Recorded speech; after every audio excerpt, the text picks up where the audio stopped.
Driven and Automotive. Best Engines, Kirkland Concrete 2R of Dustin Robnett, followed by the TQC number 21XL of Taylor Bowes. Got the 24 of Randall Guffey, the Bayou Dirtworks number 21 of Jacob Fricks.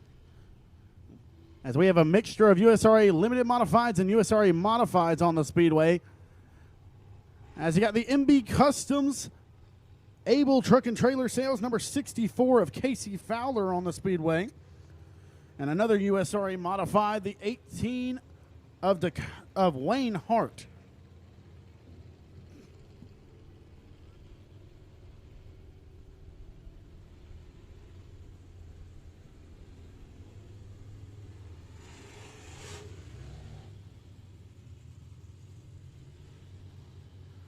So it looks like Fowler has exited the Speedway to go join the other USRA Modifieds.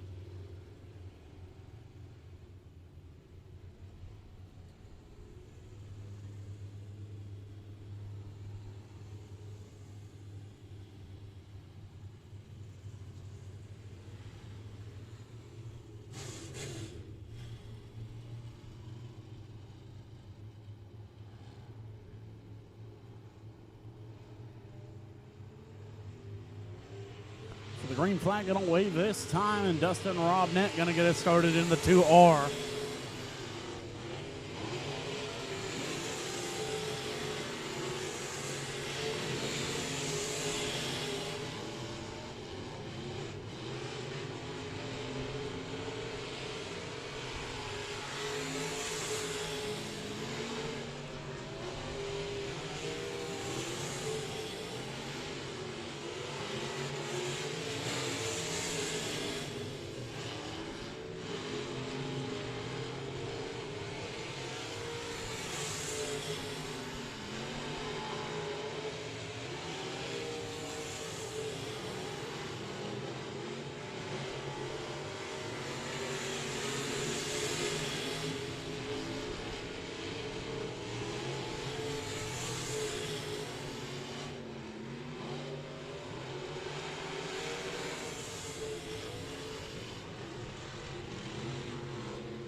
And that will conclude Hot Lap session number 1 for the USRA Limited Modifieds. Dustin Robnett in the 2R. Taylor Bowes in the 21XL. You got Wayne Hart Jr. in the 18J. That is a USRA Modified. Jacob Fricks in the 21. He's a USRA Limited Modified. As well as Randall Guffey in the 24G, another USRA Limited Modified. So now it looks like the rest of the USRA Modifieds are rolling towards the Speedway for hot laps. So we have 22 registered right now on My Race Pass. 22 USRA Modifieds tonight. As here is a pro mod that missed his hot lap session. That's Robert DeLude in the Star 3. And the first car on the Speedway, that's going to be Mason Williams in the 24W. Brand new paint schemes for all 3 Williams cars. Lane Smith with 1-3 Designs did a great job on those race cars. As Mason Williams there in the 24W, the yellow and black car. Behind him, that's going to be Jason Ingalls in the IRP race cars, Mr. Plummer number 12. Got Michael Rhodes in the 70 out of Paris, Texas. Followed by Casey Fowler in the MB Customs. Able Truck and Trailer Sales number 64 out of Grand Saline, Texas. In the 15 Junior, that's going to be the Retreat at Sugar Hill Web Excavation MEM Transport number 15J of Jason Webb. Also on the Speedway, the Coffee and Carroll Jack's Motorsports, Day Motorsports. Longhorn Chassis number 78 of Billy Jack Brutchin. Got the GRT Race Cars number 5R of Ron Morris. Manuel Williams, the second in the 24W, or 24M, I should say. Randall Settle in 71, and a USRA Limited Modified on the Speedway, Cliff Burnett in the 51.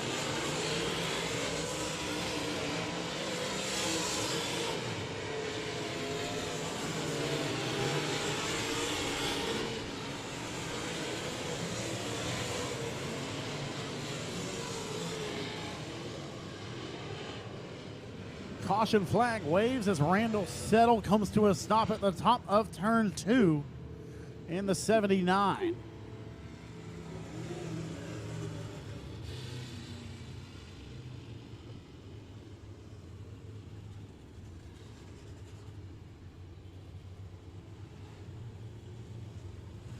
So as I was saying, brand new wraps for the Williams Racing Team.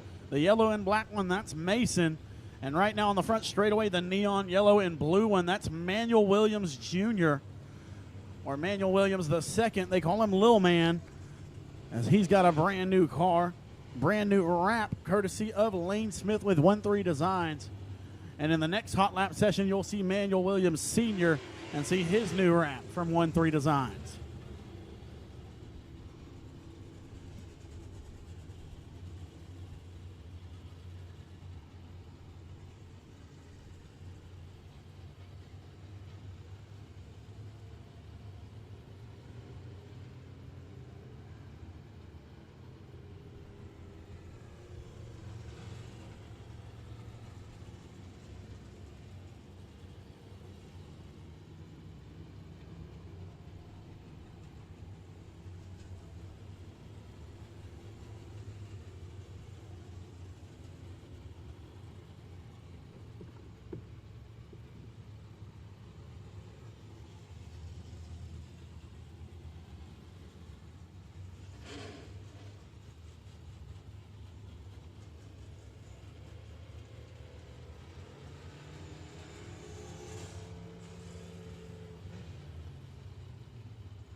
So Randall Settle being assisted off the Speedway in the 79 machine.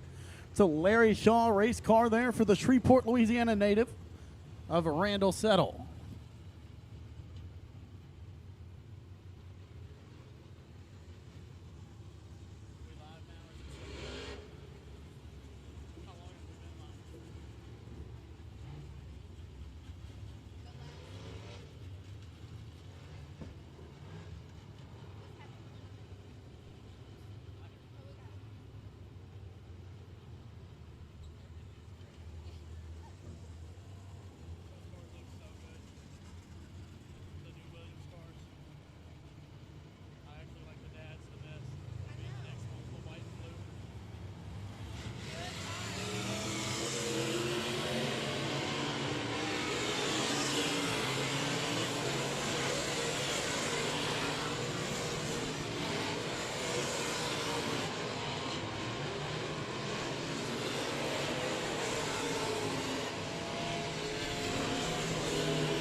That will conclude the first session of USRA Modified Hot Lap.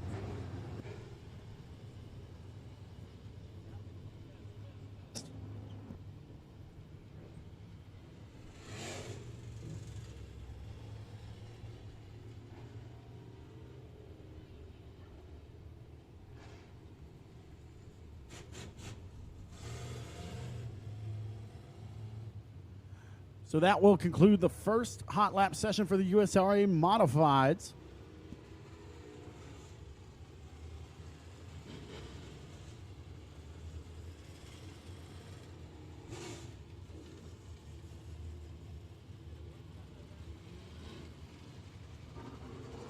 Test, test. So here comes hot lap session number 2 for the USRA Modifieds.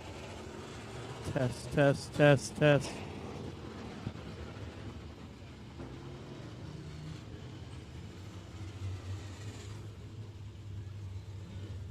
So the first car on the Speedway out of Marshall, Texas.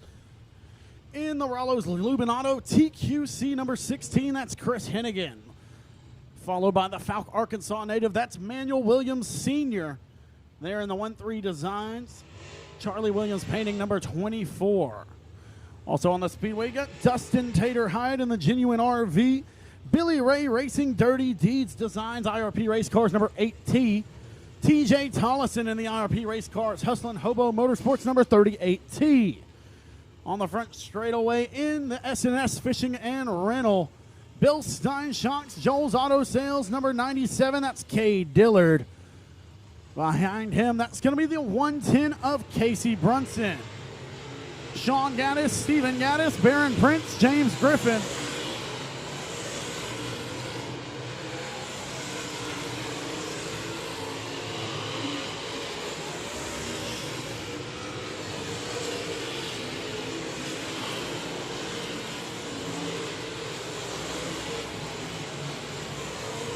And Andy Stevens on the Speedway in a limited modified in the 91F.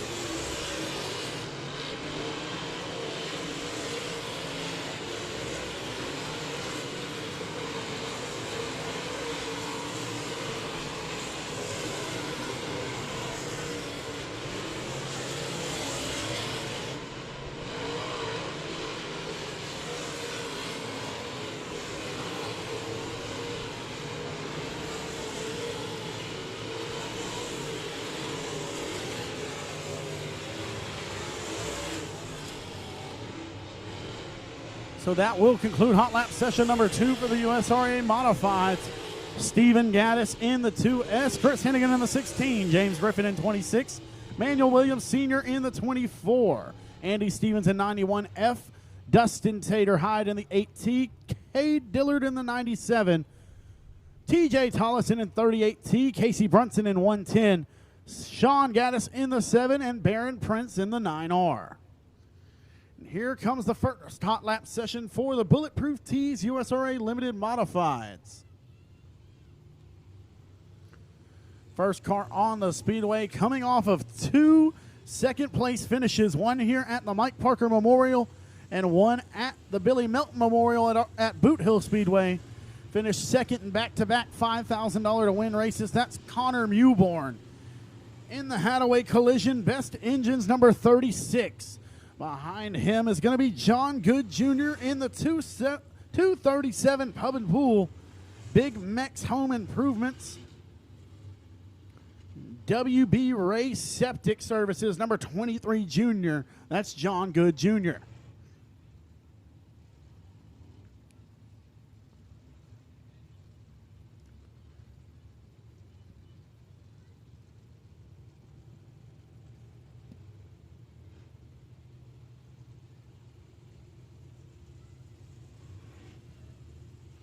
Behind Junior, it's going to be the 92 car, typically driven by Andrew Rossum, but Dustin Taylor is going to be driving the 92 tonight.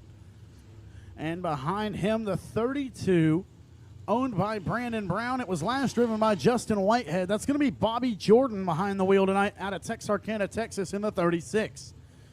Behind him, the L17, that's Logan Griffin out of Texarkana, Arkansas. Got the T5 of Tommy Tullis out of Shreveport, Louisiana. Bailey Turner in 24B. Josh Bockham in the 25. Carson Bradley in the C88. And J.D. Ammons in the 00. Ammons is driving in the New York Life Auto Group.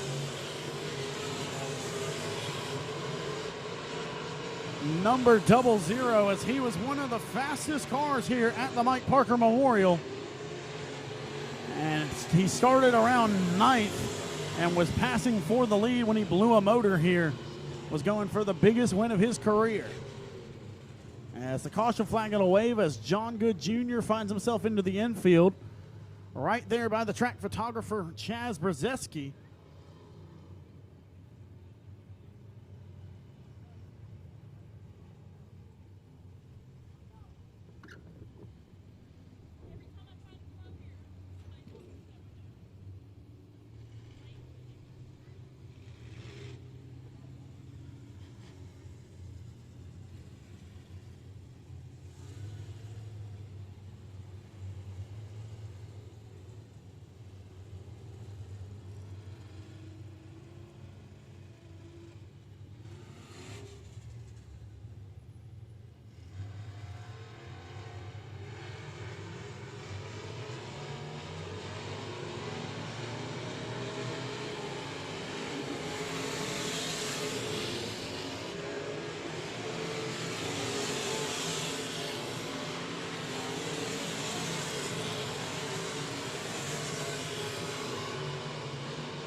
Caution flag back out as the 24B of Bailey Turner loses control down in turn number 4.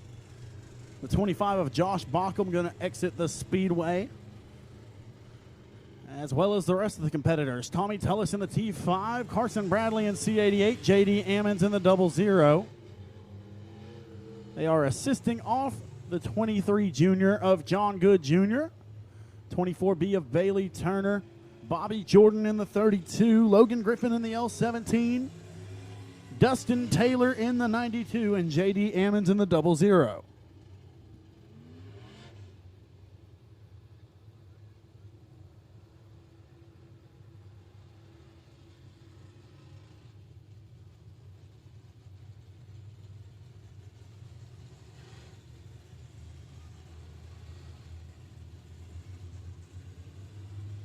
Here comes hot lap session number 2 for the Bulletproof Tees USRA Limited Modifieds. First car on the speedway. Second in the USRA National Points. That's the 35 of Aaron Roy. Rapid Roy out of Texarkana, Arkansas. Behind him, that's Stephen Hogan in the Straight Up Nutrition number 18. He's out of Jefferson, Texas. Behind him, out of Rust, Texas in the 5W Consulting number 3. That's Levi Wilkerson. Got the national points leader for the USRA Limited Modifieds, the 2 of Adam Roy in the Genuine RV IRP Race Cars number 2. Mike Morris on the speedway in the Robert Morris Racing number 5M. That is a USRA Modified. Ron Willardson on the speedway, as well as TJ Bond in the TJ Bond Land Services number 12.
And here comes hot lap session number 1 for the front wheel drive 4 cylinders. First car on the speedway, that's Connor Cook in the number 22. Behind him, Austin Marshall in the 2. You will notice there is a duct tape mark across the 2 of Austin Marshall, as well as the K5 of Candace Roberts. That is to honor the uncle of the driver of the 2 machine, Austin Marshall. His uncle, Ron Vaught, was a big supporter of his racing, and we lost Mr. Vaught this weekend, or this week, I should say. So Austin's got a slash through his number, as well as Candace Roberts, to honor Mr. Vaught. We may have a few other drivers that have marks as well. If they do, that is the purpose of the duct tape line. Also got the 00 of Steve McEachern, the 71K of Hunter Hollis, the 46 of Jackson Gallagher, and the 21 of Amanda Cook. Also on the speedway, the F5, that's Ben McDuff.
So that will conclude the final hot lap session of the night. That's the front wheel drive 4 cylinders.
Factory stocks, we need you to staging lane. Factory stock heats to staging lane.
Fans, as we have the cars entering staging lane, as they're getting ready, we're going to get started with our opening ceremonies. So if everyone would please rise, gentlemen, remove your caps. First off, we're going to have a moment of silence. As I mentioned, Austin Marshall, he lost his uncle earlier this week, Mr. Ron Vaught. Also got the news today that a frequent racer here, the D21, Toby Davis, his grandfather passed last night. And is also the anniversary week of the passing of Ronnie Adams, a legendary racer around the Arclitect. So we're going to have a moment of silence real quick.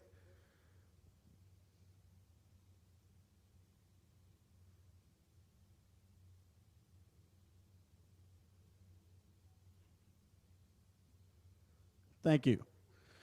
All right, race fans, let's go to the Lord in prayer, asking for his blessing over this event. Dear God, thank you for this day, and thank you for everyone that's here at Arclitect Speedway to enjoy this night of racing. We pray for safety and protection over all of the racers, the crews, the track officials, as well as the spectators in the stands. And we thank you for all that you have done for us, Lord, as none of this is possible without you. And we pray that everyone here would know the true purpose of life and find their purpose in you, Lord. As we thank you for everything you've done for us, giving us the ability to live and enjoy this great sport here of dirt track racing. Once again, we pray for safety for everyone. We pray for a great night. Everyone returns home safely. And again, we thank you for all that you do for us, Lord. Amen. Please remain standing for the singing of the national anthem by our lead scorer, Miss Marla Green. Oh, say, can you see by the dawn's early light what so proudly we held at the twilight's last gleaming, whose broad stripes and bright stars through the perilous fight o'er the ramparts we watched were so gallantly streaming, and the rocket's red glare, the bombs bursting in air, gave proof through the night that our flag was still there. Oh, say, does that star-spangled banner yet wave o'er the land of the free and the home of the brave?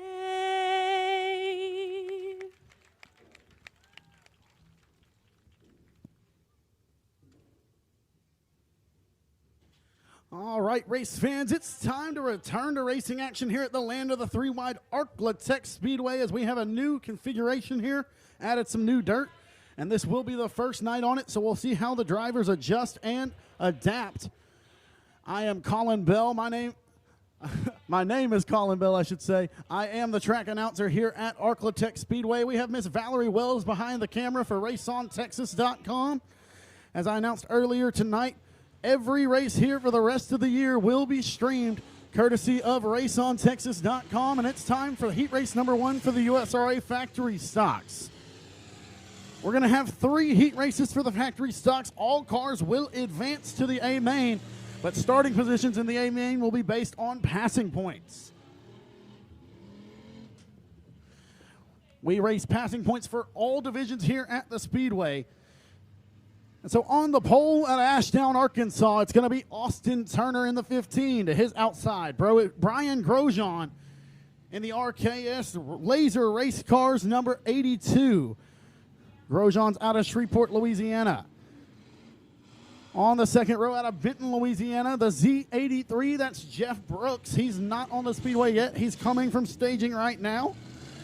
To his outside out of Ashdown, Arkansas, it's going to be the 19 of Paul Turner.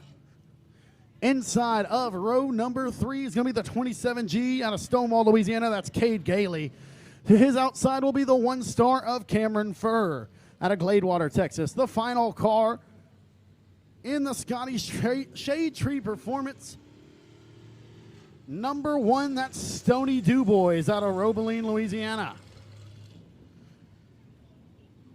So the 7th car now arriving, that is the Z83 of Jeff Brooks out of Benton, Louisiana. Brand new car there.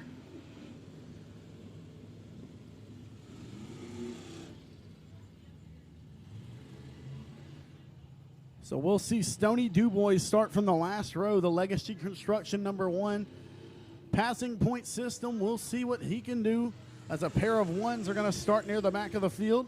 Cameron Furr has multiple wins at the Lone Star Speedway this year, as they had a bounty on him until unfortunately this week they had to announce they are closing for the remainder of the season. So we will hopefully see Cameron Furr over here just a little bit more often in the 1 star.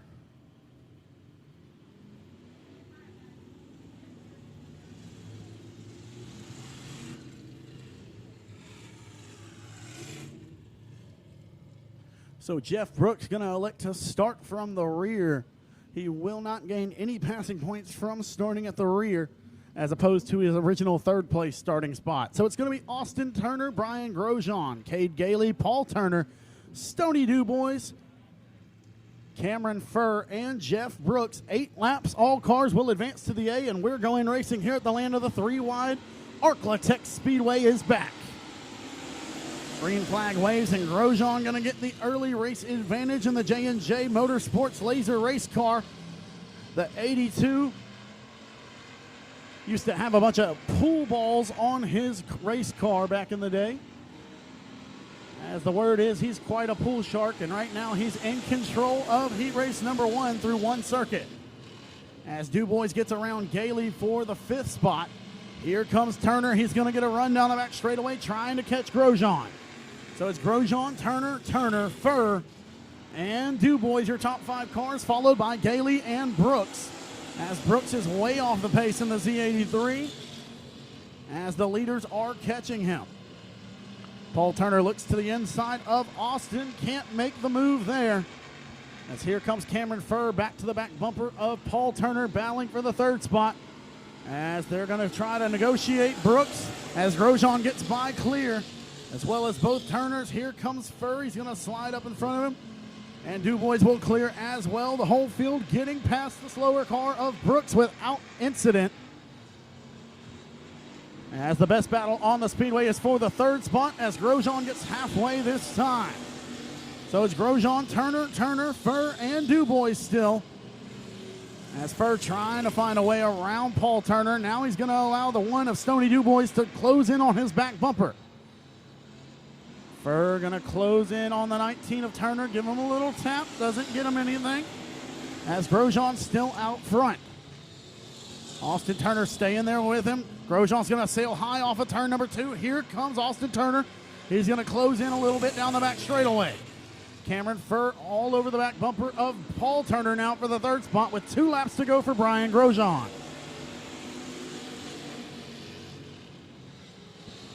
Running order remains the same as here comes Cameron Furr to the inside of Paul Turner down the back straightaway. He's going to pounce.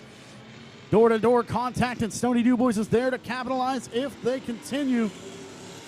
And the white flag will wave for Grosjean as Furr and DuBois get by Paul Turner for the 4th and 3rd positions. Leader's going to get by Brooks one more time. And coming out of turn number 4, taking heat race number 1 of the night, Brian Grosjean in the 82. Austin Turner 2nd, Cameron Furr 3rd, Stony DuBois 4th. Paul Turner is 5th. And 6th will be the Z83 of Jeff Brooks, as Cade Gailey left the speedway in the 27G. Paul Turner not happy with the 1 star of Cameron Furr as they make contact down the back straightaway after the checkered flag.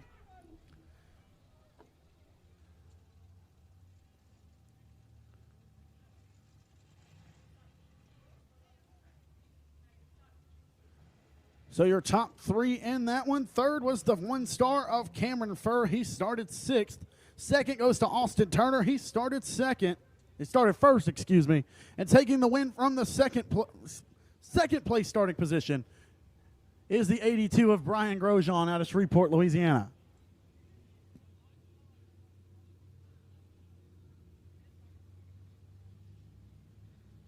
Here comes heat race number 2 for the USRA factory stocks on the pole out of Bossier City, Louisiana. In the Twin City Towing PTS Racing Engines Crawfish Time 1-3 Designs 55M. He is the Mike Parker Memorial Champion here. Nearly a month ago now, the 55M cashed in on a $5,000 to win paycheck here at the Arklatex Speedway. To his outside in the 34 out of Texarkana, Texas, that's Andy Taylor. Inside of row number 2, the Battle Wagon race car J27 of Scotty Case. To his outside, the Outlaw Race Cars RaceOnTexas.com number 36J of Brandon Brown. The 35 of Racing Roy, the D55 of Dalton Dubois, and the 3 of Randall Thompson. Once again, all cars will advance. We're going 8 laps, passing point system. We are green for heat race number 2 of the USRA factory stocks. As they go 3 wide for the second spot, Case, Brown, and Taylor momentarily as Myers is out front. Here comes Brandon Brown looking to the inside of Cody Myers. He's going to throw a slide job. Slight contact there, and the 36J is going to take the lead. Myers has second at the line, followed by Scotty Case, Dalton Dubois, and Andy Taylor. Racing Roy is 6th. Randall Thompson is 7th. As Scotty Case going to work to the inside of Cody Myers down the back straightaway, try to take away the second spot. Scotty getting a bit sideways in the turns, maybe losing some momentum there, but he's going to get by Myers this time, and he'll take the second spot. Myers back on the back bumper down the back straightaway as the 36J of Brown trying to leave those 2 cars as they continue to battle for the second spot. So Brandon Brown behind the wheel of the 36J of Justin Whitehead. Justin Whitehead's car, he's up at the Knoxville Nationals this weekend. And so he put Brandon Brown behind the wheel. As recently we've seen Justin driving for Brandon, and now we see Brandon in one of Justin's cars, and he's out front with 4 laps to go here in heat race number 2.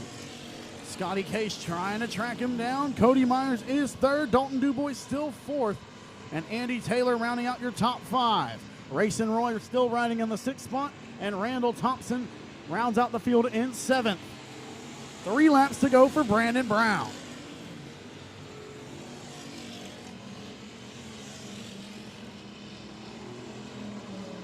So Brown maintains a 4-5 car length advantage over the J27 of Case down the back straightaway, and he's going to see 2 to go this time. Myers still on the back bumper of Case, waiting for a mistake, going to try to take away the second spot once again. Take it back, I should say, as Case took it away from Myers. But right now, Brown in control out front, as Myers still trying to charge after Case for the second spot. The white flag is out. One more circuit around the Arklatex Speedway for the 36J of Brandon Brown.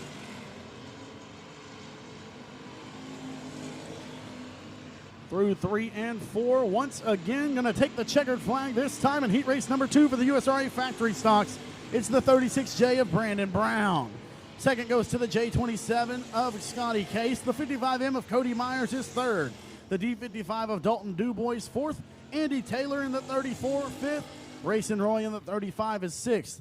And the 3 of Randall Thompson finishes 7th. So your top 3, Cody Myers finishes 3rd in the 55M from the first place starting spot. Second goes to Scotty Case in the J27. He started 3rd.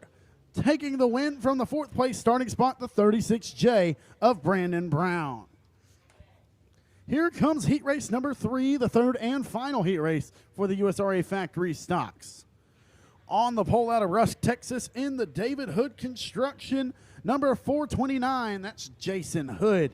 And to his outside, out of Jonesboro, Louisiana, in the Mizell's Transmissions, number C7, that is Vic Case. Inside of row number 2 in the Hennigan race cars, Rollo's Lubinato. Southern Roofing C16, that's Dustin Hennigan.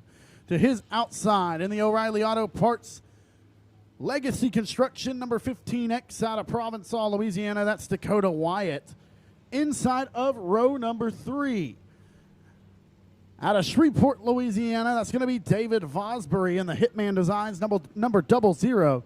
And to his outside, another 00. The Best Engines Outlaw Race Car, Snoopy's Auto, number 00. That's Scotty Hushelpeck. The final car on the Speedway is going to be the FOUR out of Karnak, Texas. That's Landon Rogers.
So the lights are going to go out. Hood and Case going to lead us to the green flag in the third heat for the USRA factory stocks. Once again, all these cars will advance to the A main tonight.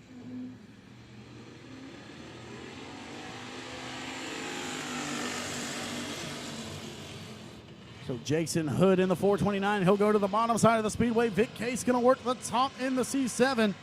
As here comes Dakota Wyatt, David Vosbury, and Dustin Hennigan. Vosbury's going to get a giant run in the 00, the white and red 00 that is, as he's battling with Wyatt for the third spot. He'll have third at the line. Hood, Case, Vosbury, Wyatt, and Hushelpeck, your top 5 cars as it's getting racy here in heat race number 3. Case and Hood side by side, followed by a side-by-side battle from Wyatt and Vosbury. Wyatt's going to use the top side of the Speedway, and he's got to run. Case takes the lead that time, followed by Hood, Wyatt, and Vosbury, as they're going to go 3 wide for the second spot. Case gets the lead, and here they come 3 wide for the race lead down the back straightaway.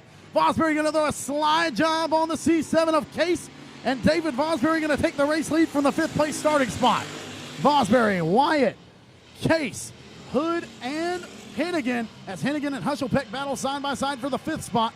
Landon Rogers rounds out the field in 7th. As Vosbury's got the race lead now, here comes Wyatt. He slides in front of Case. Case still on the back bumper, and Hood continues to work the inside of the Speedway.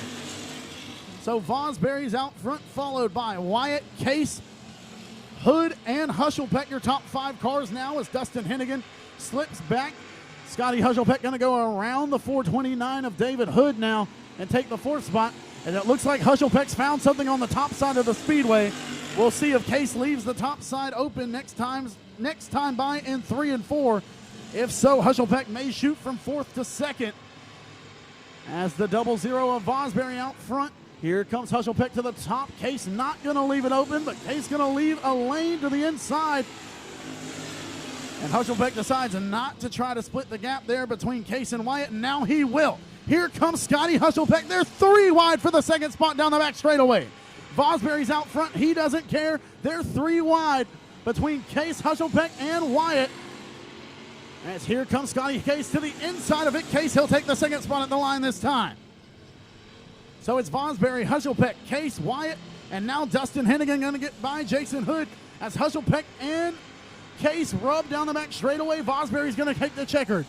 Here they come through 3 and 4. Going to make a little bit of door-to-door contact. Great race there. Vic Case gets 2nd. Scotty Hushelpeck is 3rd. Dakota Wyatt 4th. Dustin Hennigan 5th. Jason Hood is 6th. And Landon Rogers is 7th. Well, some race fans were worried about the reworking of the track, but after that heat race, I can say your worries were unfounded, as 3 wide for 2nd multiple times and 3rd a few times there.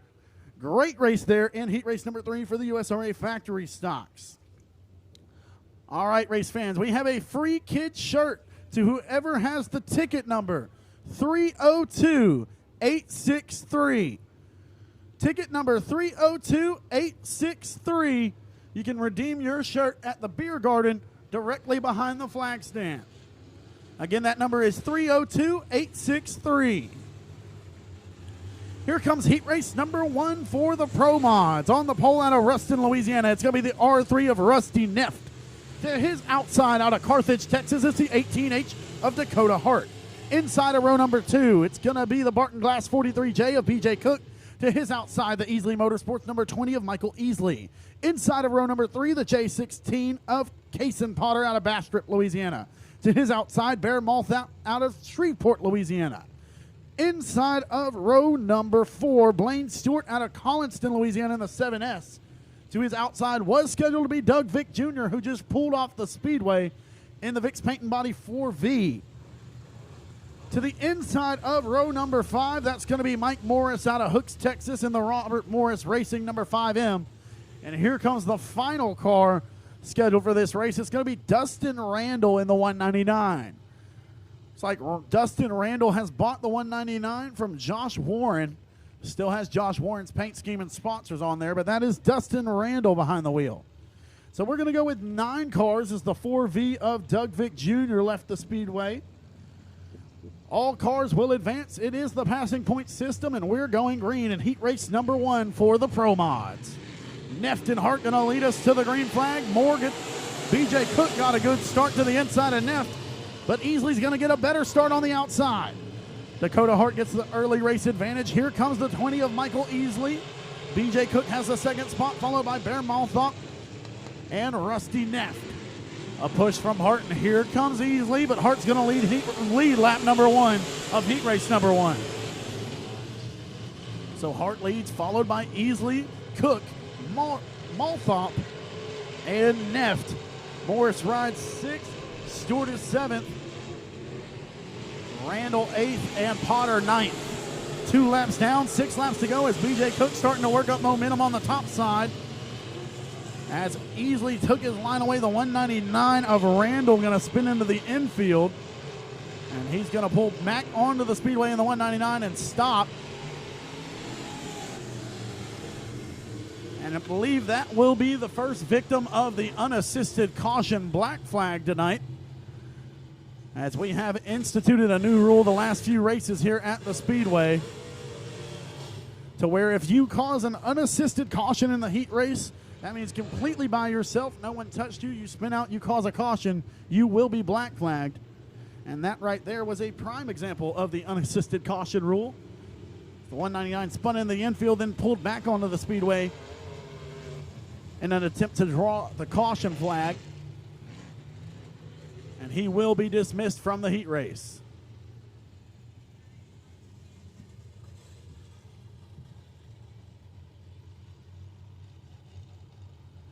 So once again, we would like to welcome in everyone watching on Race on Texas. As in the past, Race on Texas has been a special occurrence here at the Arklatex Speedway, and it is always special when we have Race on Texas here filming, as we officially now have partnered with them for the duration of the racing season. Every race here at Arklatex Speedway will now be available on raceontexas.com. So we have Miss Valerie Wells filming tonight, and we're glad to be live on raceontexas.com. Once again, my name is Colin Bell. If you're watching here, you can send me a message at Colin Bell-Dirt Track Announcer on Facebook, and if I have the time, I can get you a shout out here if you want one. Feel free to message me on Facebook. Tell me where you're watching from and who you're cheering from, and we'll try to get a little bit of recognition to our fans watching through a screen tonight, as we do have quite a good crowd here tonight at the Arklatex Speedway.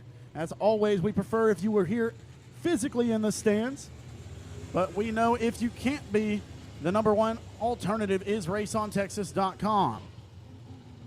Flagman Keith Parker still trying to get the attention of the 199 of Dustin Randall. He's been shown the black flag 2 or 3 times now. Looks like the 20 of Michael Easley going to point out some debris over in the top of turn 4. That is typically what is going on when a car pulls out a line like that. They'll go and stop by a piece of debris, let the track workers know. And ironically, it's not necessarily a track worker getting it this time, but that is the track photographer of Chaz Brzezinski running out on the Speedway to clean up a little bit of debris. So Chaz taking great pictures and making sure everyone keeps all their tires up tonight. As Michael easily points it out, and Chaz is going to put that issue to rest so we can go back to green flag racing here in heat race number 1 for the Pro Mods.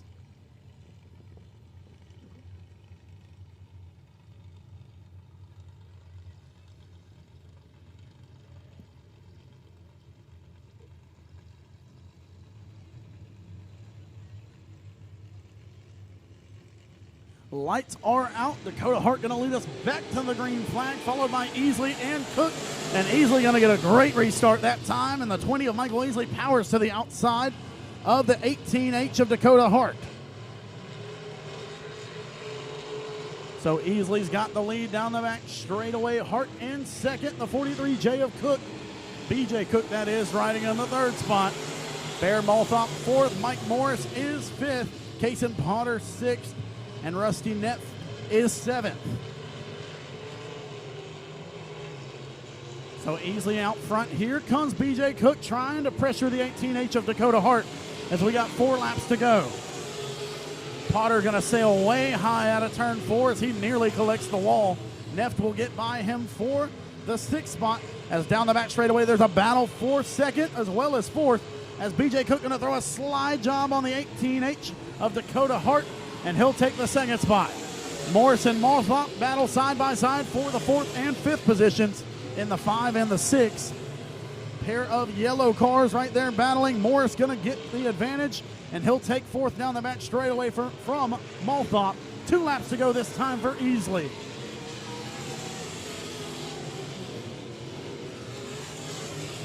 So Easley's out front. BJ Cook now extending his advantage over the 18H of Hart.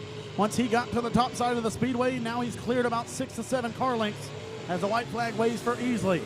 Morris has cleared way away from the 6 of Malthop as Potter and Neff close in on him for a battle for a top 5. 1 circuit remaining around the Arclitect Speedway. Here comes Potter to the inside. He'll throw a slide job on Malthop as Easley wins heat race number 1. BJ Cook finishes 2nd. Dakota Hart 3rd. 4th will go to Mike Morris. Morris started 8th, so he'll get a lot of passing points from that one. Kason Potter 5th in the J316. Bear Malthop 6th in the 6. And 7th will go to the R3 of Rusty Neff.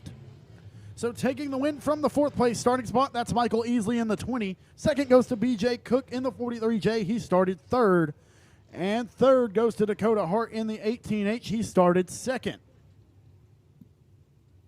Once again, race fans, that kid's shirt number is 302-863. If you have the ticket number 302-863, go to the beer garden directly behind the flag stand and redeem your free kid's shirt. So a few shout-outs here. Watching on Race on Texas from Jonesboro, Louisiana, that's Joel Sneed. As heat race number 2 pulling onto the speedway.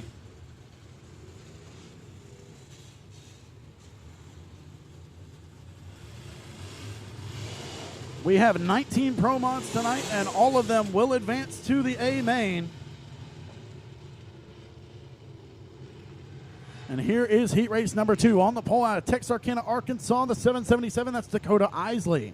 To his outside out of Houghton, Louisiana. In the everything artsy events, Johnny's Pizza House, Greg Tilley's Mobile Home Movers 515 of Trent Humphrey. Inside of row number 2, the Carthage Mechanical Solutions LP number 84 of Dakota Tut. To his outside, Robert DeLude in the Lindsay Motorsports, Easley Motorsports Star 3 out of Shreveport, Louisiana. Jeff Rice out of Gillum, Louisiana. In the 2, to his outside, his teammate Jason Beasley in the Sinla RV Center number 16. Milton Braun in Team 99. And the Humphrey Motorsports, Johnny's Pizza House number 54T of Heath Thompson. Randy Darlin not going to make the call in heat race number 2 as we are green. Humphrey and Isley side by side down the back straightaway momentarily. Humphrey's going to take the race lead. The 515 on the top, the 777 on the inside, and Humphrey will lead lap number 1, followed by Isley, DeLude, Beasley, and Tut. They're 3 wide momentarily for the third spot between Dulude, Beasley, and Tutt, as Beasley's going to take the third spot away from Dulude. Now he's going to set his sights on Isley. Beasley going after passing points in this one. Started 6th, he's up to 3rd. Heath Thompson going to get around the 2 of Jeff Rice for the 6th spot. As right now Humphrey leads, followed by Isley, Beasley, Dulude, and Tutt, your top 5 cars. Thompson is 6th, Rice is 7th, and Braun is 8th. Humphrey out front still as Beasley closes in on the 777 of Isley. As Heath Thompson going to make a pass on Dakota Tutt for the 5th spot. 4 laps to go this time. Here comes Beasley to the inside of Isley.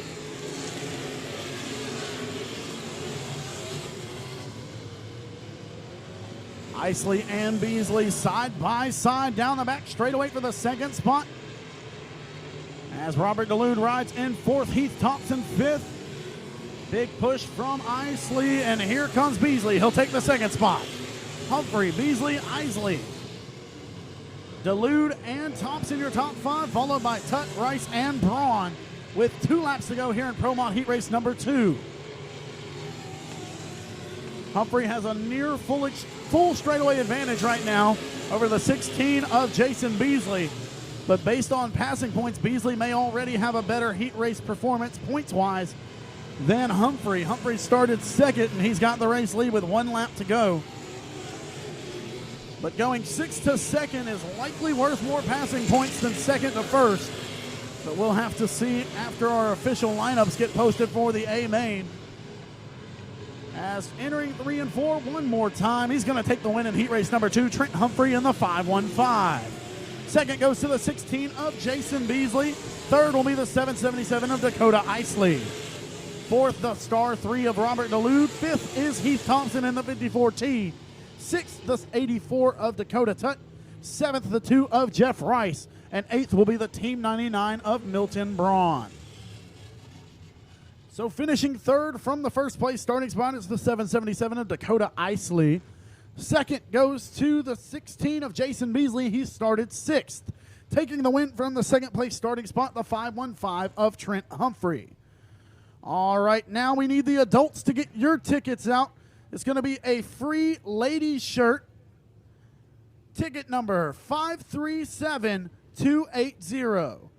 537280. You've won a free ladies t-shirt. It's a pink t-shirt. You can redeem it at the beer garden directly behind our flag stand.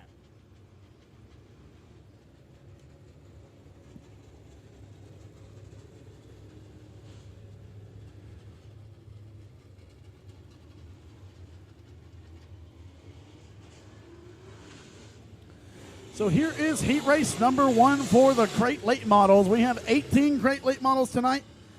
Once again, they are not a normal class that we run here, but we've added them here this weekend. So on the pole in the Little Works in Progress, Yard Services number 21, that's David Winslet. To his outside, it's going to be Wyatt Wilkerson in the 78. Austin DuPont in 57A. Barron Prince in 9R. Brent Stewart in 7S. Ryan French in 21X. Garen Lindsay in the 24. Robert Young in the 5Y. And Michael King Jr. in the 14 Junior. If we get a caution, I will definitely get you the sponsors for these cars. They caught me off guard right there. Just had to get all the names in as we're going green in heat race number 1 for the crate late models. David Winslet takes the early race advantage. Austin DuPont into the 2nd spot, followed by Brent Stewart in the 7S. Stewart looking really strong on the bottom side of the speedway right now. Garen Lindsay going to take 4th away from the 9R of Barron Prince. As Winslet running the top side of the speedway, Stewart takes 2nd away from Austin DuPont. Here comes Brent Stewart in the 7S. Contact between Wilkerson and King further back in the field as Wilkerson was working the outside of the speedway. Now he's going to pull off the speedway. Here comes Brent Stewart in the 7S. The 21 of Winslet's out front. Stewart has 2nd. DuPont's 3rd. Lindsay 4th, and Barron Prince 5th. Ryan French running in the 6th spot. Michael King Jr. 7th. Robert Young is 8th. As we got 4 laps to go. Crate late models being a newer division still around this area. This is definitely the strongest I've ever seen the 7S of Brent Stewart run here in that really good-looking yellow and blue 7S as he's challenging David Winslet for the heat race win here in heat race number 1. Winslet has been the man to beat all year long as he had a strong third-place run at the $5,000 to win race over at Chatham as he's won multiple races at Boot Hill Speedway this year. And here comes Brent Stewart. Stewart's going to pull the trigger on Winslet down the back straightaway. They're side by side. 1.5 laps to go. Stewart on the inside. Winslet trying to pinch him down and force him off his line. White flag waves for Stewart. Brent Stewart takes the race lead. Winslet is second, followed by Austin DuPont. The 24 of Garen Lindsay, the 9R of Barron Prince. 3 and 4 for the final time, and Brent Stewart's going to win it in the 7S. David Winslet second. Austin DuPont is third. Garen Lindsay fourth. Barron Prince is fifth. Sixth, Ryan French. Seventh, Michael King Jr. Eighth will be Robert Young. And ninth will go to Wyatt Wilkerson. So your top 3 cars in heat race number 1 from third to third. Austin DuPont in the 57A. Started on the pole, he finished second, the 21 of David Winslet. And race fans, let's get a round of applause for the 7S out of Doylean, Louisiana.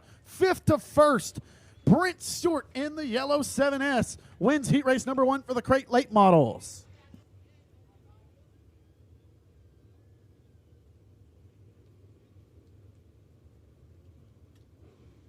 Here comes heat race number 2 for the Crate Late Models. On the pole in the Bubba Green Towing, Team 5 Enterprises B17, that is Brandon Ball. Black Diamond race car there for Ball. To his outside, Tracy Denby Jr. out of Vidor, Texas in the B&D Motorsports Go 24 Safely. Seals Automotive Transmissions. Number 15, that's Tracy Denby Jr. Inside of row number 2, got his first win ever at Boot Hill Speedway 2 weekends ago. The Go Lithium Lucas Oil Advanced Powder Coating number 15 of Clay Stuckey. To his outside is going to be the Bayou Dirt Works Louisiana Pumping Services 57 of Chad DuPont. Inside of row number 3 in the CP&P Rob Neal Motorsports, R2X Racing number 8 of Jody Reap. And to his outside, out of Westlake, Louisiana, in the Golf Cars of Louisiana Ultra Outdoors K. Dillard Race Cars, number 25 of Mikey Kyle.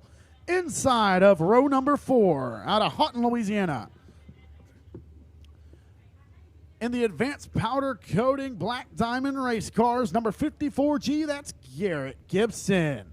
And to his outside, the Esco Electric Victory Sign and Designs Cook Carpet Cleaning Black Diamond Race Car, the 2 of Tim Eves Jr.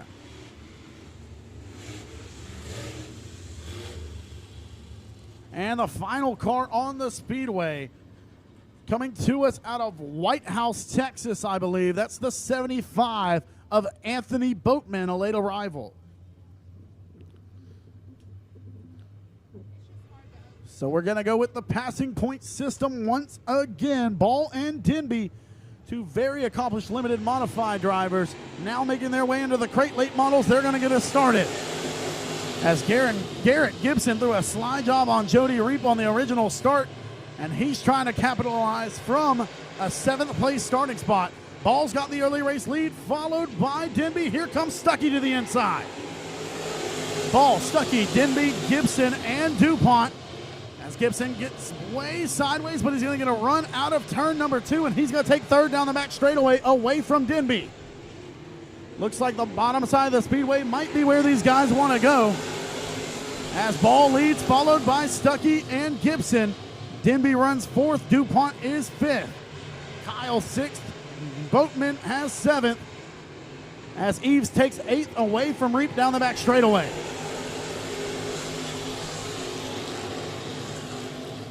Gibson and Denby going to go side by side now for the 3rd spot as Reap pulls into the infield.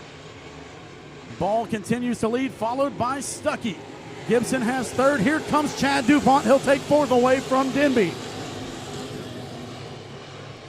There is speed on the outside of the speedway, but you got to hit it just right or the car on the inside will get by you at this point. As Ball ventures to the outside, we'll see if that opens up the door for Stuckey. Clay Stuckey feeling confident after his first ever win at Boot Hill Speedway 2 weekends ago in the 15. As he's trying to track down Brandon Ball with 2 laps to go, Ball continues to leave the inside of the Speedway Open. DuPont and Denby battling side by side, door to door for the 4th spot. Little bit of rubbing there, but rubbing is racing, and DuPont's going to take the 4th spot. Coming to the white flag this time. Ball's going to protect the bottom side a little bit better that time. Stuckey about a car length and a half off of him. Ball sails high out of turn 2. Here comes Stuckey down the back straightaway. Doesn't get the run he was looking for. As Kyle takes the 4th spot away from Denby, coming out of turn number 4. Brandon Ball's going to win it, followed closely by Clay Stuckey. Garrett Gibson is 3rd. Chad DuPont 4th. Mikey Kyle's 5th.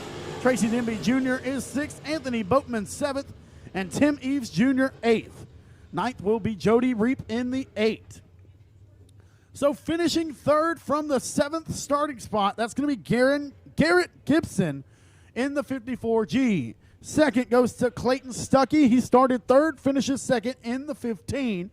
And from the pole, he's going to win it, the B17 of Brandon Ball.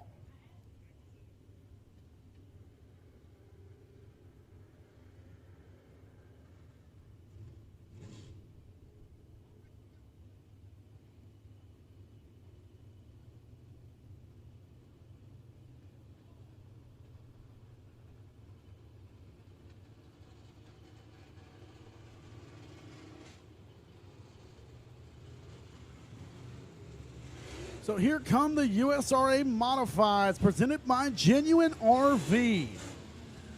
Gonna have 3 heat races tonight as we have 22 USRA Modifieds tonight.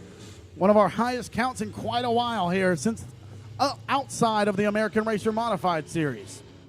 So on the pole, in the Spider-Man race car, that is James Griffin in the 26. To his outside, the Charlie Williams Painting 1-3 Designs, number 24 of Manuel Williams Sr. Inside of row number 2, out of Gladewater, Texas. In the Coffee and Carol Jack's Motorsports Day Motorsports, Longhorn chassis number 78, that's Billy Jack Brutchin. To his outside, the Soapy King Car Wash Panel Trust Genuine RV 2S of Stephen Gaddis. Inside of row number 3, the GRT race car, Robert Morris Racing, number 5R of Ron Morris. And to his outside, out of Houghton, Louisiana, the A-Mark Metals Architects Shop Builders Architects Garage Doors 9R of Baron Prince. Inside of row number 4, out of Robeline, Louisiana, they call him the Thriller. In the SNS Fishing and Rental, Cade Dillard Racing Shocks. Number 97, it's Cade Dillard, and to his outside is Mike Morris in the Robert Morris Racing 5M. We are green on heat race number 1 for the Genuine RV USRA Modifieds. Griffin leads us into turn number 1, and here comes Manuel Williams Sr. to his inside. Sr. going to try to slide him, and he does. He'll take the race lead, followed by Griffin, Jack Brutchin, and the 97 of Cade Dillard. Here comes Dillard looking to the inside of Billy Jack Brutchin. They're going to go 3 wide down the back straightaway. Dillard, Brutchin, and the 26 of Griffin, all trying to chase down the race leader of Williams Sr. Billy Jack going to take the 2nd spot away that time, and he goes to the top side of the speedway. Dillard's going to get by, and he'll take the 2nd spot. So Manuel Williams Sr., Cade Dillard, Billy Jack Brutchin. Smoke coming out of the 26 of James Griffin as Stephen Gaddis takes the 4th spot in the 2S. Baron Prince rides 6th, Ron Morris 7th, and Mike Morris is 8th. The 97 of Cade Dillard trying to chase down the race leader, the 24 of Manuel Williams Sr. as there's 4 laps to go this time. Brutchin's going to sail high. That's going to open up the door for Stephen Gaddis. He'll take 3rd down the back straightaway as they battle side by side. Coming out of turn 4, Dillard takes the lead. Cade Dillard to the race lead, going to get by the 24 of Manuel Williams Sr. and Dillard gets loose. Dillard gets loose. Here comes Williams, and problems for the 97 of Cade Dillard. The 97 has broke 7th to 1st to take the race lead, and there is problems on the 97 machine. Williams Sr. will regain the race lead. Gonna see the white flag this time as they're side by side for the 2nd spot between Stephen Gaddis and Billy Jack Brutchin. Williams out front. Baron Prince now running in the 4th spot. Ron Morris is 5th. Mike Morris is 6th. As we lost 2 cars there as Dillard pulled off, as well as the 26 of James Griffin, taking the win of heat race number 1, Manuel Williams Sr. Billy Jack Brutchin is 2nd. Stephen Gaddis 3rd. Baron Prince 4th. Ron Morris is 5th. Mike Morris is 6th. So what a show right there. Cade Dillard started 7th, takes the race lead, and breaks as soon as he gets the race lead. And race fans, we do have 22 cars tonight. They're all going to advance to the A main. So we're going to get to see Cade Dillard start around 17th or 18th in the feature later tonight. And we'll see if the 97 can put on a show.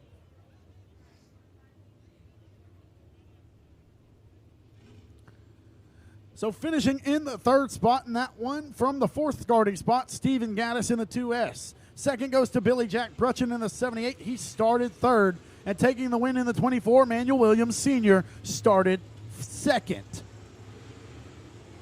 Here comes heat race number 2 for the Genuine RV USRA Limited Modified. USRA Modifieds, excuse me. On the pole in the Hustling Hobo Motorsports IRP Race Cars 38T, that's TJ Tollison. To his outside, Randall Settle in the 79. Jason Webb in 15J, Manuel Williams Jr. in the 24M, Jason Ingalls in the 12, Michael Rhodes in the 70, and Casey Brunson in the 110. We are green for heat race number 2 of the USRA Modifieds. As they're going to go 3 wide momentarily down the back straightaway. Manuel Williams the 2nd, trying to work the top side of the speedway, and it will work for now as he gets around Settle. Webb going to get back to his inside as Tollison leads lap number 1. This group seems to be riding the top side of the speedway as Webb washes out there. And Williams the 2nd going to get a giant run. He'll throw a slide job on the race leader of TJ Tollison. Rhodes left the speedway momentarily. He's back as Williams the 2nd leads that lap, followed by Settle, Tollison, Ingalls, Brunson, and Webb as problems for TJ Tollison in the 38T. So Manuel Williams the 2nd's got the race lead right now, followed by Randall Settle, Jason Ingalls, Casey Brunson, Jason Webb, and Michael Rhodes.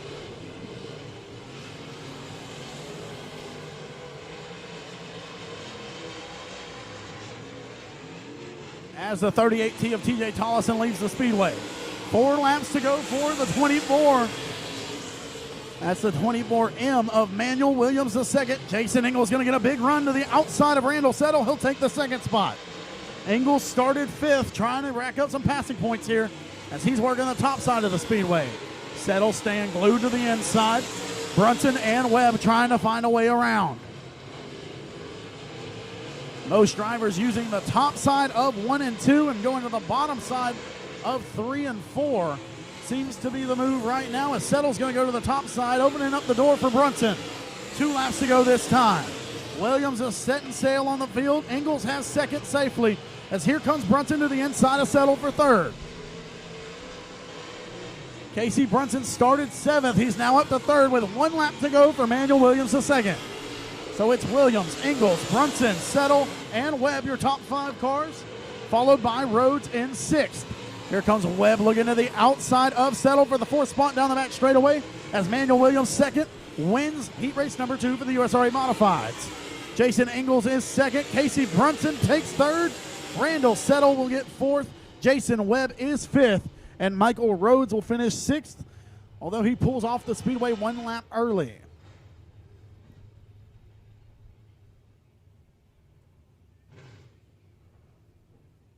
So finishing in the 3rd spot from the 7th place starting spot out of Lott, Texas, the 110 of Casey Brunson. 2nd out of Hallsville, Texas, from the 5th place starting spot, Jason Ingalls in the 12. And taking the win from the 4th place starting spot out of Falk, Arkansas, is the 24M of Manuel Williams II.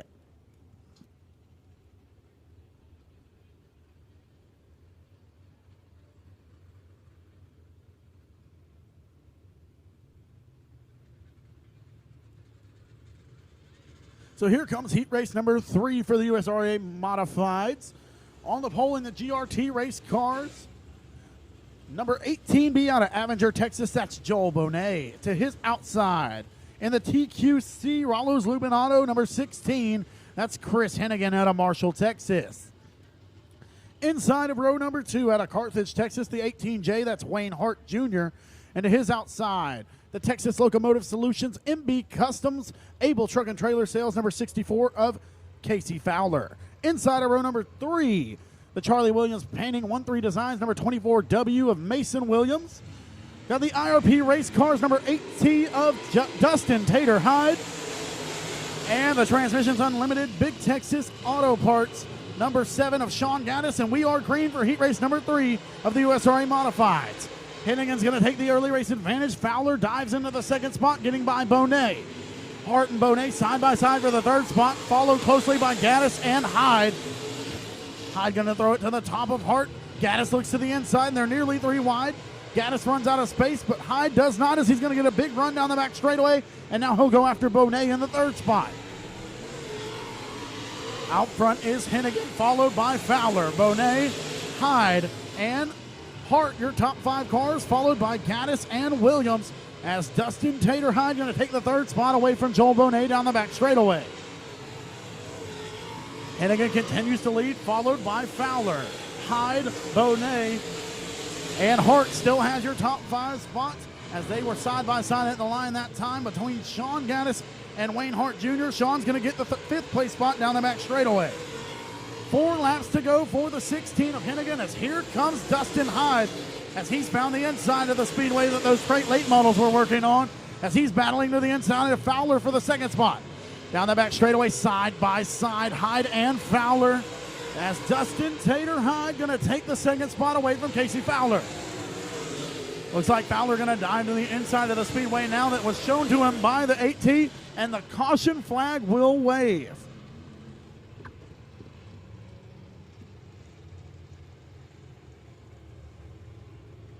Caution flag will wave for the 18J of Wayne Hart Jr. as he spins in the bottom of turn 4.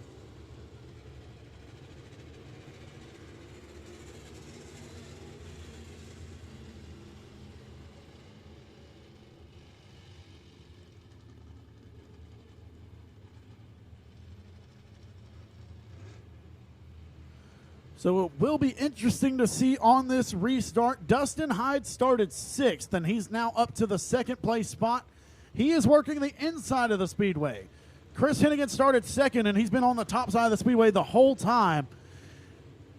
The bottom side seemed to be better for the crate late models, but we'll see soon if Chris Hennigan knows about the inside of the Speedway or he'll stay on the outside. As Hyde has been working the inside of the Speedway, we can expect for him to continue to do that as Fowler had tucked in line right behind him as soon as the caution flag waved. So look to see Hennigan on the top side, and we'll see if Hyde and Fowler can work their way to the inside of Hennigan and battle for the heat race win with 3 laps to go here.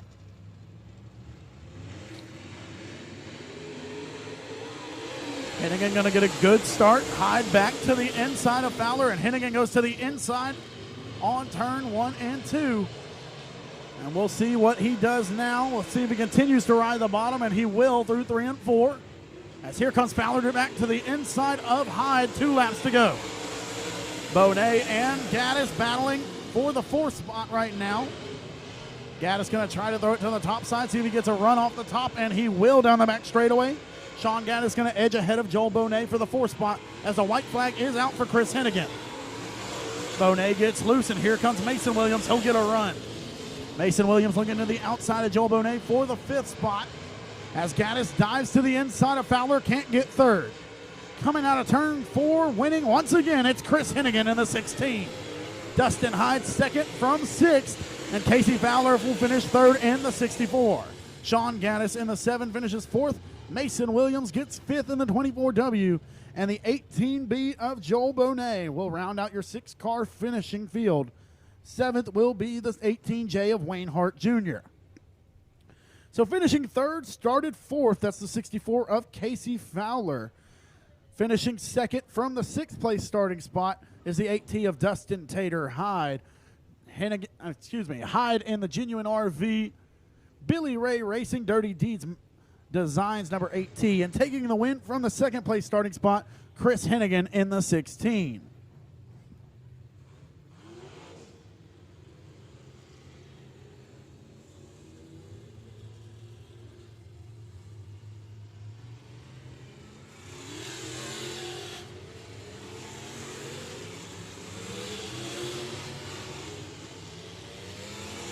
So here comes heat race number 1 for the Bulletproof Tees USRA Limited Modifieds. We have 25 limited modifieds tonight, but they all will advance to the A-main. So on the pole in the SimpleChurch.tv, number 23, that's going to be Cliff Tupper. To his outside, the TQC number 21 XL, that's Taylor Bowes. Inside of row number 2, out of Hooks, Texas, that's going to be the 24B of Bailey Turner. To his outside, the Best Engines Hadaway Collision number 36C of Connor Mewborn. Inside of row number 3, the USRA National Points Leader, that's Adam Roy in the Genuine RV number 2. To his outside, it's going to be Bobby Jordan in the 32. He's not out there. Excuse me, that's the second heat race. I messed it up. Dustin Taylor to his outside in the 92. Randall Guffey in the 24G. Cliff Burnett in 51. Jacob Fricks in the 21. So we are green and nearly 3 wide instantly. Bo's going to get the early race advantage, and now they're 3 wide for the second spot. Tupper is there, Mewborn and Turner. They're all over the Speedway right now. 3 wide for second as Bose leads lap number 1. Tupper trying to pinch off the 24B of Turner. As here comes Adam Roy, the 92 of Taylor. Spins, and he'll keep going. Avoid the unassisted caution dismissal, as contact between Adam Roy and the 24B of Bailey Turner will bring out the caution.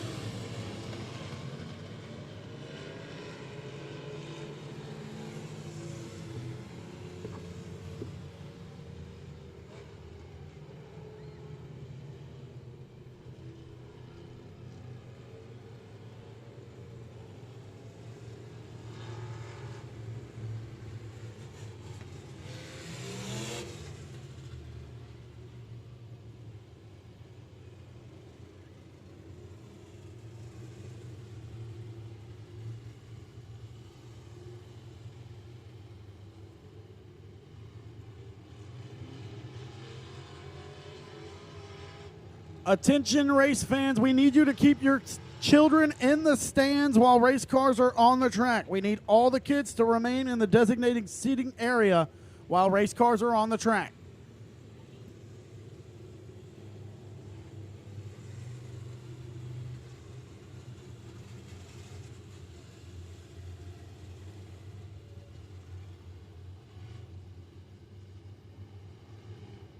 So the caution flag waved for the 24B of Bailey Turner.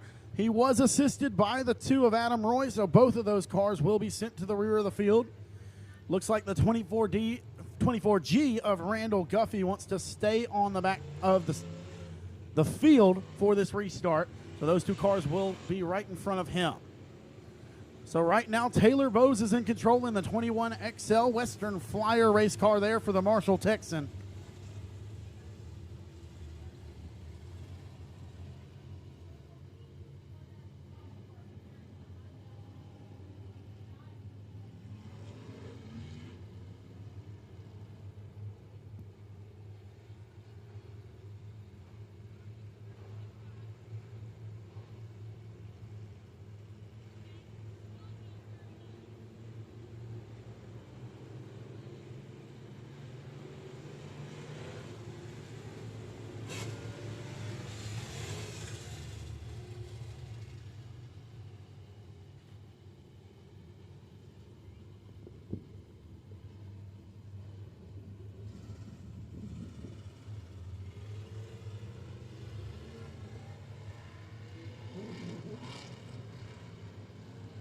So 2 laps down, 6 laps to go, and Taylor Bowes going to lead us back to the green flag, followed by Cliff Tupper and Connor Mewborn.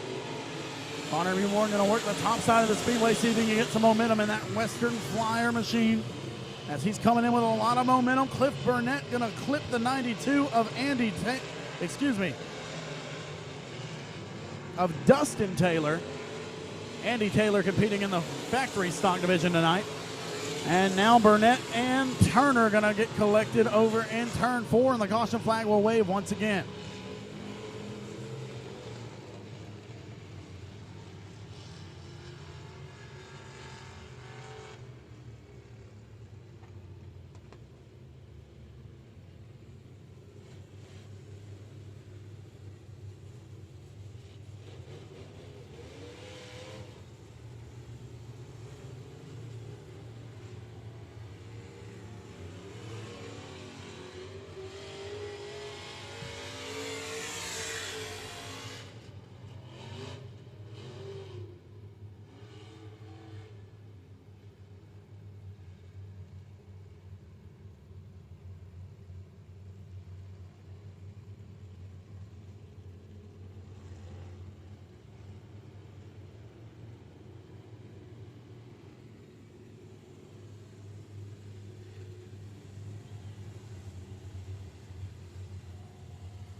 So no laps completed that time. Cliff Burnett and Bailey Turner charged with that caution, and they will be sent to the rear once again.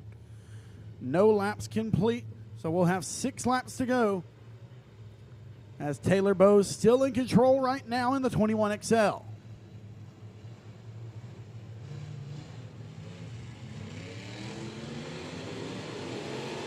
Good start from Connor Mewborn as he looks to the outside of Taylor Bowes entering turn number 1.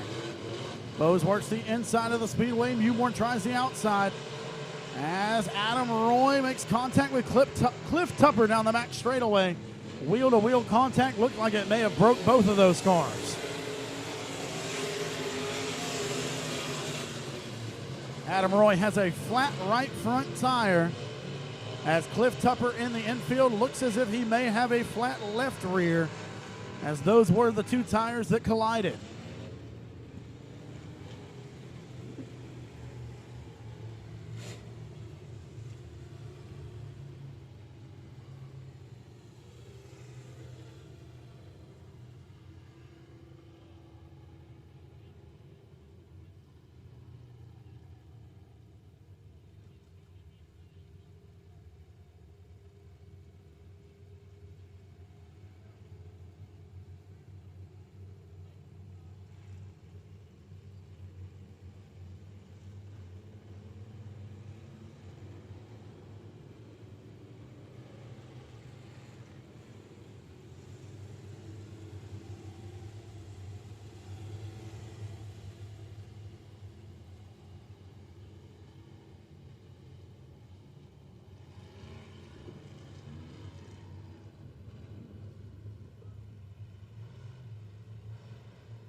So we did get a lap complete that time. 3 laps down, 5 laps to go for heat race number 1 of the Bulletproof Tees USRA Limited Modifieds. Taylor Bowes in control. The 21XL get us restarted once again. Here comes Connor Mewborn. He's going to look to the inside, trying to apply pressure. Dustin Taylor's there in the 92. Mewborn's going to sail up. Here comes Bailey Turner in the 24B. A trio of Texarkana area racers right there, as Bowes leads with 4 laps to go, followed by Mewborn, Taylor, Turner, and Burnett. Fricks rides in the 6th spot. Guffey has the 7th position. 3 laps to go for Taylor Bowes. Connor Mewborn still right there. Bailey Turner takes 3rd away from Dustin Taylor, as Cliff Burnett still rides in the 5th spot. Looks like Mewborn has settled and decided that the inside is the way to go. See if he can catch up to the 21XL of Bowes, and he's going to go to the top side of the Speedway, see if he can get a run. He will get a run down the back straightaway as he's closing in. Big problems for the 24G of Guffey as he'll pull to the infield. White flag, and Mewborn right there, ready to pounce on the 21XL of Bowes. Bowes going to enter through the middle, exiting turn number 2. Here they come through 3 and 4 for the final time. Mewborn's going to get right there, but he can't make the move. Bowes wins it. Mewborn 2nd. Turner is 3rd. Taylor 4th. Burnett 5th. And Fricks will finish in the 6th spot.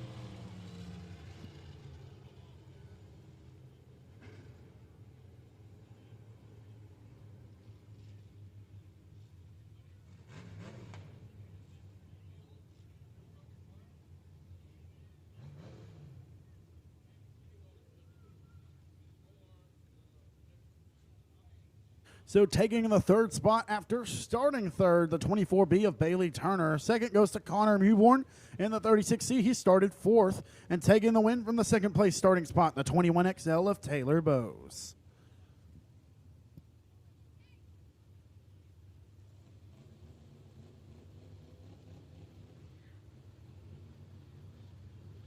Here comes heat race number 2 for the USRA Limited Modifieds, presented by Bulletproof Tees. On the pole out of Rusk, Texas in the 5W Consulting is the 3 of Levi Wilkerson. To his outside, out of Fouke, Arkansas in the 237 Pub and Pool, Big Mex Home Improvements, VB Ray Septic. Number 23 junior, that is John Good Jr. Inside of row number 2, out of Kilgore, Texas, the 409, that's Ron Willardson. To his outside, out of Jefferson, Texas, in the straight-up nutrition, number 18, that's Stephen Hogan. Inside of row number 3, out of Texarkana, Texas, and Brandon Brown's number 32, it's going to be Bobby Jordan. To his outside, out of Hooks, Texas, in the 2R, it's the Hadaway Collision Automotive. Best Engines, Kirkland Concrete, number 2R of Dustin Robnett. Inside of row number 4, out of Ruston, Louisiana, is going to be the R18 of Ronnie King. And to his outside, out of Vivian, Louisiana, the 91F of Andy Stevens.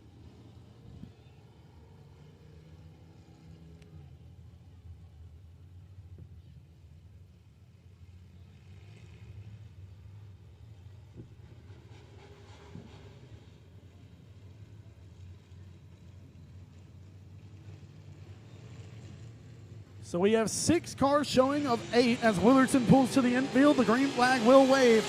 Wilkerson and Hogan get us started. Stephen Hogan going to get the early race advantage. Here comes Levi Wilkerson to the inside of the 2R of Robnett.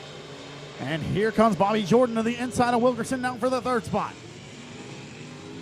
The 18 of Hogan has the lead. Robnett in 2nd. Jordan is 3rd. Wilkerson 4th. Stevens 5th. King is 6th.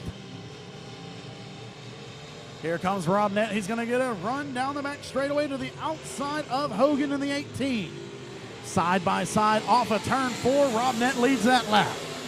Robnett followed by Hogan, Jordan, Wilkerson, Stevens, and King. Stephen Hogan going to switch lines, go to the top side of the speedway once Robnett got around him on the top.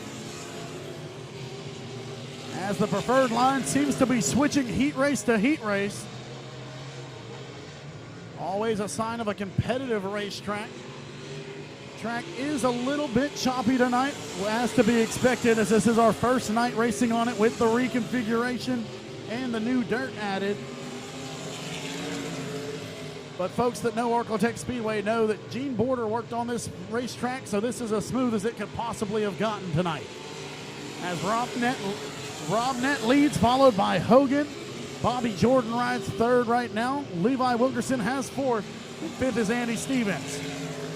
As the 32 of Jordan going to take the 2nd spot down the back straightaway away from the 18 of Hogan. 2 laps to go this time for Dustin Robnett.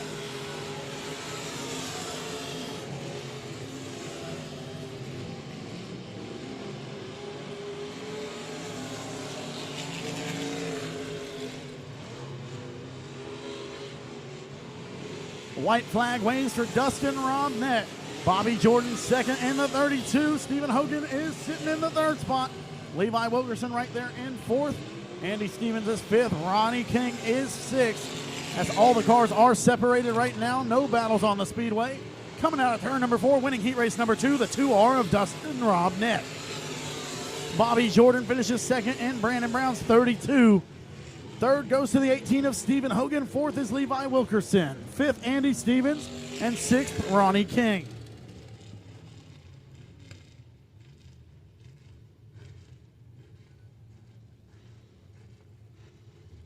So finishing 3rd from the 4th starting spot, that's Stephen Hogan in the 18. From 5th to 2nd in the 32, Bobby Jordan.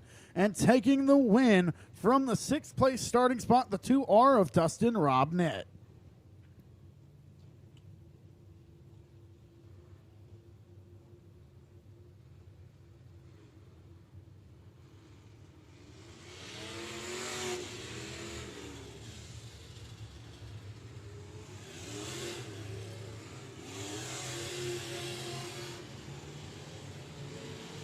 So here comes heat race number 3 for the Bulletproof Tees USRA Limited Modifieds.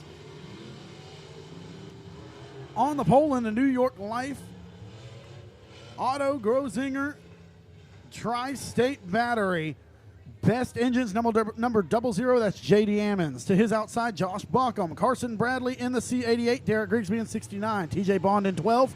Tommy Tullis in T5. Logan Griffin in L17. And Aaron Roy in the 35. Once again, race fans, I will get the sponsors to you if we have a caution flag.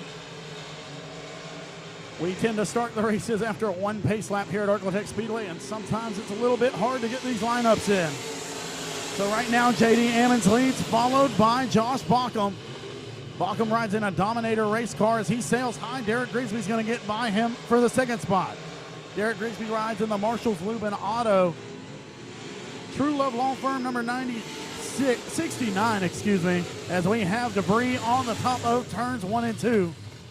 So we will reset the lineup, and I will shout out these wonderful sponsors of these race cars on the Speedway. So like I was saying, the 00, that's J.D. Ammons. He's sponsored by New York Life, Tri-State Battery, Outback Boat and Motor, and Best Engines. J.D. told me that Best Engines got him a new motor in about 5 days when he blew it up here at the Mike Parker Memorial about 3 or 4 weeks ago. So to his outside is the True Love Law Firm, Grigsby Racing 5-Star Builders, number 69 of Derek Grigsby. Josh Bauckham rides in a Dominator race car with an Easy One racing engine there in the 25 machine. Got Carson Bradley in the Mac Tools by Bradley IRP race cars, number C88. The 12, that's TJ Bond. He rides in the Bond Land Services, number 12, as he stops on the back straightaway. The 35 of Aaron Roy, he's in the Texarkana Emergency Services IRP race car, number 35. Logan Griffin rides in an express race car. That's a Bubba Green Towing sponsored, number L17. And out of Shreveport, Louisiana, in the T5, the Stump Grind Services, number T5 of Tommy Tullis.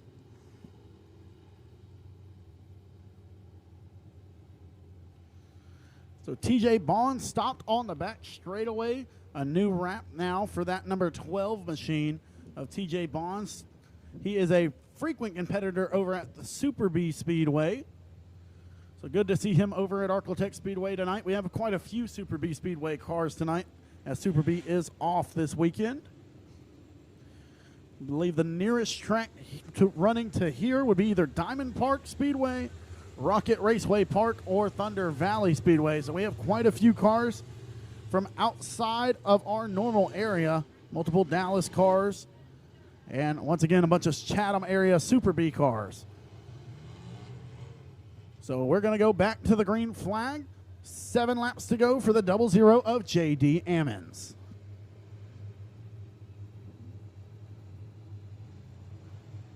Ammons, Grigsby, Bauckham, Bradley, Roy, Griffin, and Tullis. Back to the green flag again.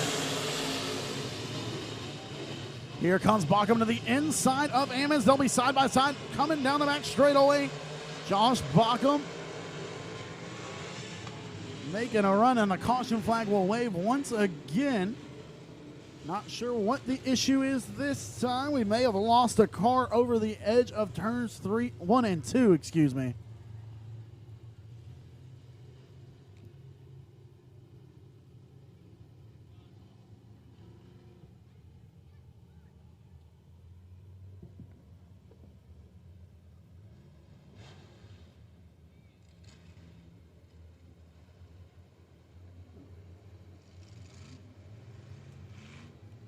So not sure what that caution was for. We're going to call back the start. That was the official ruling, as we did have to assist the 12 of TJ Bond off under the caution flag last time. Here comes Bauckham right back to the inside of the 00. That's the 00. J.D. Ammons, your current race leader. He's going to go way high, and he gets too high, and he will spin off the top of turns 3 and 4. Josh Bauckham will inherit the race lead. Caution flag will wave.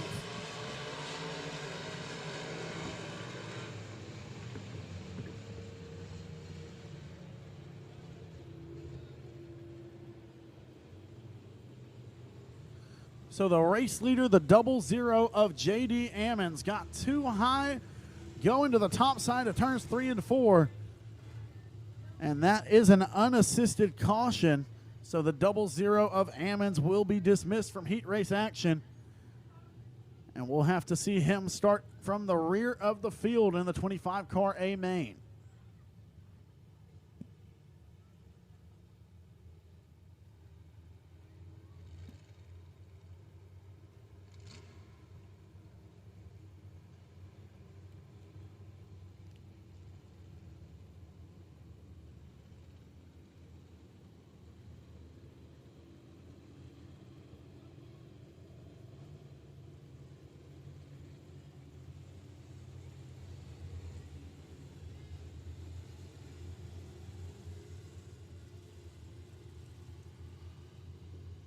So Derek Grigsby will inherit the race lead in the 69 as we did not complete a lap that time.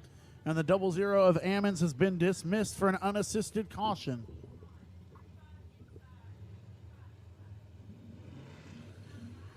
So it's going to be Grigsby, Baucom, Bradley, Roy, Griffin, and Tullis with 7 laps still remaining here in heat race number 3 for the USRA Limited Modifieds.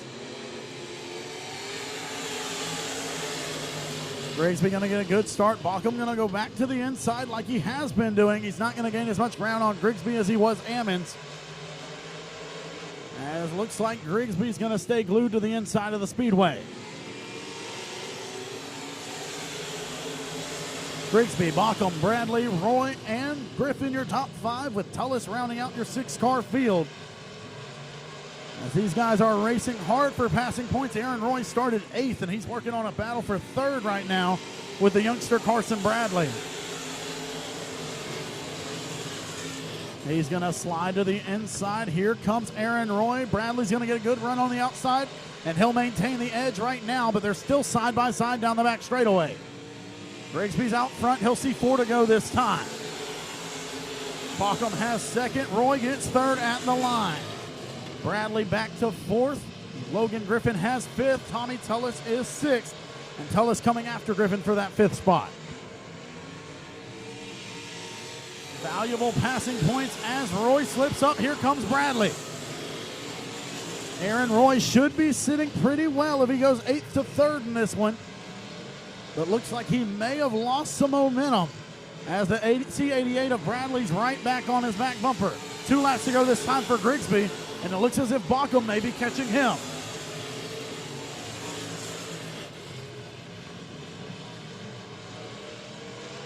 Last time by the flag stand, Grigsby had a 0.9 second advantage over Baucom. We'll see what it looks like this time, and it looks like Baucom definitely closed, and he did. 0.7 that time. Grigsby's going to sail high off of turn number 2. Baucom's been faster the last few laps, but it's not going to be enough, as he definitely gained ground on the 69, but the 69 will be the first car to the checkered flag, and Grigsby wins heat race number 3. Baucom took another 2/10 off at that time, but he'll finish 2nd. Roy is 3rd. Bradley 4th. 5th goes to Griffin, and 6th will be Tullis. So finishing in the 3rd spot after starting 8th, that's Aaron Roy in the 35. Josh Baucom started 2nd, finishes 2nd, and Derek Grigsby wins from the 4th place starting spot.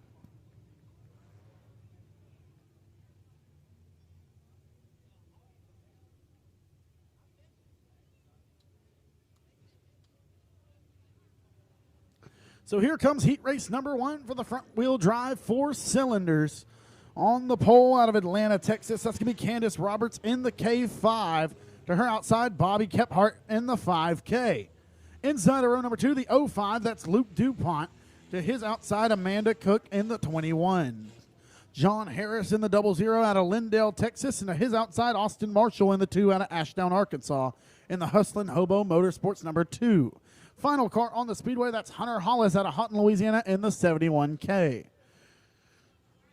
Race fans, like I mentioned earlier, the 2 car of Austin Marshall, he lost his uncle earlier this week, Mr. Ron Vaught. So the line between the number 2 and the K5 of Candace Roberts, those lines are in memory of Mr. Ron Vaught. As we go green for heat race number 1 of the front wheel drive 4 cylinders. Kephart going to go around Candace Roberts and take the early race advantage, but here comes DuPont to his inside. Luke DuPont takes the race lead down the back straightaway away from Bobby Kephart as Hunter Hollis works to the inside of Amanda Cook. Cook still has third, Hollis is fourth, Marshall fifth, Roberts is sixth, and John Harris is seventh. Cook gonna slide up in front of Kephart, take away the second spot. Hollis will take third as Kephart's relegated to fourth. Cook gonna sail way high now. Hollis looking to her inside as DuPont continues to lead. DuPont, Cook, Hollis, Kephart, and Marshall, your top five, followed by Roberts and Harris as Cook gets too high off the exit of turn number 2 and she goes over the top. She will go off the edge of turn number 2. Still waiting to see the 21 car reemerge. And it looks like the caution flag is going to have to wave. The caution flag will wave for the 21 of Amanda Cook, and there she is as she resurfaces. But unfortunately, that is an unassisted caution. So a great run there for Amanda Cook, was running in the second spot after starting fourth.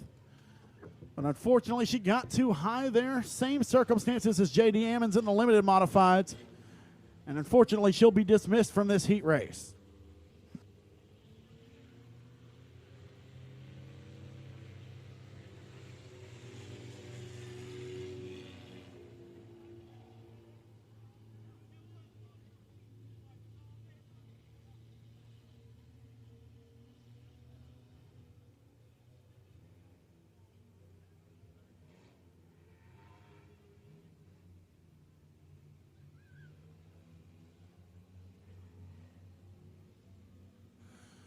Attention race fans, once again we need all the kids to remain in the seating area during green flag racing.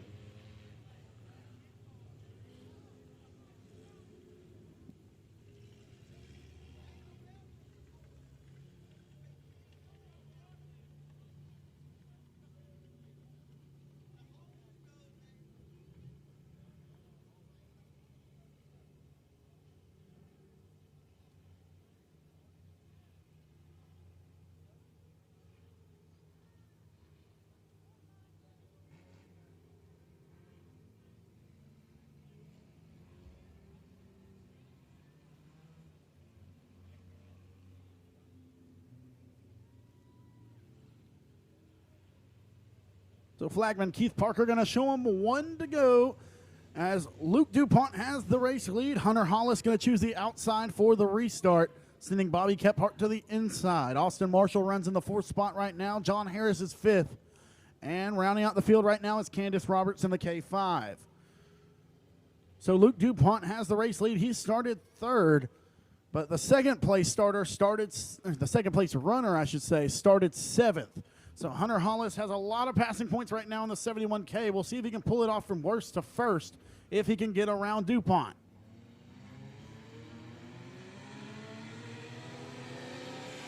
DuPont going to get a really good restart there. Hollis will get around Kephart once again, and he'll go to the top side of the speedway and begin his pursuit of the 05. Kephart has third. Marshall is fourth, as Roberts begins to battle with Harris side by side for the fifth spot. 3 laps to go for the 05 of Luke DuPont as we are running 6-lap heats for the front wheel drive 4 cylinders.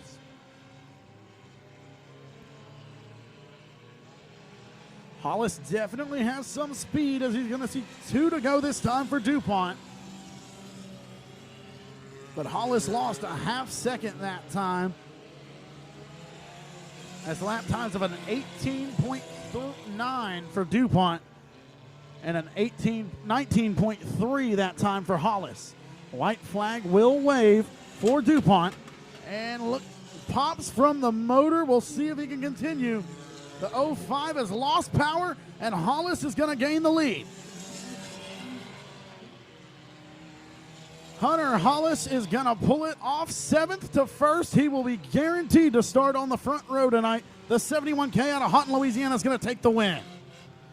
Second will go to Bobby Kephart. Third, Austin Marshall. Fourth will be John Harris. And fifth will be Candace Roberts.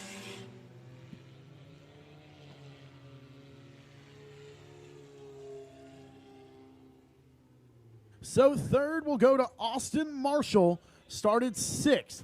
Second goes to the 5K of Bobby Kephart, who started second, and taking the win from the 7th place starting spot, the 71K of Hunter Hollis.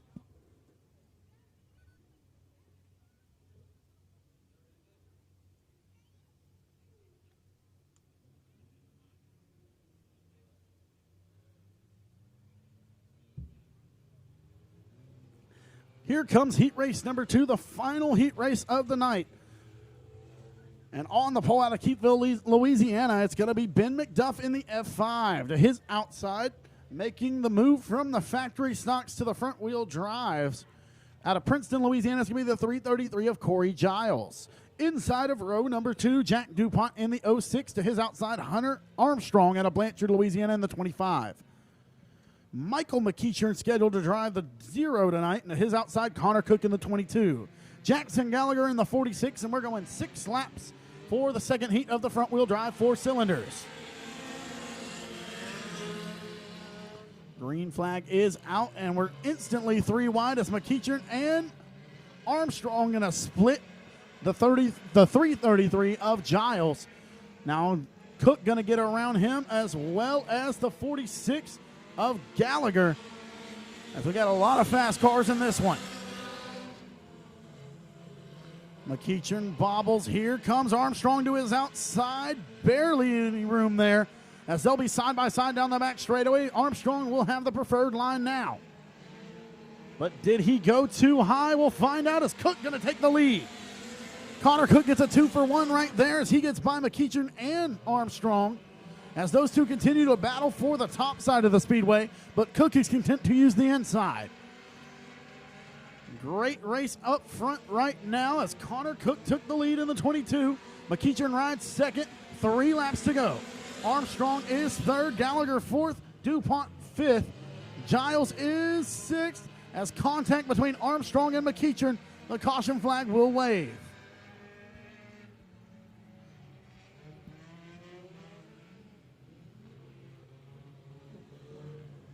Michael McEachern going to try to re-enter the speedway as he steals an infield tire. Not sure if he's realized it, but he's now dragged that tire a good 60 yards or so. Had to inform him on the receiver there, as we'd like our infield tire back, and we're going to get it back from the 0 of Michael McEachern. Funny circumstances there, as frustration got to him, I believe, as him and the 25 of Armstrong collided. And that is one of the smaller infield tires, so he may not have even known that he had it on the front bumper.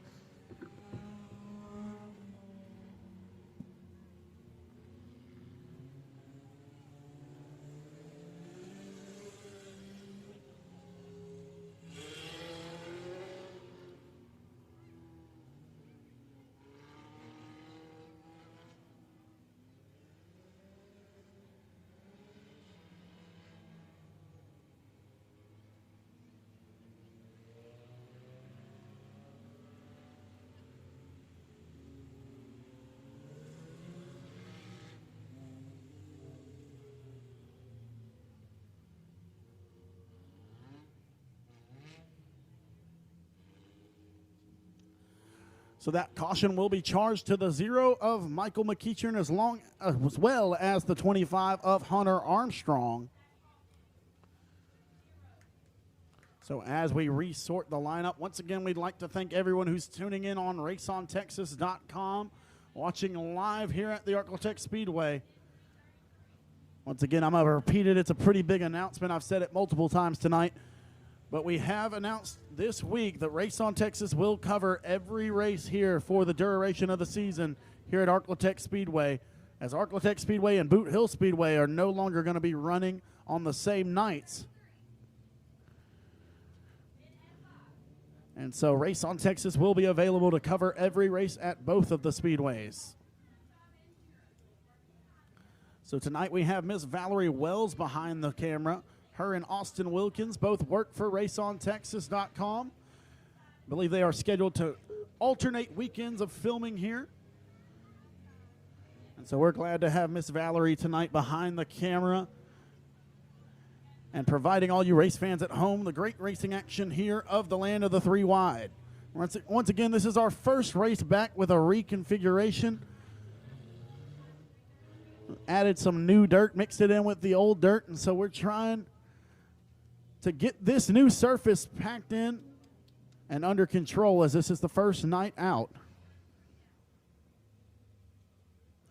As it would appear the 0 of Michael McEachern may not have a receiver on, as he is not responding to the commands of race control, as he now finds his correct spot thanks to the help of DuPont and Gallagher.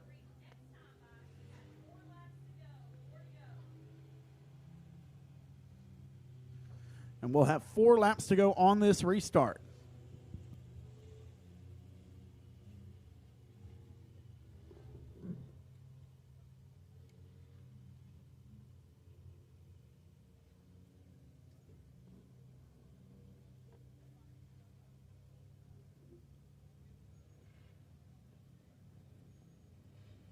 Lights are out, and Connor Cook going to set us back underway in the 22. We'll see if he continues to ride the bottom side of the speedway, as Gallagher's been working the outside of the speedway in the 46. Gallagher's got himself his first wins this season. He's got 1 win here and 1 at Boot Hill in the Fast Fix Dent Repair number 46 right there, as he goes side by side with Jack DuPont for the 2nd spot. Gallagher continues to run the top side of the speedway. DuPont works through the middle,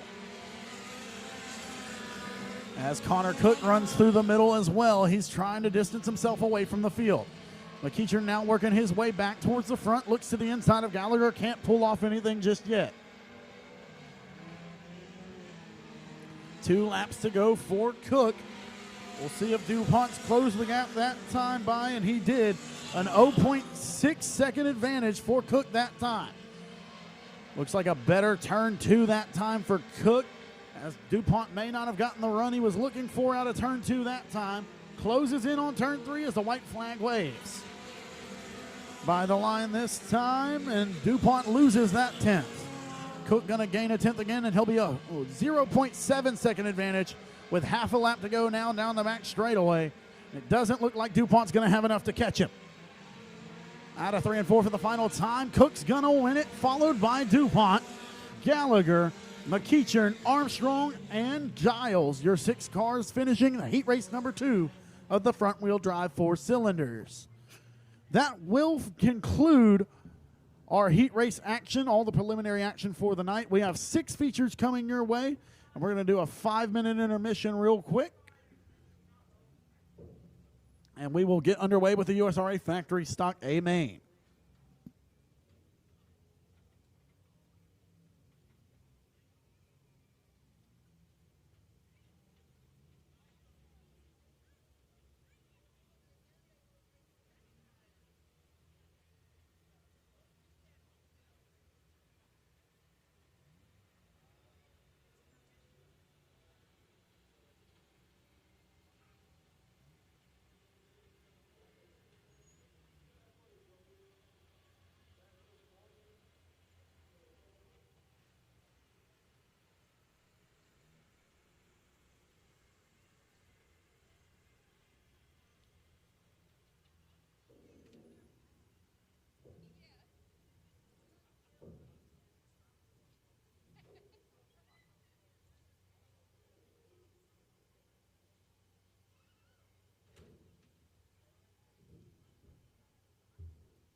Attention race fans, we need all of you to pull out your general admission ticket.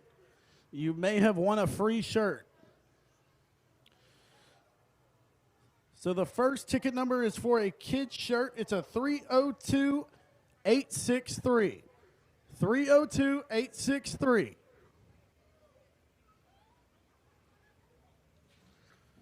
The second ticket number is for an adult t-shirt. It is a ladies' shirt. 537-280. If you have ticket number 537-280 or 302-863, come to the beer garden directly behind the flag stand and under the tower, and you can claim your free shirt.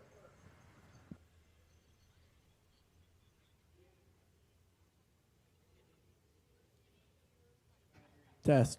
If these numbers are not claimed in the next 5 minutes, we will draw new numbers.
So once again, race fans, we're taking a quick intermission as we have our Able Truck and Trailer Sales water truck on the Speedway, trying to provide the best possible racetrack we can for the the 6 remaining features tonight.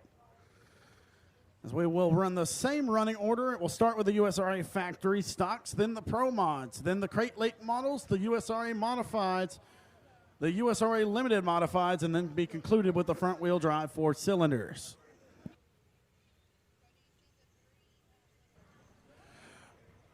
Our next scheduled race will be next weekend, August the 20th, and the classes that we're going to run will be announced later, early into next week.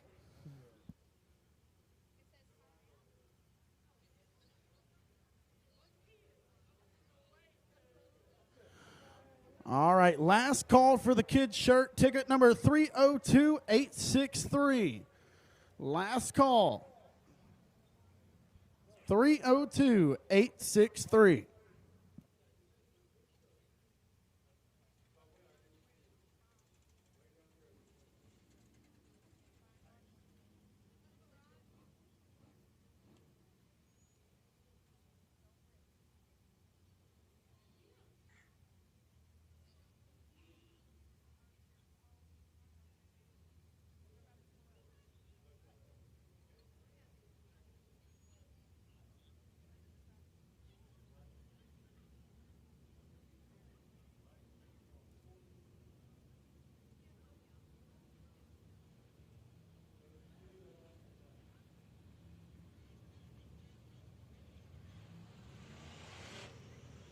So here come the USRA factory stocks for their A main.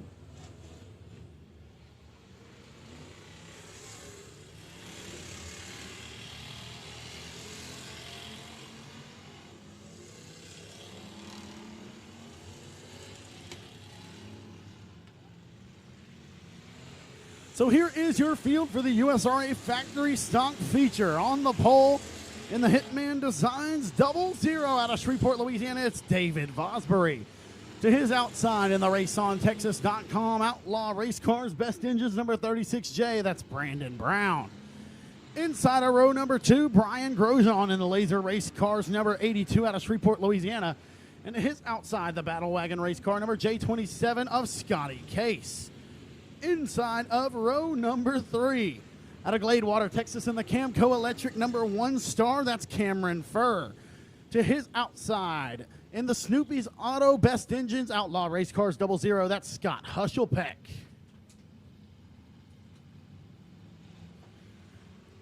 On the inside of row number 4, out of Ashdown, Arkansas, in the 15, that's Austin Turner. And to his outside, out of Jonesboro, Louisiana, the C7, that's Vic Case. Inside of row number 5, out of Robeline, Louisiana, the Legacy Construction, Scotty Shade Tree Performance. Graphics by Rob Litton, number 1, that's Stony DuBois. To his outside, out of Bossier City, Louisiana, in the Crawfish Time Twin City Towing 1-3 Designs, number 55M, that's Cody Myers.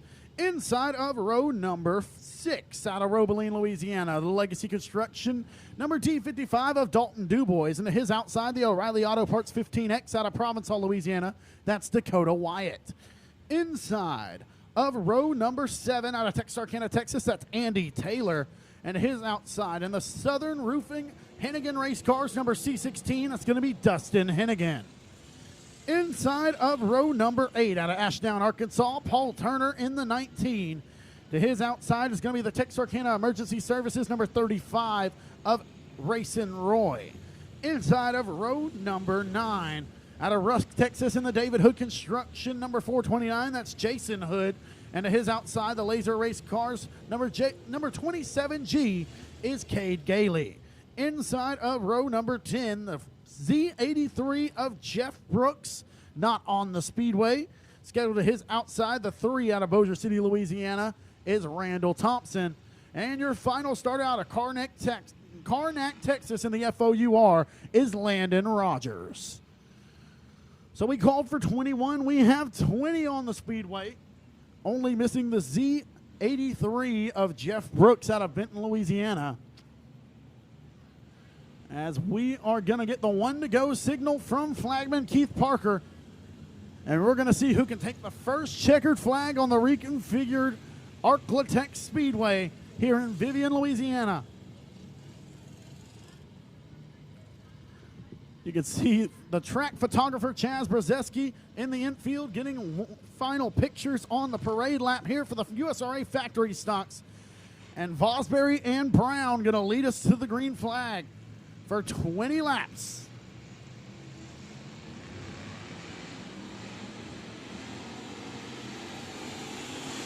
Unorthodox start there, but they are even coming out of 4. As Kay's going to give a push to Brown, and here they come nearly 3 or 4 wide. Coming out of turn number 2 down the back straightaway. Vosbury on the inside, Brown's on the outside, and Vosbury's going to lead lap number 1. Cameron Burr into the 3rd spot. Case is 4th, Hushelpeck has 5th. Scotty Case and Brandon Brown working the top side of the Speedway. Once again, Brandon Brown riding in Justin Whitehead's 36J, as Justin Whitehead is taking in the Knoxville Nationals tonight. And here comes Cameron Furr. He's going to take 2nd. Scotty Case will have 3rd. Put Brandon Brown to 4th, and the caution flag going to wave as Dakota Wyatt and Dustin Hennigan have problems on the front straightaway.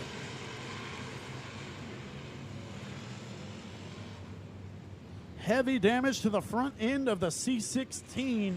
That car usually driven by Chris Hennigan. Dustin Hennigan's in it tonight. And unfortunately, the C16 is planted into the front straightaway wall.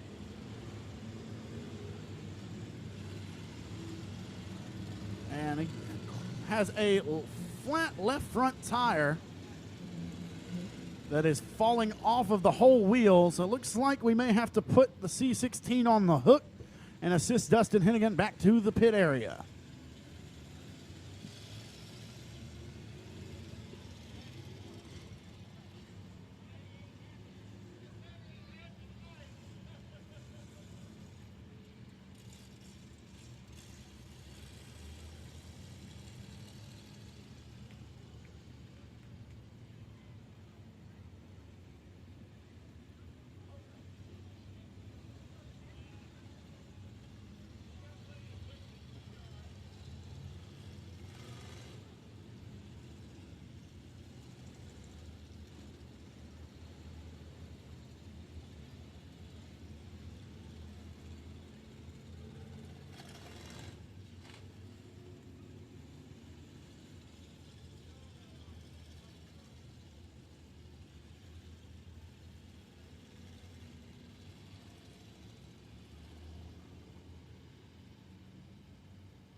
So we have 1 lap down. We'll have 19 laps to go when we resume.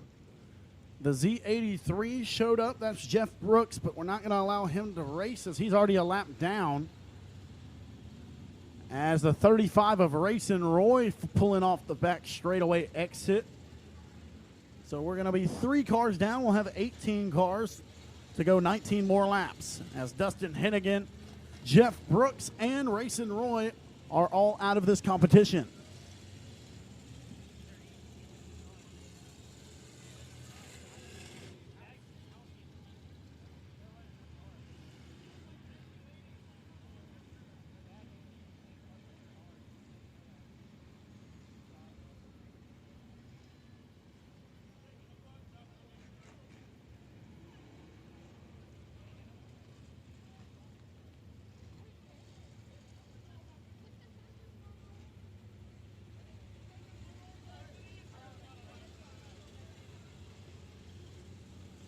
So it looks like we also lost the 15X of Dakota Wyatt after the contact with the C16 of Dustin Hennigan. So both of those cars have left the Speedway.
Lights are out. 1 lap down, 19 to go, and David Vosbury has the race lead in the 00.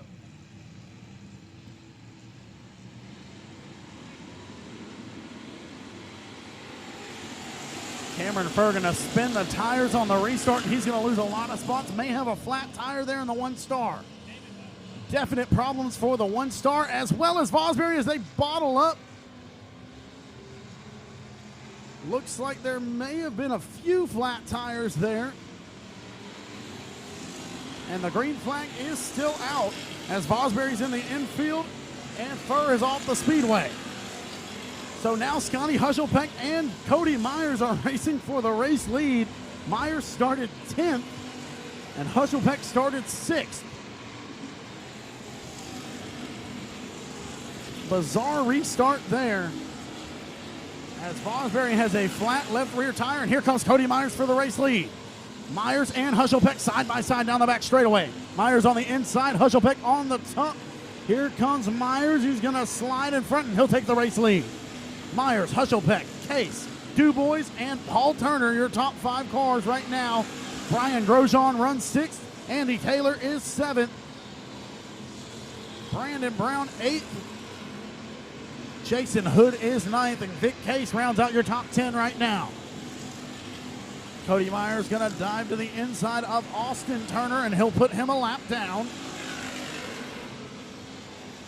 as he's starting to edge away from the 00 of Scott Hushelpeck. As we have 6 laps down now, 14 to go for the 55M of Cody Myers. As he's working with through lap traffic. As once again, a bizarre circumstance there. A lot of carnage, yet no caution flag because everything was off the speedway.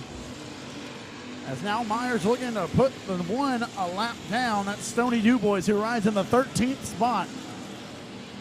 A lot of cars lost all of their momentum because of those circumstances. So Myers working to the outside of Stony Dubois, going to see if he can put him a lap down. If he struggles with him, it may allow the 00 of Hushelpeck to close back in. Dubois going to bobble through turns 1 and 2 as Myers going to look to his outside. Paul Turner battling now with the D55 of Dubois, and Paul Turner's going to take the 4th spot.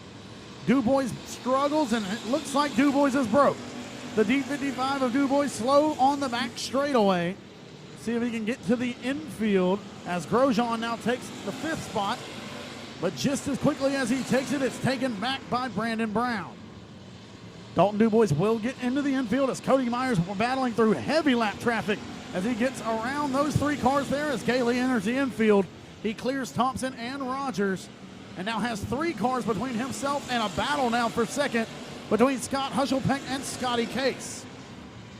Paul Turner has 4th. Brandon Brown is 5th. Brian Grosjean 6th.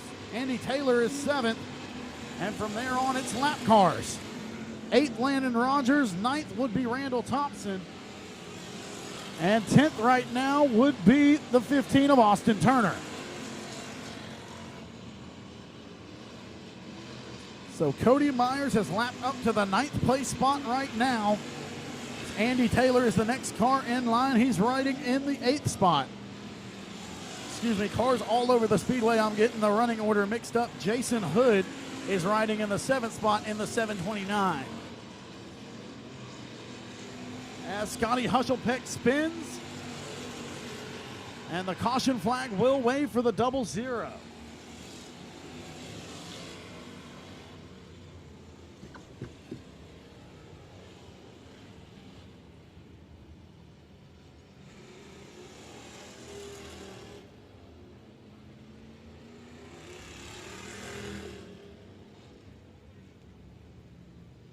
So we have 12 laps down, 8 laps to go. And Cody Myers has lapped up to the 8th place car. Excuse me, he's lapped the 9th place car. The 8th place car is the last one on the lead lap. That is the 34 of Andy Taylor.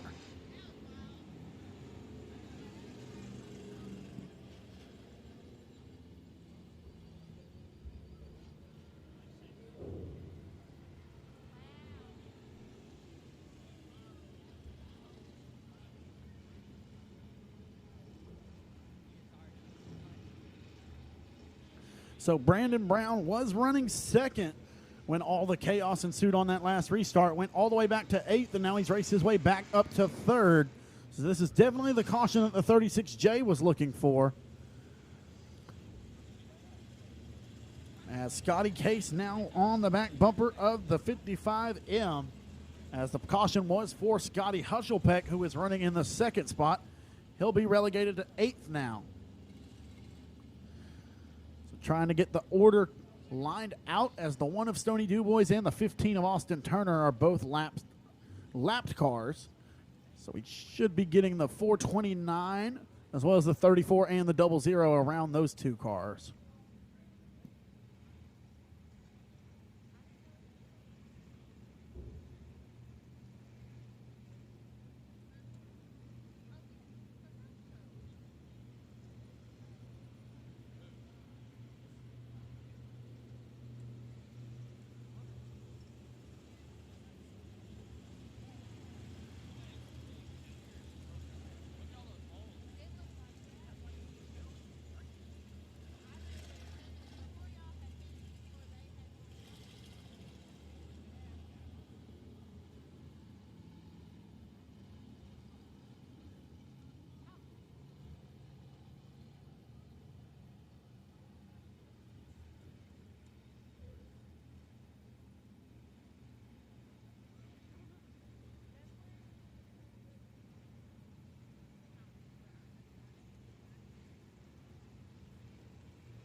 So now that we have the order sorted out, we'll have an 8-lap heat race, if you will.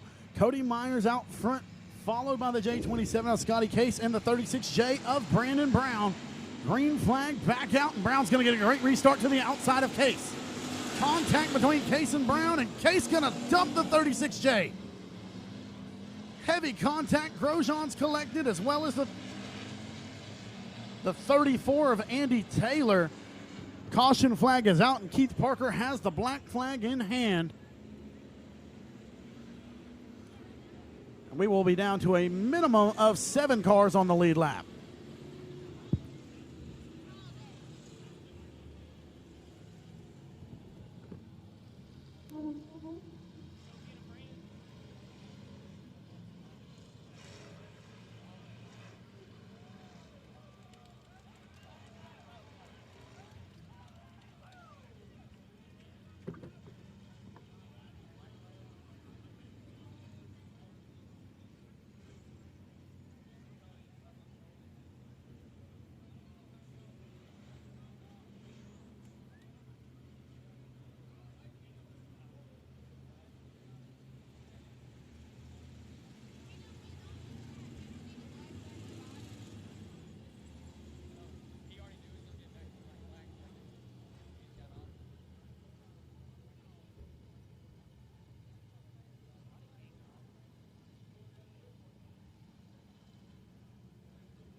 So a pair of dismissals off of that circumstance. The J27 of Scotty Case going to be black flagged for spinning the 36J of Brandon Brown under green flag conditions, and then Brandon Brown going to be black flagged for spinning the J27 of Scotty Case under yellow flag conditions.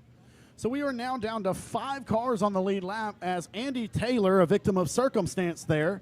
The 34 going to end up with a flat tire in the infield, because he could not get slowed up in time to avoid the 36J after being spun off the front bumper of the J27. So lights are back out, and once again we have 8 laps to go. Cody Myers has the race lead, followed by Paul Turner, Brian Grosjean, Jason Hood, and the 00 of Scott Hushelpeck. Those are your only cars on the lead lap.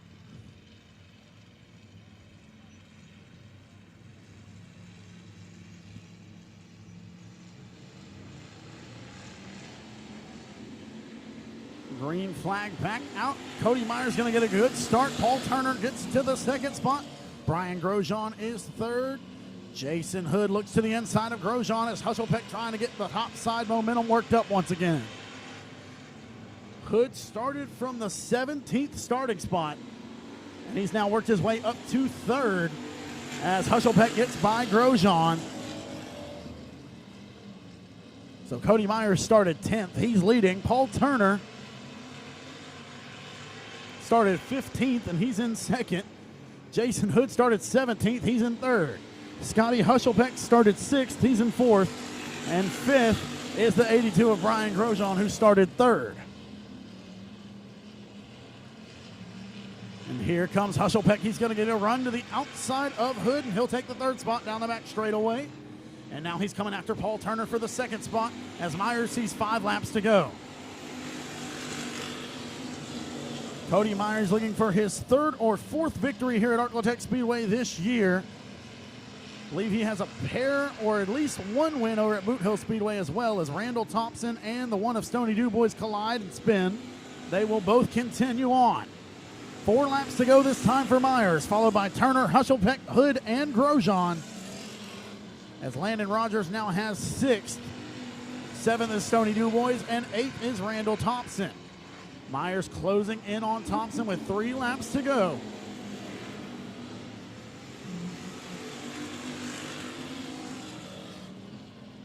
Myers going to go to the outside of Thompson down the back straightaway, and he shouldn't have to deal with another car, although the caution flag will wave as the FOUR of Landon Rogers spins on his own on the exit of turn number 4.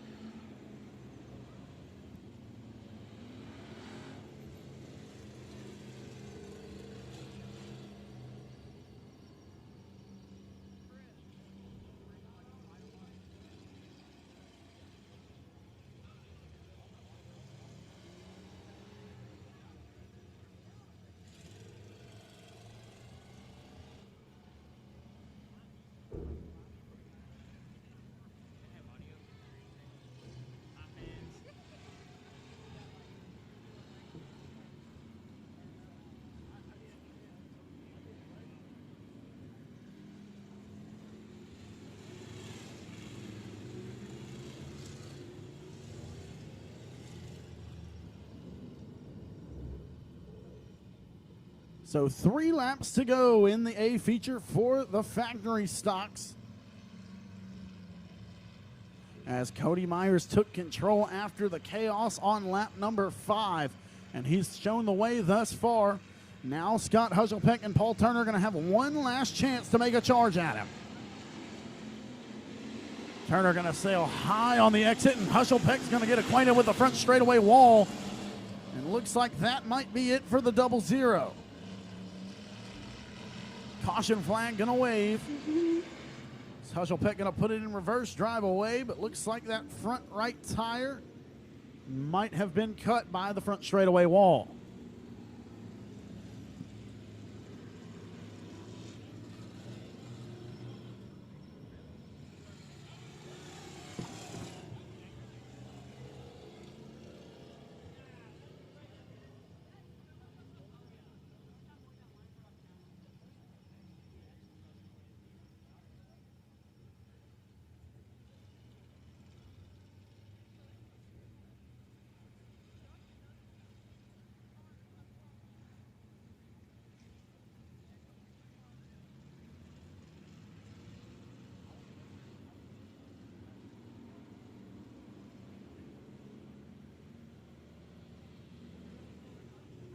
So no laps complete that time, and we're going to have another 3-lap dash as Myers has the lead. Paul Turner is second. Jason Hood is third.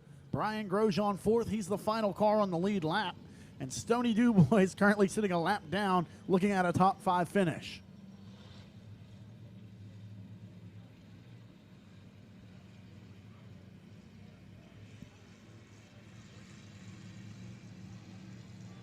So Myers going to get us back underway. And here comes Turner. He's going to slide in front of Hood. Now Hood going to look to his outside. Stoney Dubois is going to make a pass on Grosjean as well as Hood. He is still in the 5th place spot, though, because those 2 cars are on the lead lap. 2 laps to go this time for the 55M of Cody Myers.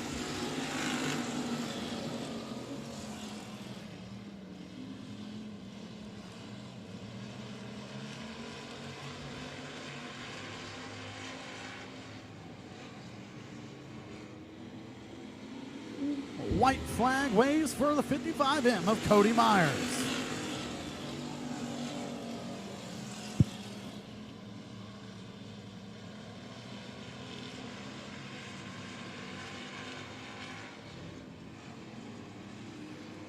Taking another win at Arclotech Speedway, the 55M of Cody Myers going to park it in victory lane. Paul Turner is second, Jason Hood third, Brian Grosjean is fourth, Stoney Dubois 5th, Randall Thompson 6th, and Landon Rogers 7th.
Myers in the 55M.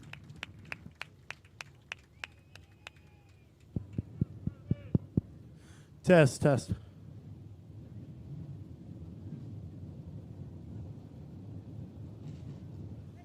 Cody, meet me over here. Mike doesn't have the distance tonight. All right, Cody, 3 wins in a row here, coming off of 3 weeks of big races. And you won one here. You won $5,000, your first big win. I know it was a super exciting week for you. You ran third at the King of the Hill, another great performance. and then you back it up again tonight with another win here at the Land of the Three Wide. Tell us about your month, how it's gone, and tell us how you like the new racetrack.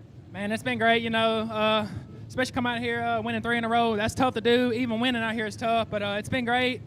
Taking off last week was nice, but we about to get back for chasing this big money here. And the track had a lot of character tonight. Me and Roland knew that.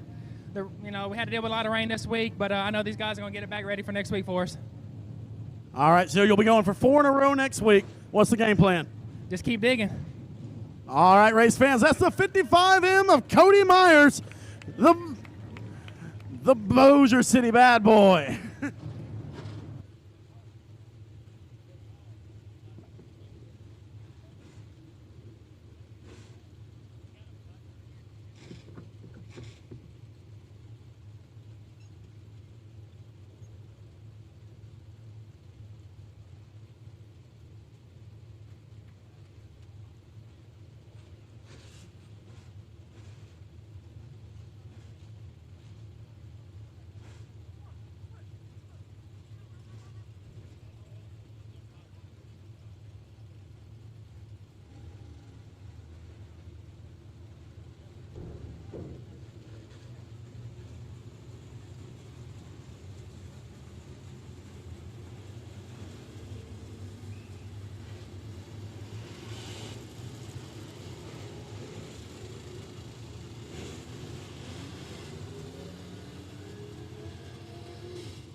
Race fans, we need the kids to stay in the stands while race cars are on the track.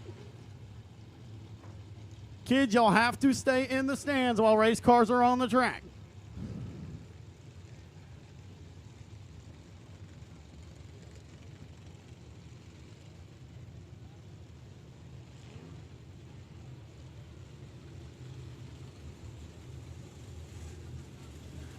So here is the Pro Mod feature. On the pole, Michael Easley in the 20. To his outside, Jason Beasley in 16. Trent Humphrey in 515. BJ Cook in the 43J. Mike Morris in the 5M. Dakota Isley in the 777. Dakota Hart in the 18H. Heath Thompson in the 54T. Robert DeLude in Star 3. Kason Potter in J316. Dakota Tutt in the 84, Bear Malthop in the 6, Rusty Neft in R3, Jeff Rice in the 2, Milton Braun in the Team 99, Blaine Stewart in 7S, Dustin Randall in the 199, Randy Darlin in the 33, and Doug Vick Jr. in 4V.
So the 99 of Milton Braun having to be assisted off the speedway prior to the green flag of this one.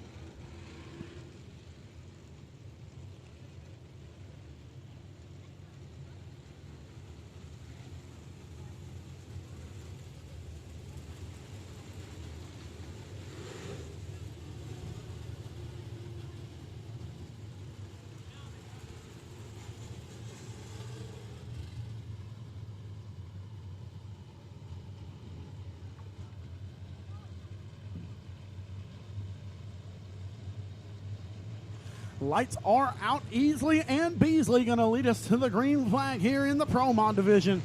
The 20 and the 16 side by side. Green flag is out.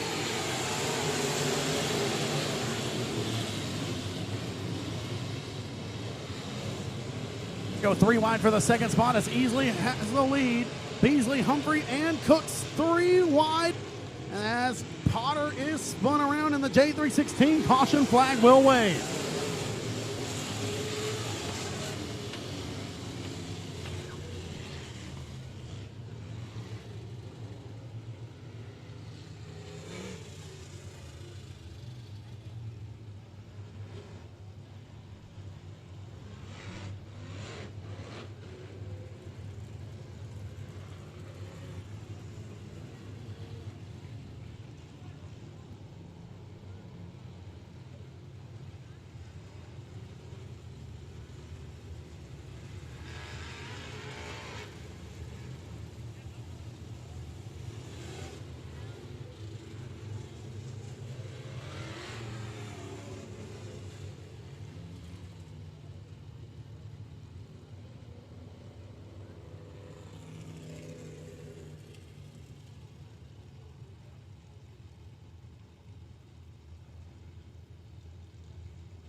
So we're going to go for an original restart with the J316 of Kason Potter on the rear, as he was the cause for the caution there. Looks like we lost a few other cars. The J7 of Blaine Stewart left the speedway. And Easley and Beasley going to get us restarted for the first attempt at an original restart.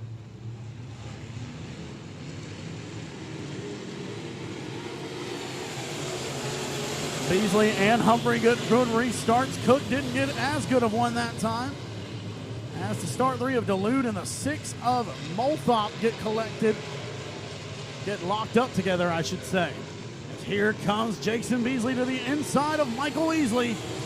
Easley still leads in the 20.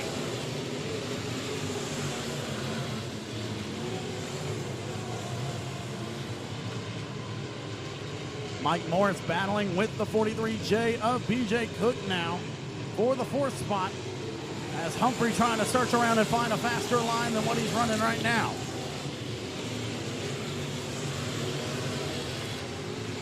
Easley and Beasley going to get by the 33 of Randy Darlin as he rolls off the back straightaway exit.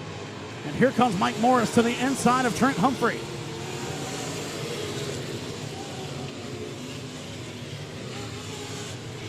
And the caution flag going to wave for the 199 of Dustin Randall.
So we got 3 laps in now. There'll be 17 laps to go as Michael Easley took control there in the 20. 16 of Beasley was right there with him as Humphrey was trying to hold off Cook and Morris as they were the 3-car battle for the 3rd spot. So Beasley going to go to the inside where he's been running most of the night. And that will send Humphrey to the outside for the restart. We'll see what they can do if either of those cars have anything for the 20 of Easley.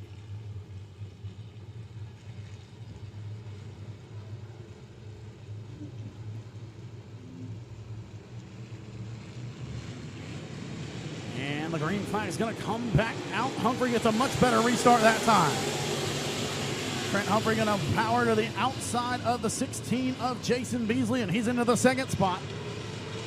Now he's going to work the top side of the Speedway as the 199 rolls through the infield to rejoin the field.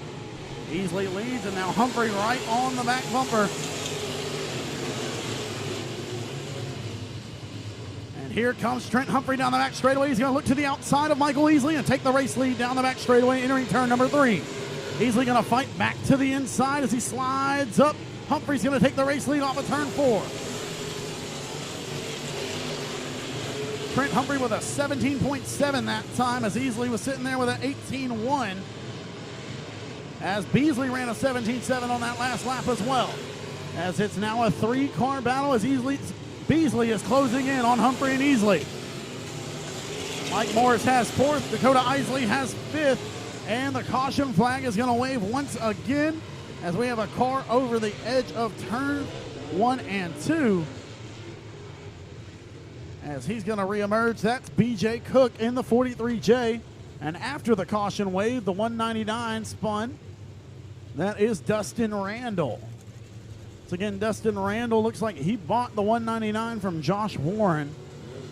Still got the sponsors and the paint scheme of Josh Warren on that, but it's Dustin Randall behind the wheel of the 199.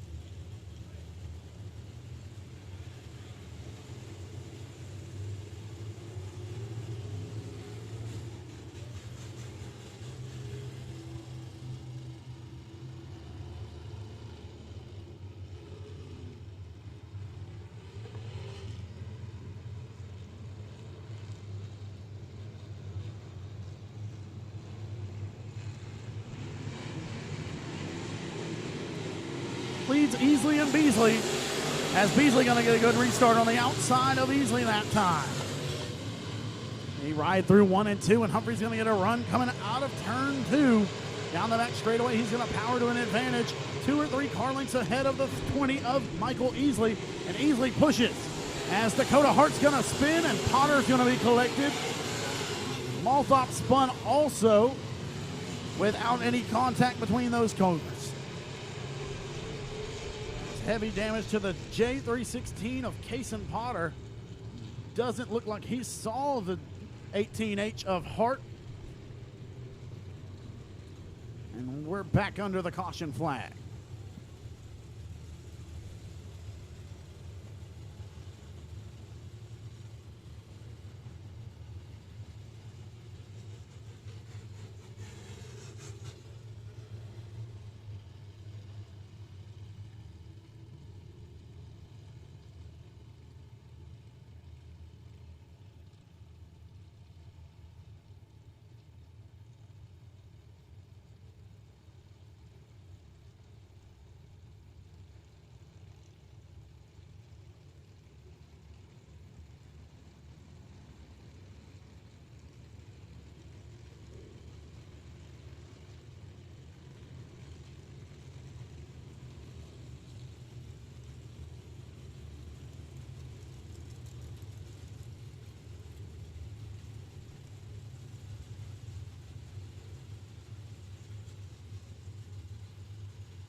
So 6 laps in, 14 laps to go for the 515 of Trent Humphrey out front in his Everything Artsy Events, Johnny's Pizza House. Gene Humphrey Racing Engines number 515 as he's trying to hold off Jason Beasley and Michael Easley. And Beasley got a great restart there in the Jay's Lawn Care Sinla RV Center number 16 as he's looking to the inside of Humphrey. Now Easley going to get a run back to the outside of Beasley as the caution flag going to wave once again.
We're going to go back to another restart with 14 to go. See if we can get a few laps in here in the Pro Mods.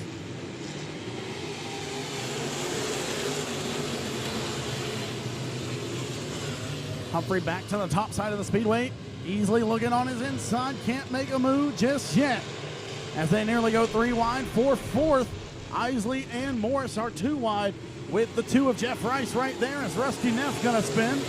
The caution flag waves as the 199 had already spun over in turn number 2.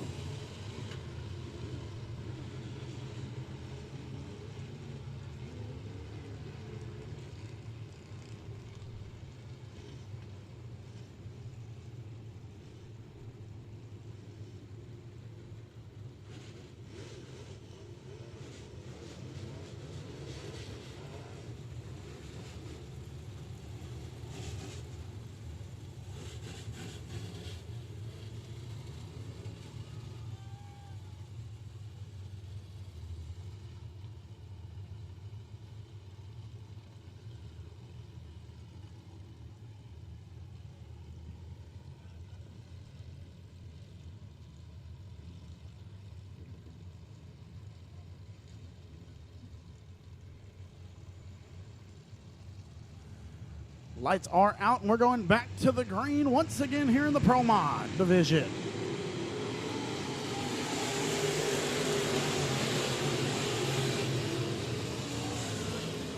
Humphrey uses the top once again to power around the outside of the 20 of Easley. Easley still continuing to dive to the bottom. Beasley works the top. Right now, the bottom seems to be paying off for Easley. Now he'll run through the middle, see if he can gain some ground on the 515 of Humphrey. As the J316 of Potter gonna spin in turn number 4.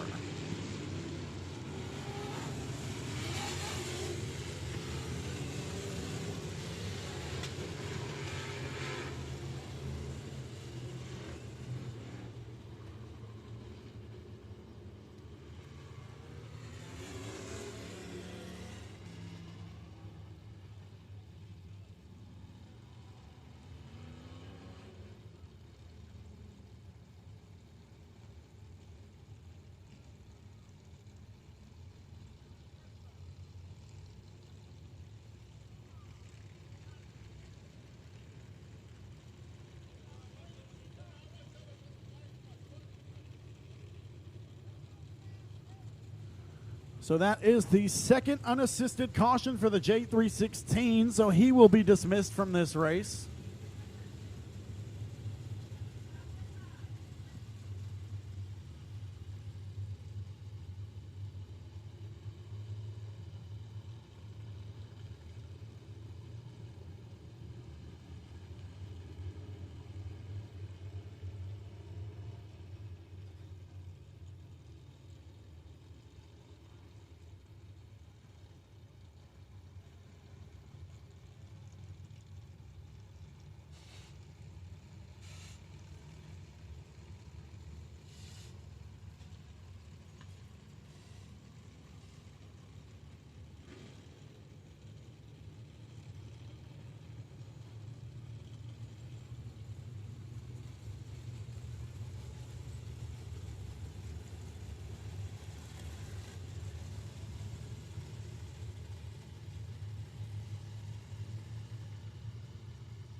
So 7 laps down, 13 laps to go here in the Pro Mod division, and Trent Humphrey's going to lead us back to the green flag once again.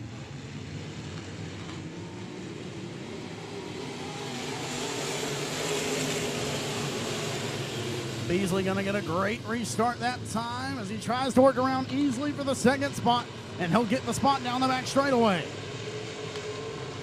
Humphrey on the top, Beasley on the inside. See if he's got anything for Humphrey now that he's cleared easily.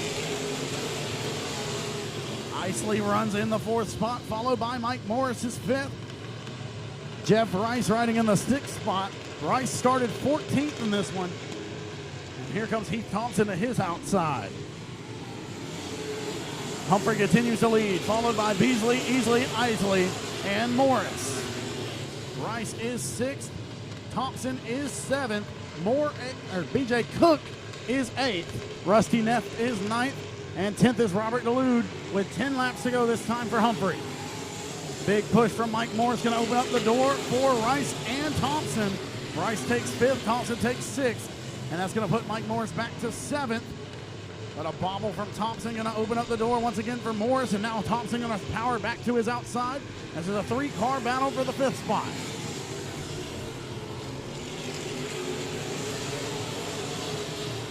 Heath Thompson starting to work the top side of the Speedway. Like his teammate who's out front with the race lead, Trent Humphrey. Pair of Humphrey Racing teammates there. Humphrey out front, Thompson riding in the 6th spot, trying to work his way into the top 5. As Beasley and Easley continue to battle for the 2nd spot. While Humphrey is extending his advantage, he's got a 2-second advantage over Beasley. That time by extended to a 2.4-second advantage.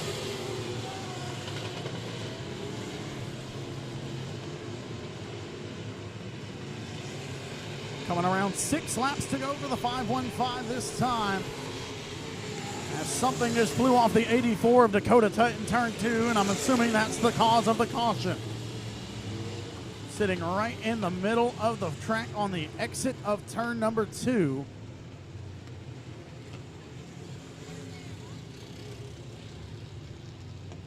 And now another thing just flew off the 6 of Bear Malthop. So multiple items of debris on the Speedway right now. We're going to clear those up. And we should have 6 laps to go in the Pro Mod feature.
So we are going to go to a single file restart here for the Pro Mods with 6 laps to go. Humphrey, Beasley, Easley, Isley, and Rice, your top 5, followed by Morris, Thompson, Cook, Neft, and Tut, your 10 remaining cars.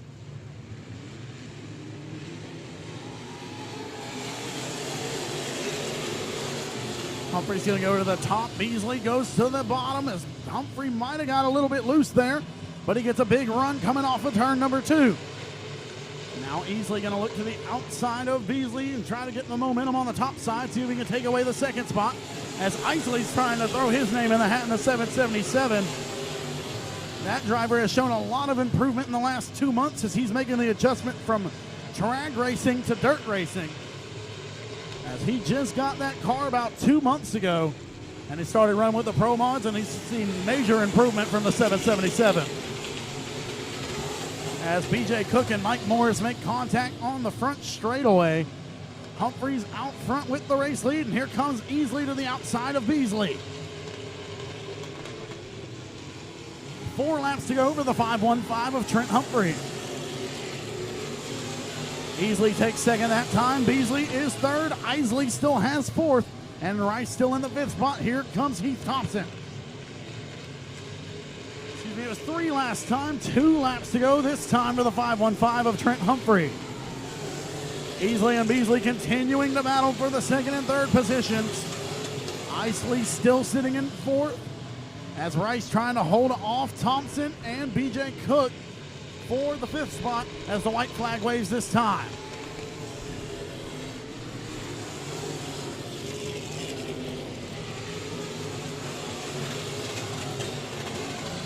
He'll go down the back straightaway one final time. He's going to enter the top of turns 3 and 4, and he'll get it through unscathed and taking another checker flag here at the Arcotech Speedway. Trent Humphrey in the 515. Michael Easley second. Jason Beasley is third. Dakota Isley is fourth. And at the line, Heath Thompson going to take 5th.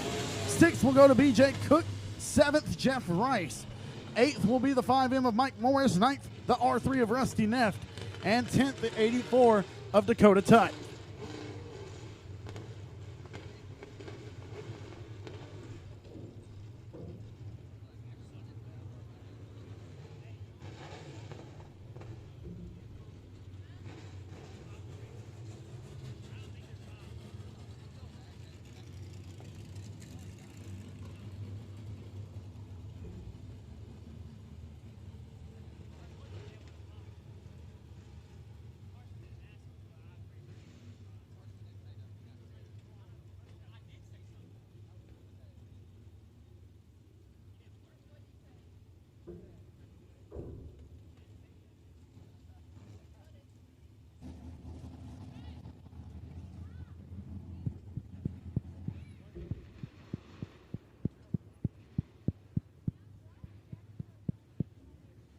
Test.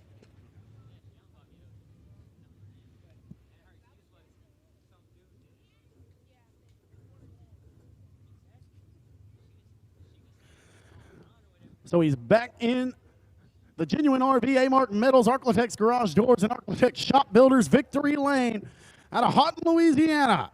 Once again, climbing out of the car here at the land of the 3 wide, victorious. It's the 515 of Trent Humphrey.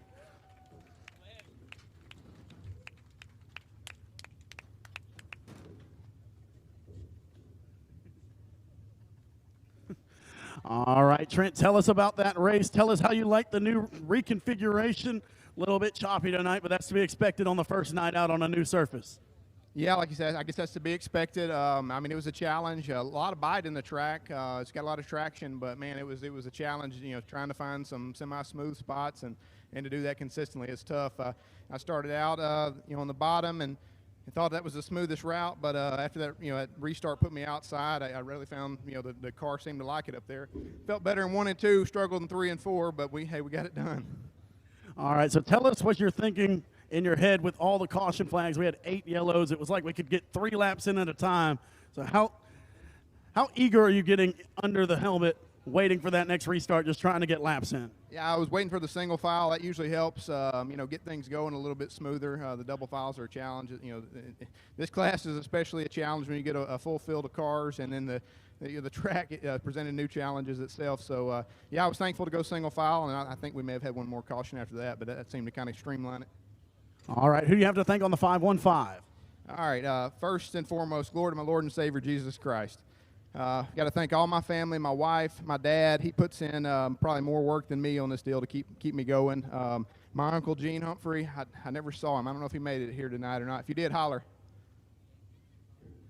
All right. So anyway, he keeps me, again, just with an awesome power plant under the hood. My uncle, Ronnie Humphrey, all my family, everything artsy events. Go give them a follow on Facebook or Instagram. IRP Race Cars, BSB Manufacturing, JRP, Jeff Lewis, J&J Motorsports, Jody Prince. He's helped me out a bunch this year. ABC Auto Parts, Johnny Vault, Kevin Peters, Ryan Humphrey of Pro Glow. And I think that pretty well rounds it out. Oh, no. Got to thank Bill, Bill and Greg with us tonight. My nephew Hudson as well, helping me crew. Thank them very much. Thank all you fans as well as everybody here at Arklatex giving us a place to race. Thank y'all. All right, race fans, let them hear you. The 515 Trent Humphrey back in victory lane.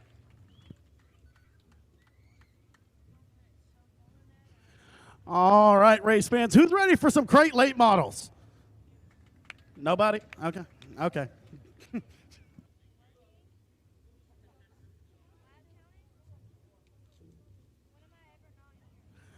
Is anyone excited to watch Cade Dillard start from 21st in the modified race?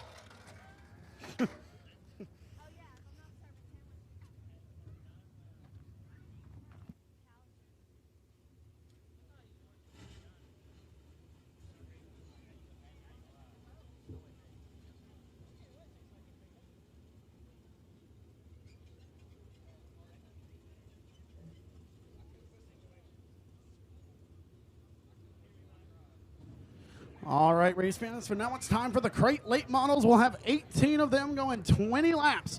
$800 to win.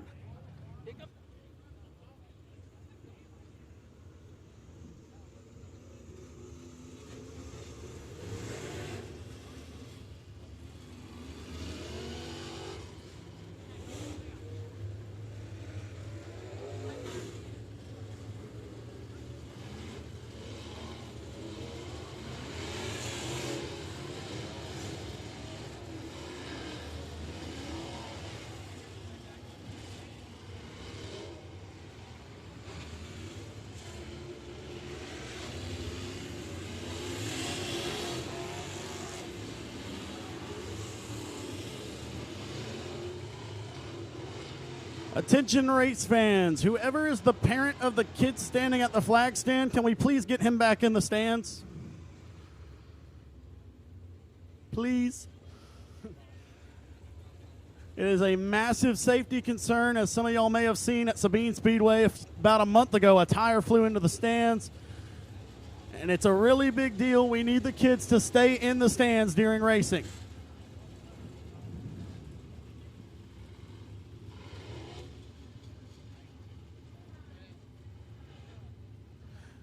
So here is your crate late model lineup. On the pole out of Doyline, Louisiana. In the Young Home Designs, Stewart Electric number 7S, that's Brent Stewart. To his outside, the Bubba Green Towing Black Diamond Race Cars B17 of Brandon Ball out of Texarkana, Texas. Inside of row number 2, the Advanced Powder Coating Black Diamond Race Car number 54G out of Houghton, Louisiana, that's Garrett Gibson. To his outside, out of Shreveport, Louisiana, in the Lucas Oil Go Lithium Advanced Powder Coating number 15, that is Clay Stuckey. Inside of row number 3, out of Bossier City, Louisiana, in the Yard Services Little Works in Progress number 21, that's David Winslet.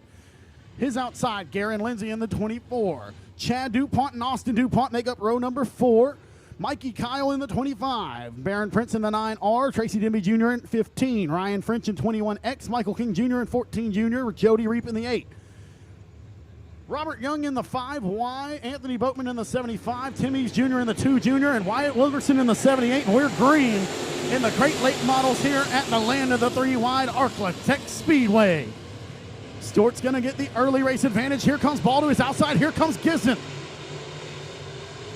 Stewart on the inside, he's gonna get loose. And Winslet's gonna find the hole. Ball takes the lead, Winslet takes second, Stuckey's in third. Gibson has fourth, and Chad DuPont sitting in the fifth spot right now. It's an elbows up, put it to the floor kind of racetrack right now, as Chad DuPont's gonna take fourth away from Garrett Gibson.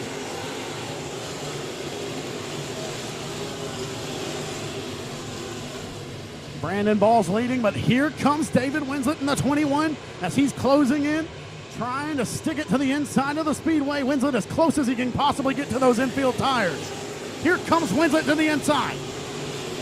Winslet on the inside, Ball on the outside, and Winslet's going to take the race lead. Ball going to charge back to the outside. The B17 on the top, the 21's on the inside. At the line, Winslet's going to have it, but Ball may be able to work up some momentum on the top side. And the caution flag will wave. The 21X of Ryan French out of Natchitoches, Louisiana will be the cause of this caution, and the caution flag will wave here in the crate late model division at Arklatex Speedway. So great race out front early between David Winslet and the B17 of Brandon Ball. As there are two lines showing right now, Ball working the inside. Winslet working the inside. Ball went to the outside after Winslet got by him and started to work up some momentum and gained a little bit of ground until the caution flag came out.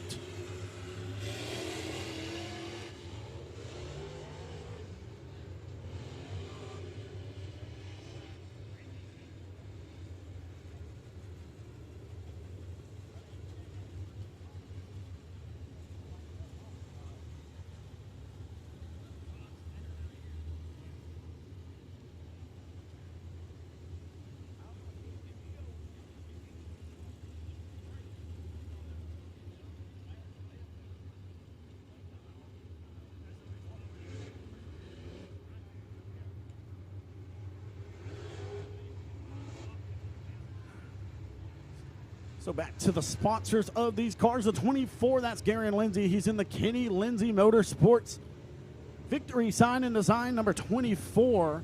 To his outside, the Bayou Dirt Works Louisiana Pumping Service number 57. That is Chad DuPont. That's Austin DuPont. His father, Chad, in front of him has the same sponsors. 25 of Mikey Kyle. That's the Golf Cars of Louisiana. Ultra Outdoors, Cade Dillard Racing number 25. To his outside, the A-Mark Metals number 9R of Baron Prince. Inside of the next row, the B&D Motorsports number 15. That's Tracy Denby Jr. Got the Shop King Shots 14 Jr. of Michael King Jr. The Esco Electric number 2 of Tim Eves Jr. As well as the Young Home Designs 5Y of Robert Young. Wilkerson Construction number 78 of Wyatt Wilkerson. And the Budweiser 21X of Ryan French. We're back under green flag conditions, and Winslet's taking the advantage right now. As Ball trying to work the outside of the Speedway. Stuckey working the inside, seeing if he can take the second spot away from Ball. Here comes Garrett Gibson as he's looking good in the white and orange 54G as he's charging after Clay Stuckey for the third spot. Garen Lindsay has fifth right now in the 25.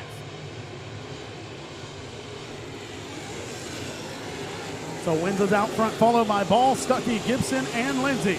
Kyle has sixth. DuPont is seventh. DuPont is eighth. Prince is ninth, and Boatman has 10th. Denby going to get back around Boatman for the 10th spot. As the 21 of Winslet is in control. Now Ball going to drive to the inside of the Speedway. Looks like he may have given up on the top side in 1 and 2. He's going to go back to the top in 3 and 4. We'll see at the line if he makes up any ground. And at the line, he makes up 2/10. Has Brandon Ball found the preferred line? He runs the bottom in 1 and 2, and he's going to go to the outside in 3 and 4. We'll see if he makes up more ground this time.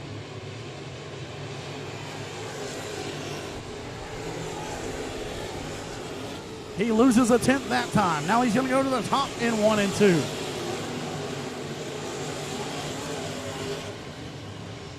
Running the top all the way around. Brandon Ball is this lap by, as Clay Stuckey ran the best lap last time around.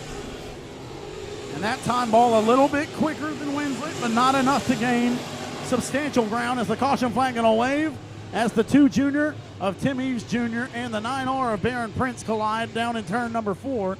And Ryan French spins in the 21X trying to avoid that collision.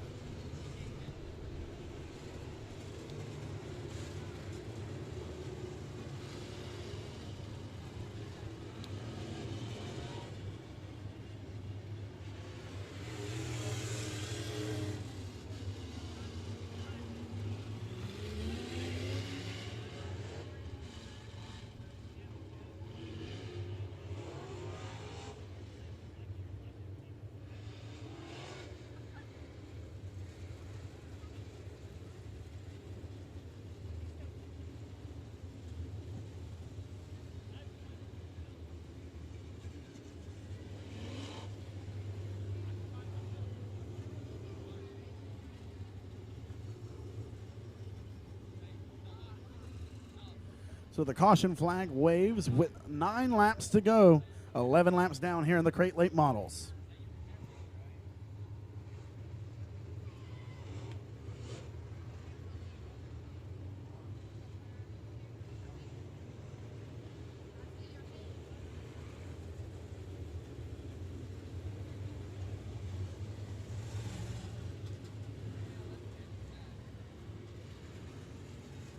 So David Winslet, your race leader, has ran the fastest lap of the race by 4/10. He hit a 16:027. Second fastest lap was by the second place runner Brandon Ball with a 16:420. So we'll have to see if Ball or Stuckey can pick up the pace to match the 21 of Winslet.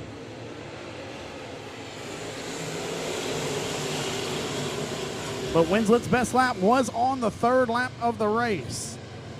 So we'll see if he's been fading. And here comes Garen Lindsay. They're going to go 3 wide for second. Lindsay looking to split Stuckey and Ball. He's going to get by Stuckey. He won't clear Ball just yet, but now he's got the preferred line. Here comes Garen Lindsay. And Lindsay's going to bounce through turns 1 and 2, but he'll stay in front of Stuckey. And he'll be able to dive back to the inside of Ball for the second spot once again as he's running the middle side of the speedway. Winslet leads, followed by Balls. Lindsay, Stuckey, and Gibson, your top 5 cars right now.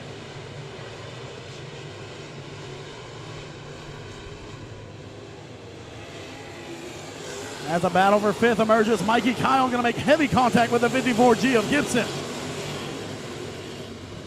Mikey Kyle going to force his way into the top 5 around the 54G of Gibson. Gibson now on his back bumper. We'll see how Gibson repays that move. As we lose one of the 57s, that is Chad DuPont in the 57 pulling off the speedway. As Winslet's out front, followed by Ball, Lindsay, and Stuckey. Kyle now has the 5th spot. And here comes Gibson back to the inside of Kyle. Best battle on the speedway right now. Near the back of the pack as they're 3 wide nearly between King Jr., Eves Jr., and Stewart, as Garen Lindsay and Clay Stuckey continue to battle for the 3rd spot. Mikey Kyle battles with Garrett Gibson for the 5th spot, as there are 2 laps to go this time for the 21 of David Winslet. Stuckey going to get by Lindsay that time for the 3rd spot, and here comes Gibson back underneath the 25, the rear bumper of the 25 of Mikey Kyle. White flag this time for Winslet, as Ball still trying to work the momentum on the top side.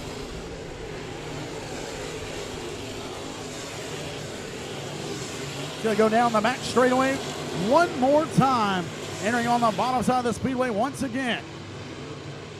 And he's going to take the win. David Winslet in the 21, going to park it in victory lane here at the land of the 3 wide. Brandon Ball is 2nd, Clay Stuckey 3rd, Garen Lindsay 4th, and Mikey Kyle rounds out your top 5.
Race fans, he's starting to strap out of the car.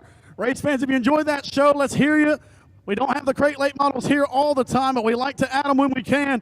And your crate late model winner out of Bossier City, Louisiana, the 21 of David Winslet.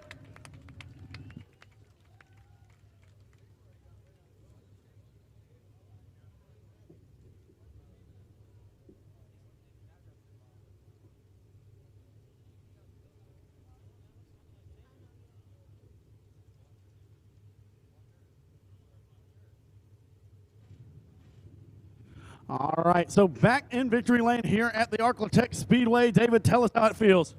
Man, it's been awesome. I hadn't won a race here at Arclitect in probably 3 or 4 years at least, back in the mod days. All right, so tell us about the racetrack. We added some new dirt. It's a little choppy tonight. We know. We expected it. You drivers expected it too. But you came out victorious. What do you think is the future of this track? Man, I like it. I've always been good here. I love this place. I love racing here. It's been a long time coming to get another win here. Never thought I'd win a race in late model here for sure. We didn't hit it right in the heat race, and it had to put us behind a little bit, and I threw a bunch of changes at it, and man, we hit it on the head. So tell us about the transition. You ran modifieds for like 10 years, and now you're in late models. Tell us how the transition is, as you see in the national late model scene. A lot of guys go from modifieds and do really well in late models. Yeah, the mod deal, it gets you in trouble sometimes because you got to drive the mod so straight, and the late model you drive a little more sideways, a little crooked. But when it gets slick, it really helps in the late model to be able to drive it straight like that. All right, so tell us about everyone who helps you on the 21 and helped you park in the victory lane. My wife, my son's probably back there. He's mad. He's in the rig somewhere, I think. My dad, Yard Services, Allen's Automotive, Harmon's Towing, Payroll Bucking Bulls, Little Works Progress, Amsoil, Zach Newsom, Stuckey Enterprise with Black Diamond. My cousin Steven's back there. My buddy James comes to races a lot.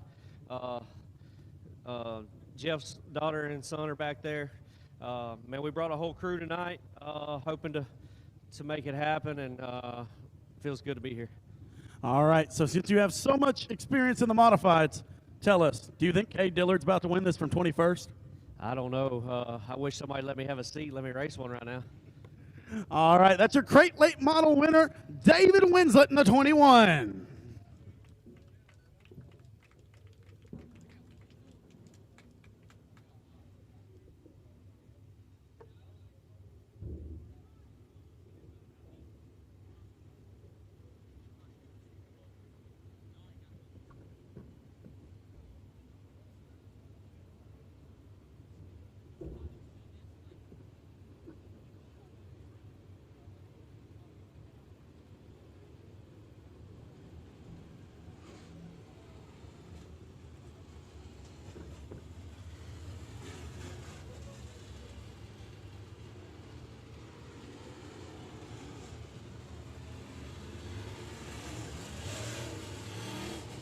And here are your USRA modifieds, 22 cars, the best field we've had here all year, with some of the best competitors of the year as well. And they're ready to battle for 20 laps and put on a show here at the Arclitect Speedway.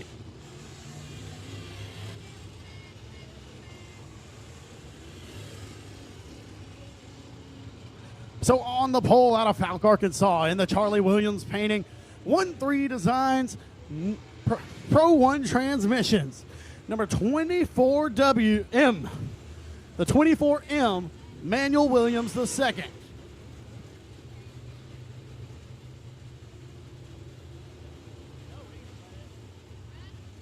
To his outside, in the Genuine RV Billy Ray Racing Dirty Deeds Designs, number 8T, that's Dustin Tater Hyde.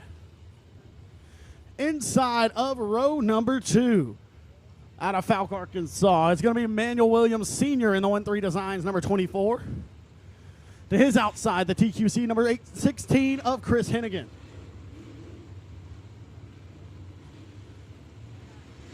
Inside of row number 3, the IRP Race Cars RKT operating number 12 of Jason Ingalls. To his outside, the David Hood Construction 110 of Casey Brunson.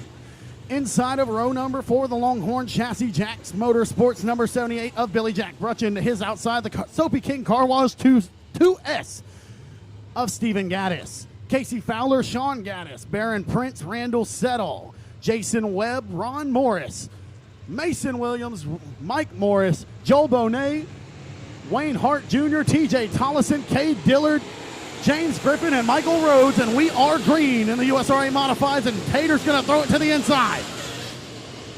Lil Man and Tater side by side for the race lead on lap number 1. Here comes Tater to the inside. Williams going to sail high, and here comes Dustin Tater Hyde as Williams has a front end issue. Emmanuel Williams the second into the infield as he broke a front end. Caution flag will wave as Mason Williams, Joel Bonet, Wayne Hart Jr., and TJ Tollison all collide down in turn number 4.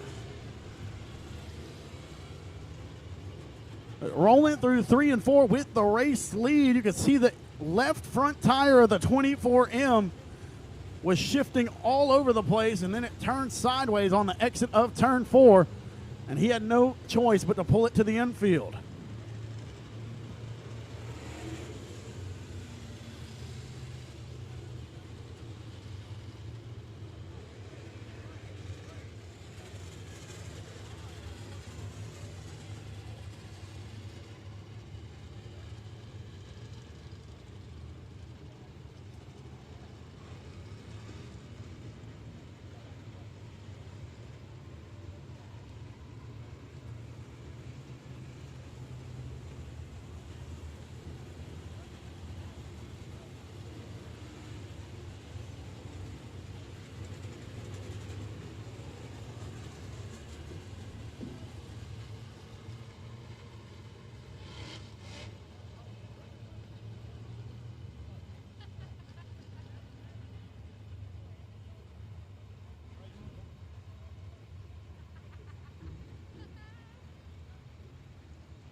So we lost the original pole sitter of Emmanuel Williams II. That will give Emmanuel Williams Sr. the pole. To his outside will be Dustin Tater Hyde. Jason Ingalls and Chris Hennigan make up row 2. Billy Jack Brutchin and Casey Brunson make up row 3. Casey Fowler and Stephen Gaddis row 4. Baron Prince and Sean Gaddis is row 10. Row 5. Positions 9 and 10. Row 6, Jason Webb and Randall Settle. Row 7 is TJ Tollison and Ron Morris. Row 8, Cade Dillard and Mike Morris. And then all the cars charged with the caution in the back, and we have chaos once again on the start. The pole sitter, the inherited pole sitter of Emmanuel Williams Sr. ends up in the infield along with Jason Webb, Mason Williams, Joel Bonet, Casey Fowler. And there is one more car sitting there that I can't quite tell who it is just yet. And that was the 9R of Baron Prince.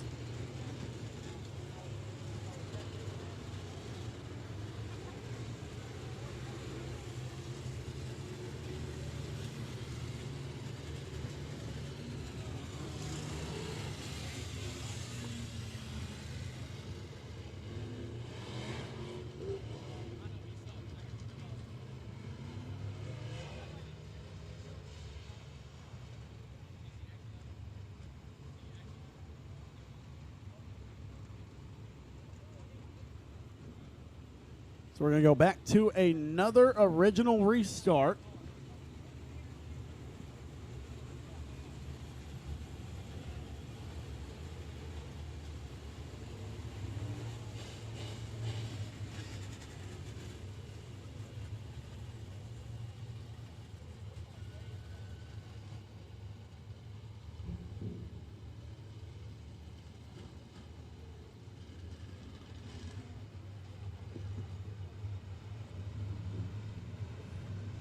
Original restart attempt number 2. Here we go. Emmanuel Williams Sr. and Dustin Tater Hyde. Sr. going to get loose. Tater's going to get the run on the outside. Jason Ingalls looked to the inside of Williams Sr.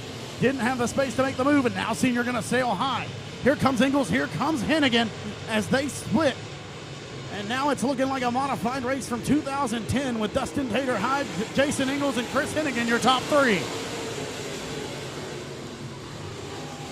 Caution flag going to wave once again. Randall Settle along with TJ Tollison, Mason Williams, and Cade Dillard all collide down in turn number 4.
So 1 lap down, 19 laps to go for the USRA Modifieds as Dustin Tater Hyde out front with Chris Hennigan and Jason Ingalls right there.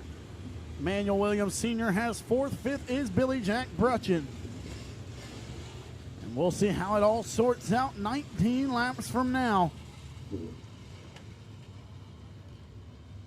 As 3 of the winningest modified racers in this area are your top 3 cars right now.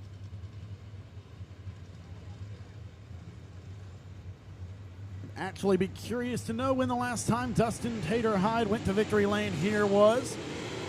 I guess would be it's been about 3 or 4 years, just like David Winslet had said after his Crate Late Model win. So Tater's going to run the inside. Hennigan looks to his outside as Ingalls jumps to the top. Cade Dillard making some moves back in the back of the pack. Keep an eye on the red and white 97 as Hennigan takes the lead this time. Hennigan's going to push. We'll see if Tater can get the run he's looking for off the turn number 2, and he cannot that time.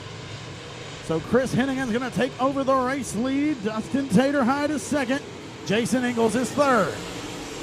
Casey Brunson has 4th. Williams Sr. Manuel Williams Sr. has 5th. Gaddis, Brutchin, Webb, Fowler, and Dillard, your top 10. As Cade Dillard torqued his way into the top 10, keep your eye on the 97. It's going to be a tall task for anyone to chase down the 16 of Hennigan now that he has the race lead. Many have tried this year, and only 2 have been successful in defeating him. And that would be the 130 of Chase Allen out of Midlothian, Texas, and the 2G Kenny Gaddis out of Diana, Texas. And they each won 1 time. Hennigan has around 8 wins here this season. As Dillard now works his way into the 8th spot around Billy Jack Brutchin. Now he's going to come after Jason Webb.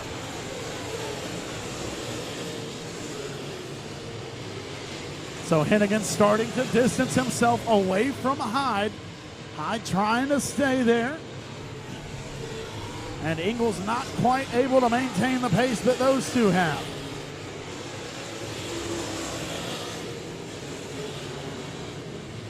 Brutchin going to pull to the infield as Williams going to spin right in front of your race leader. Mason Williams, that is, and the caution flag will wave.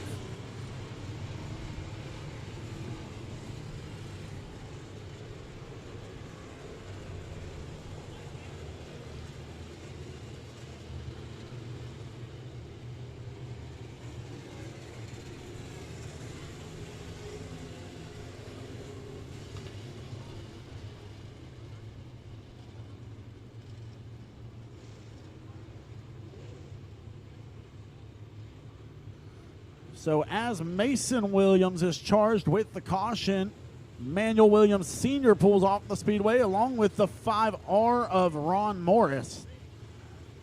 So all three Williams cars are now out of this race, unfortunately, as two of them led portions of this race, or started on the front row, I should say, before we could complete a lap. So we have 7 laps in, 13 laps to go.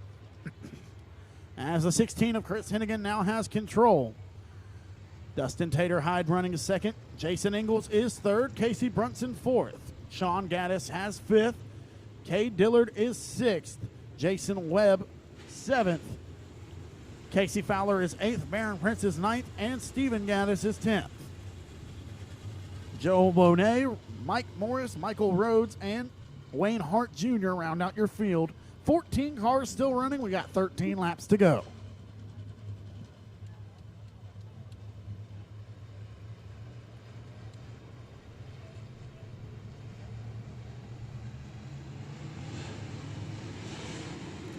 Green flag is back out, and Jason Ingalls going to get a good restart this time to the outside of Dustin Tater-Hyde. He's going to take the second spot heading into turn 1 and 2. As Brunson gets loose in front of Dillard. Dillard's going to have to check up. And smoke coming out of the 97 momentarily as Sean Gaddis sails way up the track. Casey Brunson going to get by him, and here comes Dillard. Dillard working his way into the top 5, or a battle for the top 5, I should say, as Sean Gaddis going to power back to his outside. Dillard's going to have the advantage into turn number 3. So Hennigan followed by Hyde, Ingalls, Brunson, and Dillard.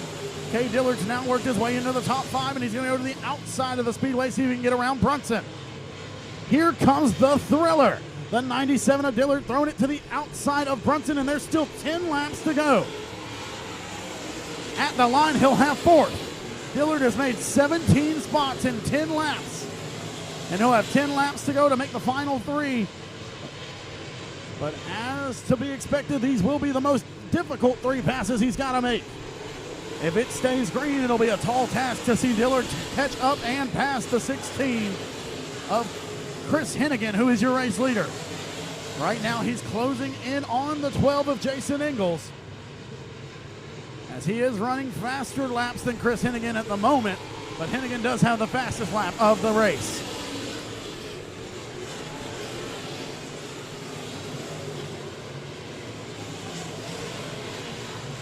Here we go. Hennigan still out front. Hyde and Ingalls side by side with Dillard closing in. At the line that time, Ingalls going to take second back. Dillard 3/10 faster than both of those cars that time by. He was also faster than the race leader of Hennigan, who's driving in clean air. But there's only 6 laps to go. If Dillard's going to go, he's got to go now. Dillard's got to pull an aggressive move on Hyde or Ingalls here if he wants a chance to chase down Hennigan under green flag conditions. 5 laps to go as Ingalls still has second over Hyde. As Dillard had more speed than them, he's fallen off a little bit now. But Dillard was faster than both of those cars, just couldn't find a lane around them. And Cade Dillard's going to break the 97 into the infield after a valiant run, 21st to 4th. And right after he breaks, Ingalls makes the mistake that would have opened up the door for 3rd. 3 laps to go for Hennigan, who's now a full straightaway ahead,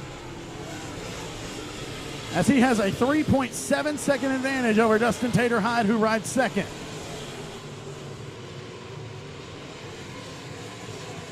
Gonna see 2 laps to go this time for the 16 of Hennigan. Now a 4.1 second advantage over Hyde. As Ingalls sails off the top of turns 1 and 2, Brunson's going to inherit the 3rd spot. Here comes Gaddis for 4th, Webb for 5th. Now a 4.5 second advantage for Hennigan as he goes around the speedway one more time. New configuration, but it doesn't matter. Chris Hennigan back in victory lane at Arclitect Speedway. Great run from Dustin Tater Hyde. He'll finish 2nd tonight. Casey Brunson 3rd. Jason Webb is 4th. Sean Gaddis 5th.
Race fans, he's strapping out of the car, back in victory lane. Once again, Chris Hennigan in the 16 at the land of the 3 wide.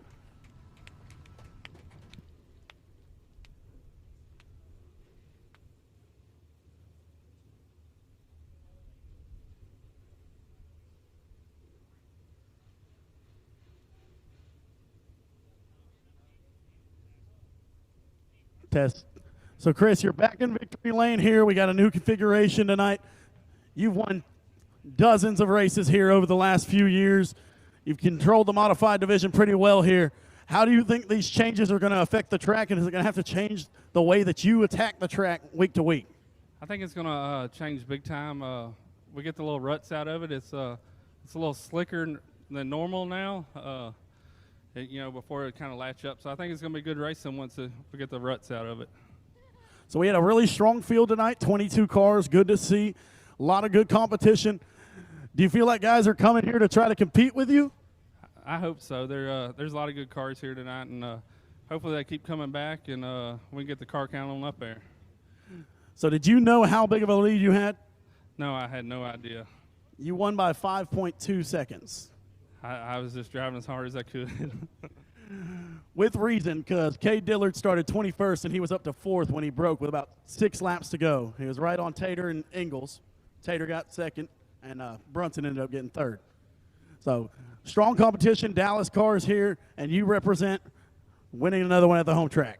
Yeah, it's we just get lucky, and I figured Cade would be up here in about 8 laps, so I wasn't far wrong. All right, tell us who helps you on the 16 machine, and why'd you let Dustin drive the factory? Well, his got tore up, and the factory stock is kind of frustrating me because there's a lot of beating and banging and no black flagging. So we got him limited, and maybe we can race instead of playing Demolition Derby. All right, so who helps you on the 16? Genuine RV, TQC, CNC Oilfield, Southern Supply, Southern Roofing, Rollo's Auto Sales, Able Truck and Trailers, Career Search, Hibbs Funeral Home, my wife and kids. All right, race fans, that's Chris Hennigan back in victory lane here at Arclitect Speedway.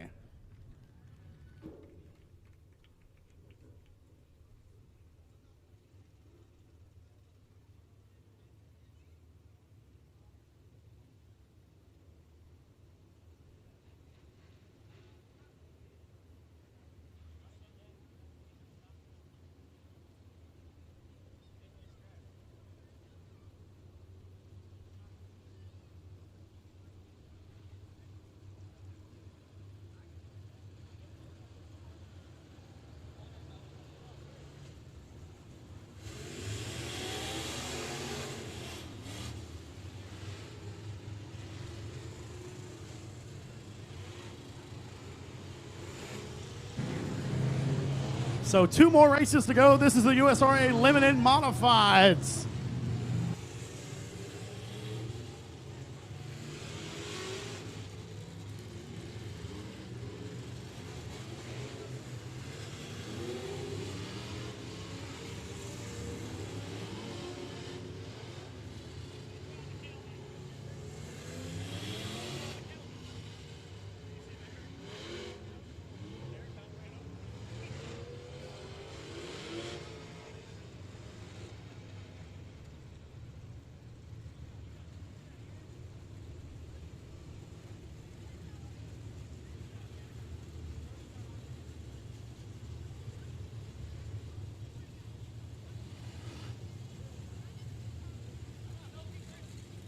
So here are your USRA Limited Modifieds for their A feature. On the pole, it's Dustin Robnett in the Hadaway Collision. Kirkland Concrete, Best Engines, number 2R. To his outside, the Marshalls Lubin Auto 5-Star Builders, number 69 of Derek Grigsby. Inside of row number 2, out of Sabine, Texas, in the TQC Texas qualifier, number 21XL, that's scheduled to be Taylor Bowes. He's not on the Speedway yet. To his outside is going to be the 32 of Bobby Jordan in the Best Engines Outlaw Race Cars, number 32. Inside of row number 3, the Dominator Race Cars, Easy One Racing Engines, number 25 of Josh Bauckham. To his outside, the Western Flyer Hadaway Collision, Harold's Transmissions, number 36C of Connor Mewborn. Inside of row number 4, it's going to be Bailey Turner out of Hooks, Texas, in the 24B, and to his outside out of Jefferson, Texas, the Straight Up Nutrition, number 18 of Stephen Hogan. Inside of row number 5 out of Rusk, Texas, it's going to be the 5W Consulting, number 3 of Levi Wilkerson. To his outside is going to be Dustin Taylor in the Hadaway Collision, number 92, typically driven by Andrew Rossum. Inside of him now, as the lineup shifts, is going to be the 51 of Cliff Burnett out of Eros, Louisiana. Starting 12th out of Vivian, Louisiana, is going to be the 91F of Andy Stevens.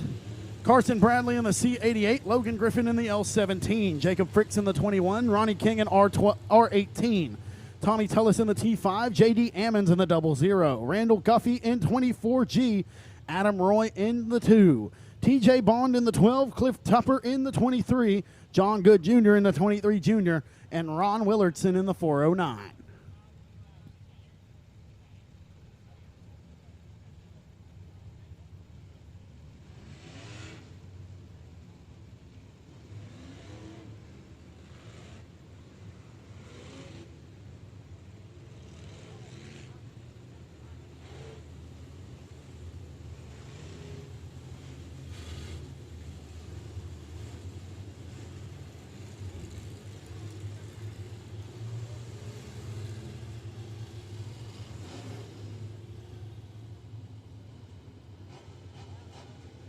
So this is your Bulletproof Tees USRA Limited Modified A feature. Gonna go 20 laps. We got 21 cars out here. And we are ready to go green here at Arclatech Speedway. Robnett and Grigsby gonna lead us to the green.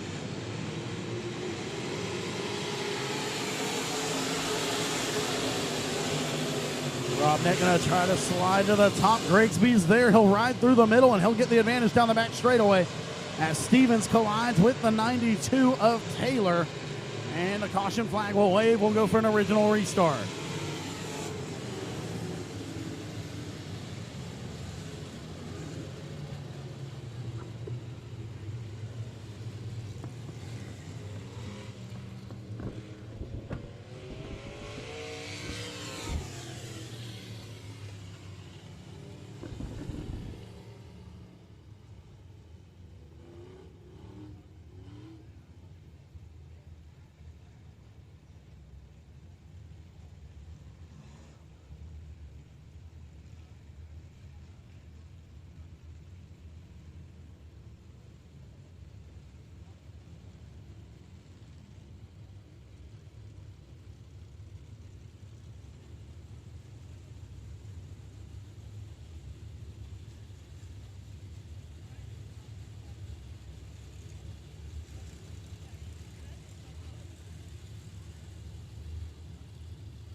Lights are out, and we're going to go for our first attempt at the original restart.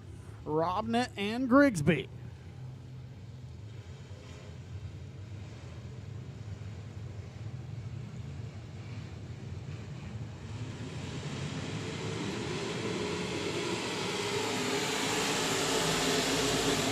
Robnet and Grigsby with some close quarters entry into turn number 1. I don't think they touched, but they were real close to each other as Stevens is going to go upside down. Andy Stevens sailed right up the track, right in front of the C88 of Carson Bradley, and he is up and over in the 91F.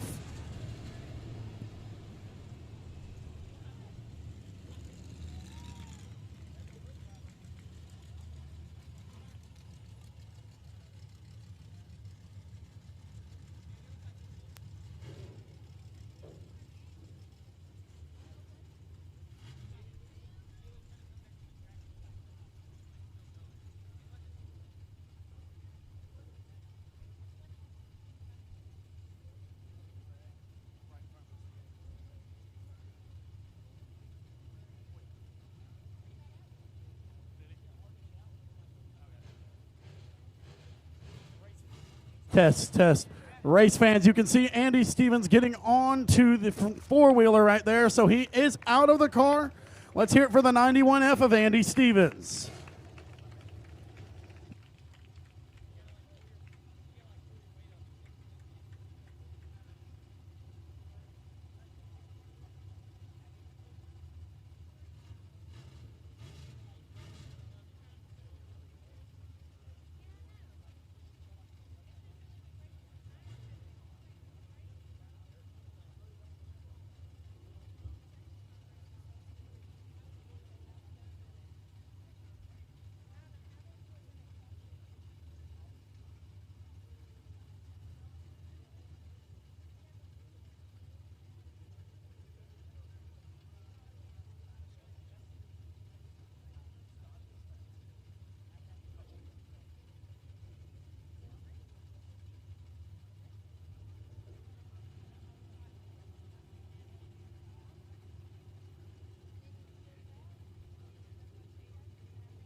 So we are assisting the 91F of Andy Stevens into the infield, and the caution flag going to come back out. Looks like there's some fluid on the top side of turn number 2 that we're going to have to run in. And then we will restart this USRA Limited Modified feature presented by Bulletproof Tees and Scott Swanner.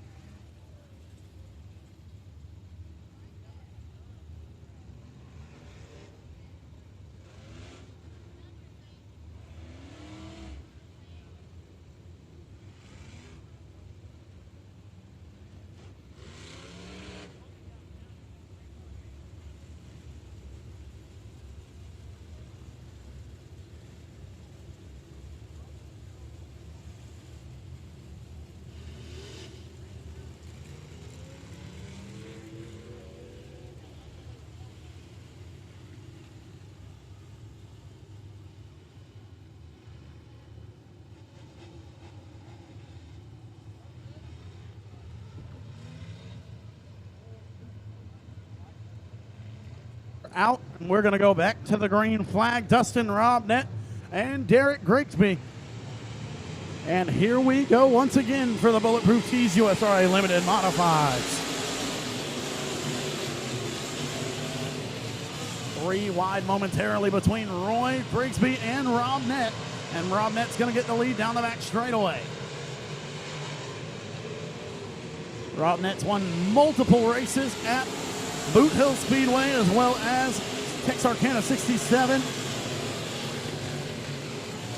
and Timberline, as Grigsby's going to throw a slide job. Here comes Aaron Roy to the inside. Connor Mewborn's there as well. Robnett going to slide up, and Aaron Roy's going to lead that lap. Roy, Grigsby, Mewborn, Robnett, and Bockham, your top 5 cars after that lap. Here comes Grigsby on the top side. Roy's working the inside. And here comes Bockham. Connor Mewborn's got some speed there in the 36C. As Jacob Fricks is going to lose it momentarily, he gets it back underway. Mewborn going to work through the middle side of the speedway, a spot where no one else is running, and he's going to get in front of Grigsby. Aaron Roy leading, followed by Connor Mewborn, Derek Grigsby, Josh Bockham, and Dustin Robnett. Looks like something may be going away on Robnett's car, as now he's challenged for the 5th spot by Bailey Turner. Aaron Roy leads, Connor Mewborn second. Bockham's going to take third at the line from Grigsby. Bailey Turner battling to the inside of Dustin Robnett for a top 5 as Logan Griffin slows. He'll exit the back straightaway. Mewborn and Roy side by side, and Connor Mewborn's going to take the race lead. Caution flag will wave, and that move will be negated as the C88 of Carson Bradley, the cause for the caution, over the top of turns 1 and 2. Give the race lead back to Aaron Roy.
So we have 5 laps down, 15 laps to go in the USRA Limited Modified feature presented by Bulletproof Tees.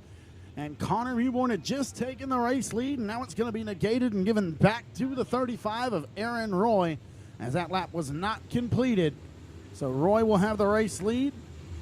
Mewborn is second, and third is Josh Bockham in the 25.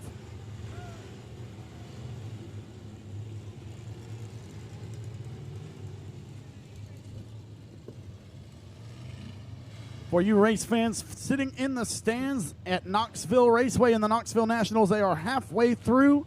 Tyler Courtney leads, David Gravel's in second, and Austin McCarl rounds out your top 3 with 25 laps to go in the Knoxville Nationals.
So lights are out, 15 laps to go for Aaron Roy. And we're back underway here at Arclotech Speedway.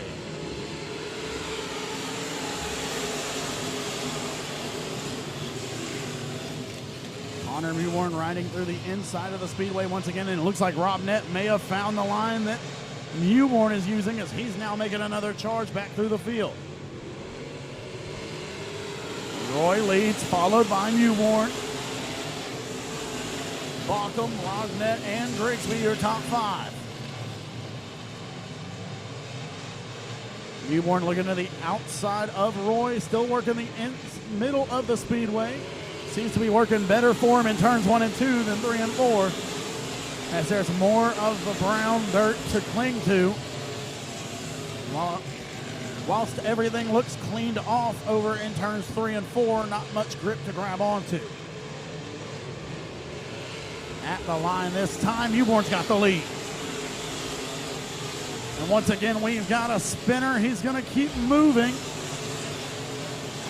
And Bobby Jordan going to keep us under green-black conditions. Here we go as Roy's trying to work back to his inside. Adam Roy colliding with the 24B of Bailey Turner.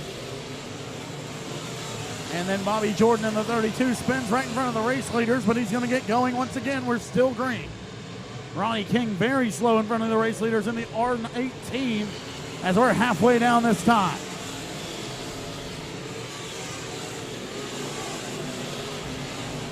Getting a little bit chaotic here through lap traffic, as there's an intense battle going on for 6th through 9th. As Mewborn leads, followed by Roy, Bockham, Brobnett, and Grigsby. And then you got Turner, Ammons, Wilkerson, Roy, and Tupper, your top 10, As Adam Roy trying to work his way through the field. Contact between Cliff Tupper and Bobby Jordan. And the caution flag will wave as Derek Grigsby leaves the speedway in the 69.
So Cliff Tupper Jr. and Bobby Jordan cause for the caution over there. Jordan has a left front flat on the 32 machine. And it looks like the 23 junior of Tupper going to have to be assisted off the speedway.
So 11 down, 9 to go as Connor Mewborn leads back to the green in the 36C. He's coming off 2 second-place finishes at large races, $5,000 to win races, and he's trying to park it back in the victory lane here at Arklatex Speedway as he's got a win here about a month and a half ago, passing his cousin Justin Whitehead for the win.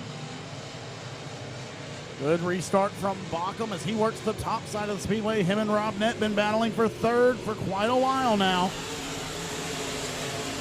It's Aaron Roy trying to work the inside, see if he can gain on the 36C of Mewborn. As J.D. Ammons now works his way into the top 5. He started 19th. Ammons 19th to 5th so far in the 00. As he was leading the heat race. And he went too high in turns 3 and 4, ended up with the unassisted caution and got dismissed because of that. So one mistake put him to the back of the field, and he's had to work his way through. And we'll see if he stops at the 5th place spot or if he goes for more. As he's closing in on the 25 of Bauckham for the 4th spot. As Turner in the 24B ends up in the infield. That's Bailey Turner.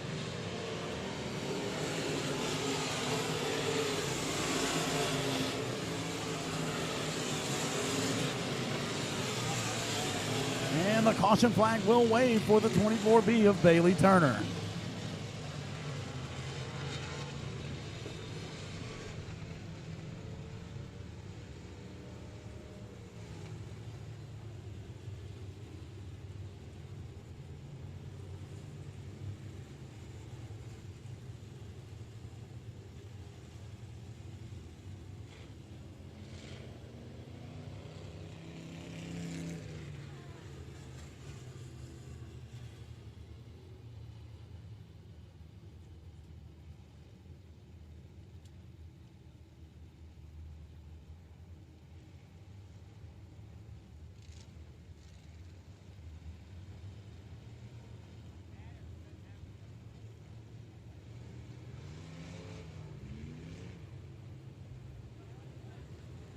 So we're going to have 5 laps to go when we restart this one. Connor Mewborn out front. Aaron Roy running in the 2nd spot. Dustin Robnett has 3rd.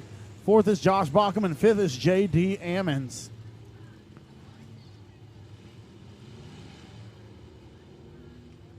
As Mewborn has the fastest lap in this race by about 2 tenths faster than Aaron Roy, who had the 2nd quickest lap.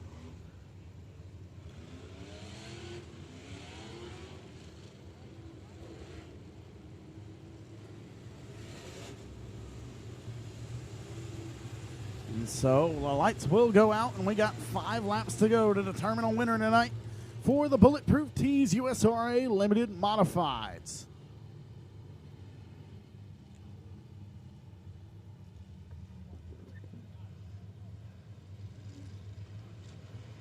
So Mewborn trying to hold on. He took the race lead at about the 8th lap. And we're going back to the green once again. Mewborn continues to run through the middle. Roy goes to the bottom. Robnett trying to run through the middle as well as Ammons. As Ammons edges around the edge. Edges out around the outside of the 25 of Bockham, trying to work the top side, see what he can do. Can't make anything happen just yet. As Aaron Roy may have found something as he closed in on the 36 seat, and now he's going to lose a lot of ground down the back straightaway as Cliff Burnett and Levi Wilkerson collide. Caution flag waves.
So we got 1 lap in that time, 4 laps to go. That 1 lap run, the fastest car on the Speedway was the 92 of Dustin Taylor, as he ran an 18.2. Second quickest was the race leader of Connor Mewborn, who ran an 18.5. Actually, second quickest was the 51 of Cliff Burnett, who now finds himself in the infield. Ran an 18.4 compared to Mewborn's 18.5, which was the third quickest.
So we're going to have 4 laps to go when we resume this one. Connor Mewborn trying to cash in on another victory here at Arklatek Speedway. Got his first ever limited modified win here about a month and a half ago to 2 months ago.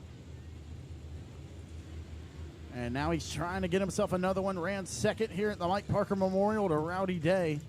And then likewise ran second at the Billy Milton Memorial, also to Rowdy Day.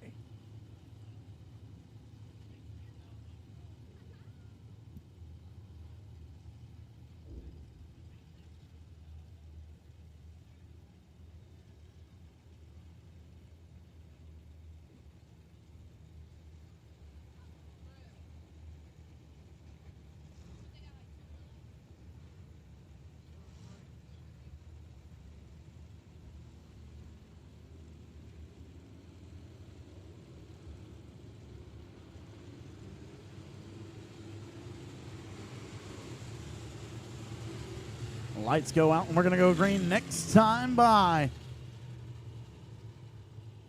It's Mewborn, Roy, Robnett, Bockham, Ammons, Taylor, Bradley, Tullis, Hogan, and Roy, your top 10, with Ronnie King running in 11th, 1 lap down. So here we go. You weren't going to jump on it early. Get a good start as Roy steps in front of Rob Nett.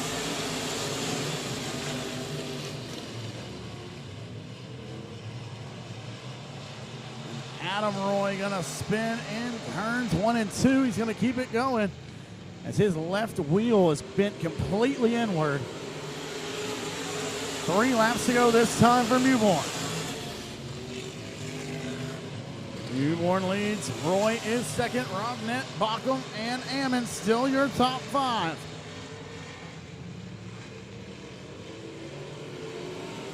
Two laps to go for Connor Mewborn. And the caution flag going to wave as Tommy Tullis in the infield. Dustin Taylor also in the infield as Carson Bradley faces the wrong direction in the C88.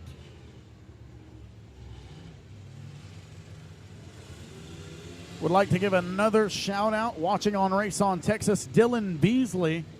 Watching on Race on Texas, the 903 Mafia number 66 Limited Modified. He was here for the Mike Parker Memorial. Bit of a drive over here to the Arclitect Speedway for him. Got a little bit roughed up at the Mike Parker Memorial as well, so that may not help his desires to come back anytime soon. But we hope to see you back here soon, Dylan, with your beautiful number 66 Limited Modified. As for those that don't know, Dylan puts on a really cool deal. I'm trying to remember the exact name of it right now. I believe it's Elijah's Retreat for an autism awareness kind of deal. I believe he likes to put on a race every year. He's been trying to find a track to put that race on this year. I'm not sure if he's been able to find one yet.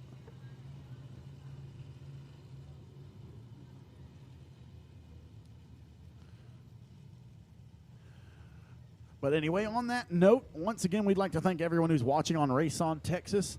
We'd really like to thank everyone who's out here in the stands here at Arclitect Speedway, enjoying the racing firsthand here.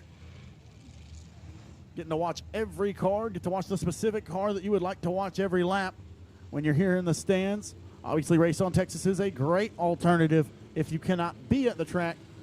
But as always, being at the track is the #1 way to watch racing.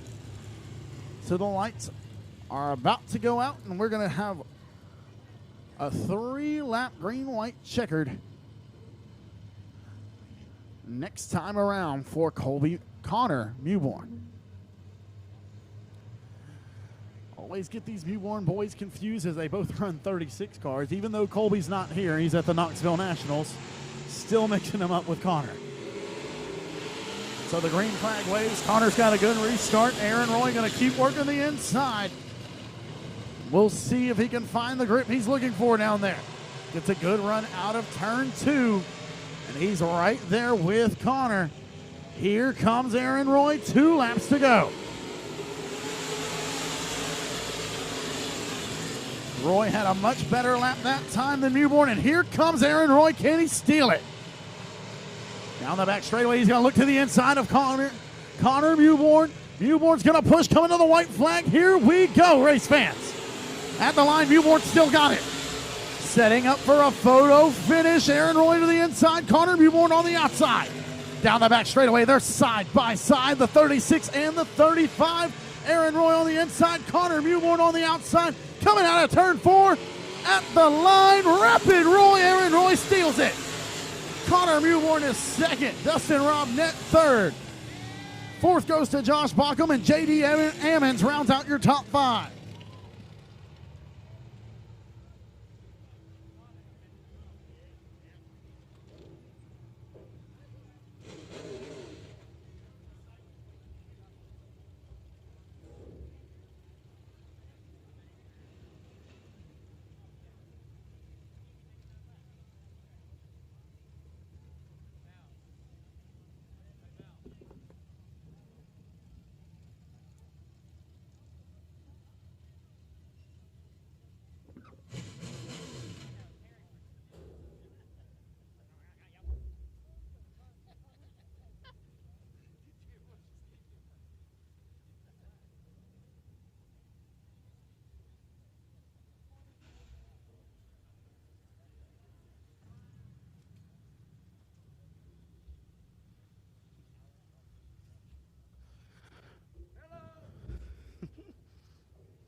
Race fans, that's why you stay to the end. We still have one more race. The front-wheel drive 4 cylinders will be next.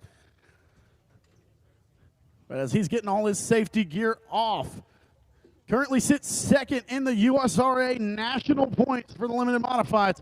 Victorious at Arclatech Speedway, Aaron Roy in victory lane steals one.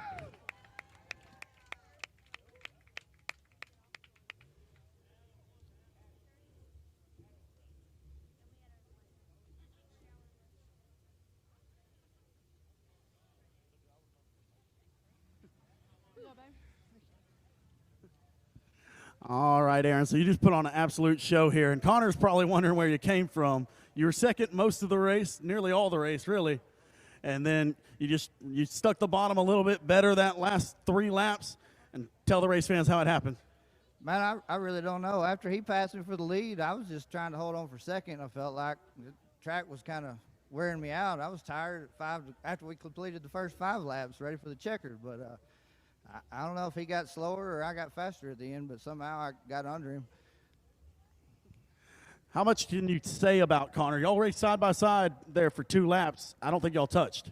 Man, he's a really good driver for as young as he is, and first year in the limited, you know, that's pretty awesome. The wins he's already gotten, and I thought he had this one tonight. All right, tell us about the racetrack. We made some changes, added some dirt. A little choppy tonight, to be expected on the first night, but how do you like the changes, and how do you think it's going to change the track going forward? Well, I think we need to get it a little smoother before we can make any decisions on if it made it better or not. All right, Aaron, tell us who helps you out on the 35. And I need to thank all these people standing here. They busted their butt after all the stuff we tore up in the heat race, getting it back together. I need to thank all my sponsors, Best Engines for the new motor we got. I need to thank Texarkana Emergency Center, Family Medical Associates, Kate Diller Racing with the shocks, Presto Magic Clean, D Wraps, Paid Automotive, RPM. I'm sure I'm forgetting somebody. That's all I can think of right now. All right, race fans, give it up for him one more time. Stealing the Bulletproof Tees USRA Limited Modified feature, Aaron Roy, Rapid Roy in victory lane in the 35.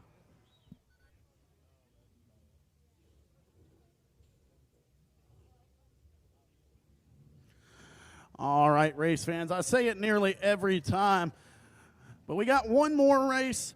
There's 14 front-wheel drive 4 cylinders here ready to put on a show. So, race fans, if you have to leave, we understand, but it might be worth sticking around for an extra 5 minutes, and you may end up seeing a better finish than you just did.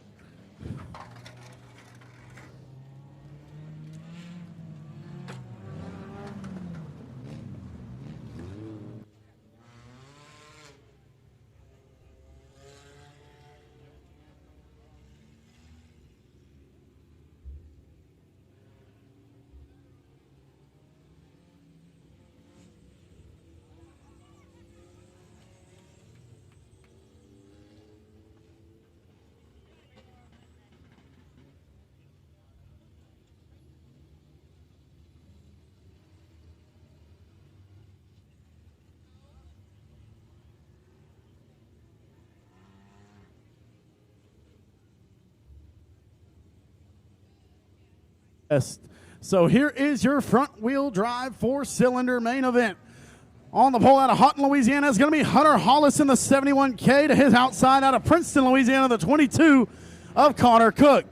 Inside of row number 2, that's going to be Jackson Gallagher in the 46.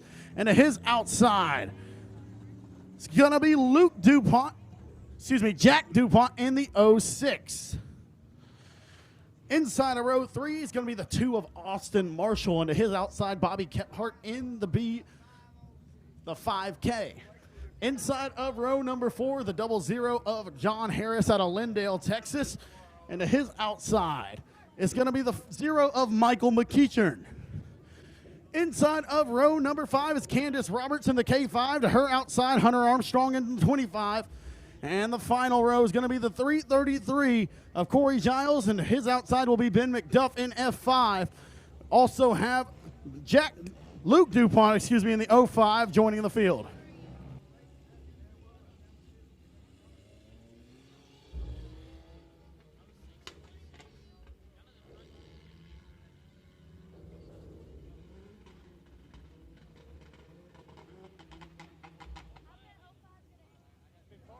So the 05 of Luke DuPont, he lost the motor while leading the heat race, and it doesn't sound like that motor's ready to run here for the feature, as DuPont's going to come up limp on the pace lap on the back straightaway.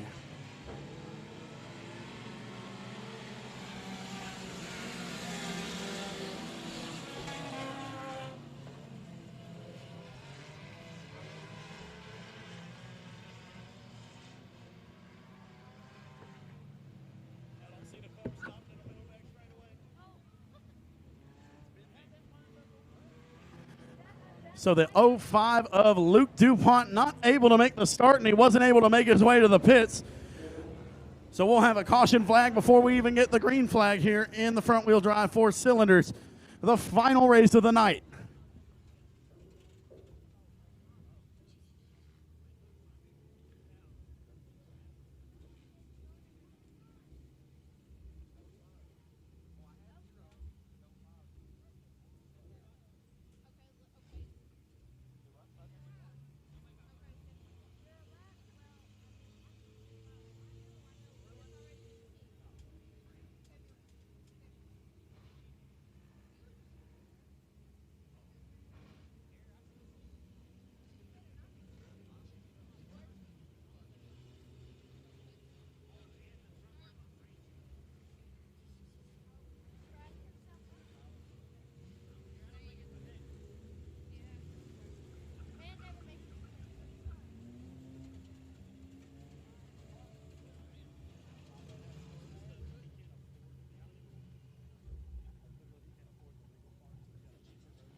So here we go. Lights are out for the final feature of the night. Hunter Hollis and Connor Cook on the front row, about to get us started. Jackson Gallagher and Jack DuPont right behind them.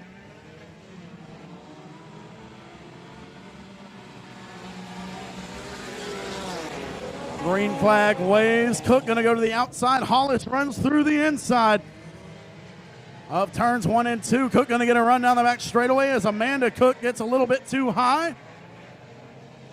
Hollis going to slide up as they're 3 wide for second. Cook, DuPont, and Gallagher all right there on the back bumper of Hollis, as here comes Cook to the outside of Hollis. Problems for the F5 of Ben McDuff as he pulls to the infield. Hollis going to sail back up the speedway, block the line of the 22. Contact between DuPont and Cook, as well as Gallagher and Cook, and that's going to slow down the progress of the 46 and the 06 as their momentum got slowed by the contact with the 22. So it's Hollis followed by Cook, DuPont, Gallagher, and McEachern.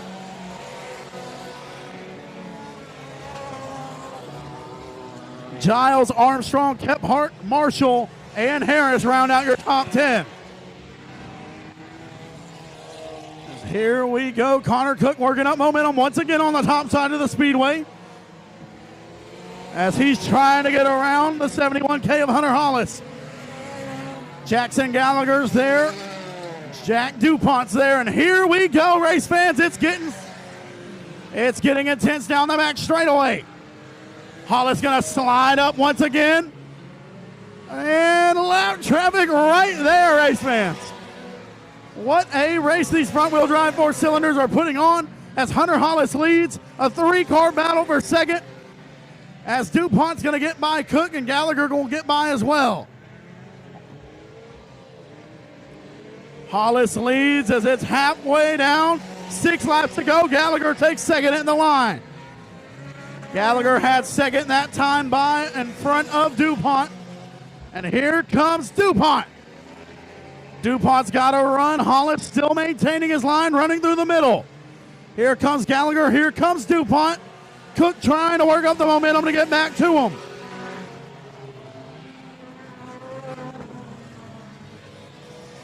Hollis still leading.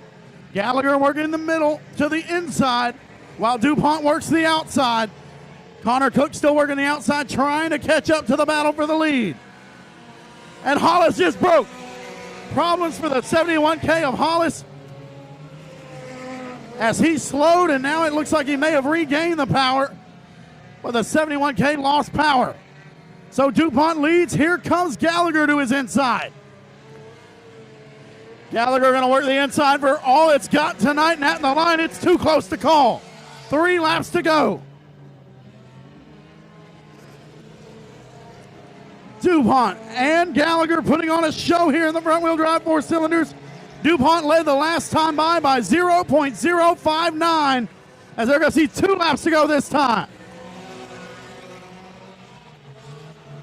DuPont leads by 0.3 that time. Gallagher didn't quite stick the bottom as well that time, and now DuPont's going to use the topside momentum to power away down the back straightaway. Gallagher working the inside. Can he hit it just right? White flag out. Gallagher hit it well that time. Here we go, race fans. Can we get another photo finish here at Arklatex Speedway in the front wheel drive 4 cylinders? DuPont's going to go to the outside. Gallagher's going to be blocked by the K5. Looks to the inside. Can't pull it off. And Jack DuPont's going to win it. Jackson Gallagher second. Connor Cook is third. Michael McEachern fourth. And the race for fifth coming out of turns 3 and 4. Austin Marshall on the top. And Hunter Armstrong will beat him in the line. He'll take fifth.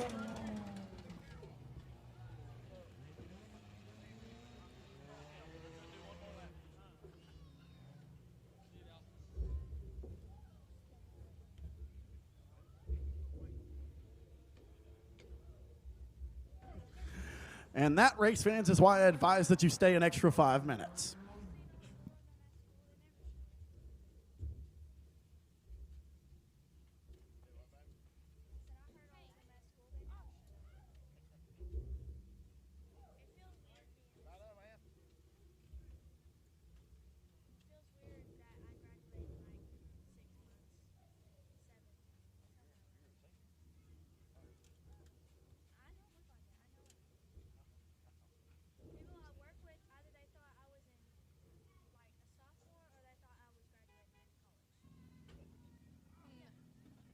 Race fans, he's climbing out. Victorious Jack DuPont in the 06.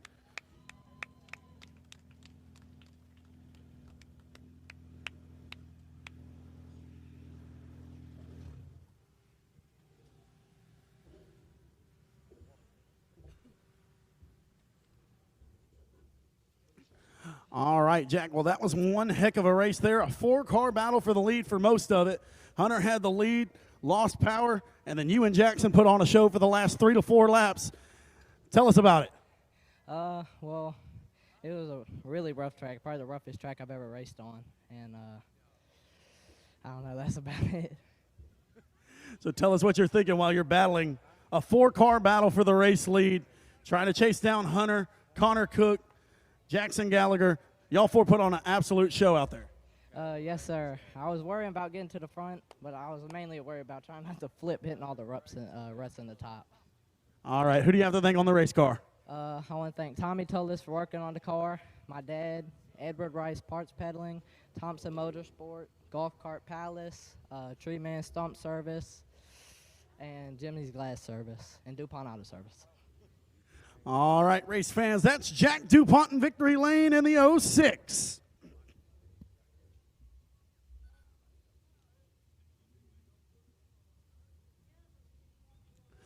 So, race fans, we thank you so much for joining us, whether you join us in person or live on raceontexas.com.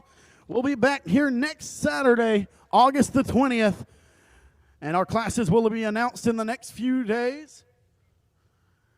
And so be sure to check us out on Facebook at Arklatex Speedway, and all the announcements will be made there. My name is Colin Bell. It's been a pleasure to bring you all the racing action all year long here at the Arklatex Speedway, and especially tonight, as we had some great finishes.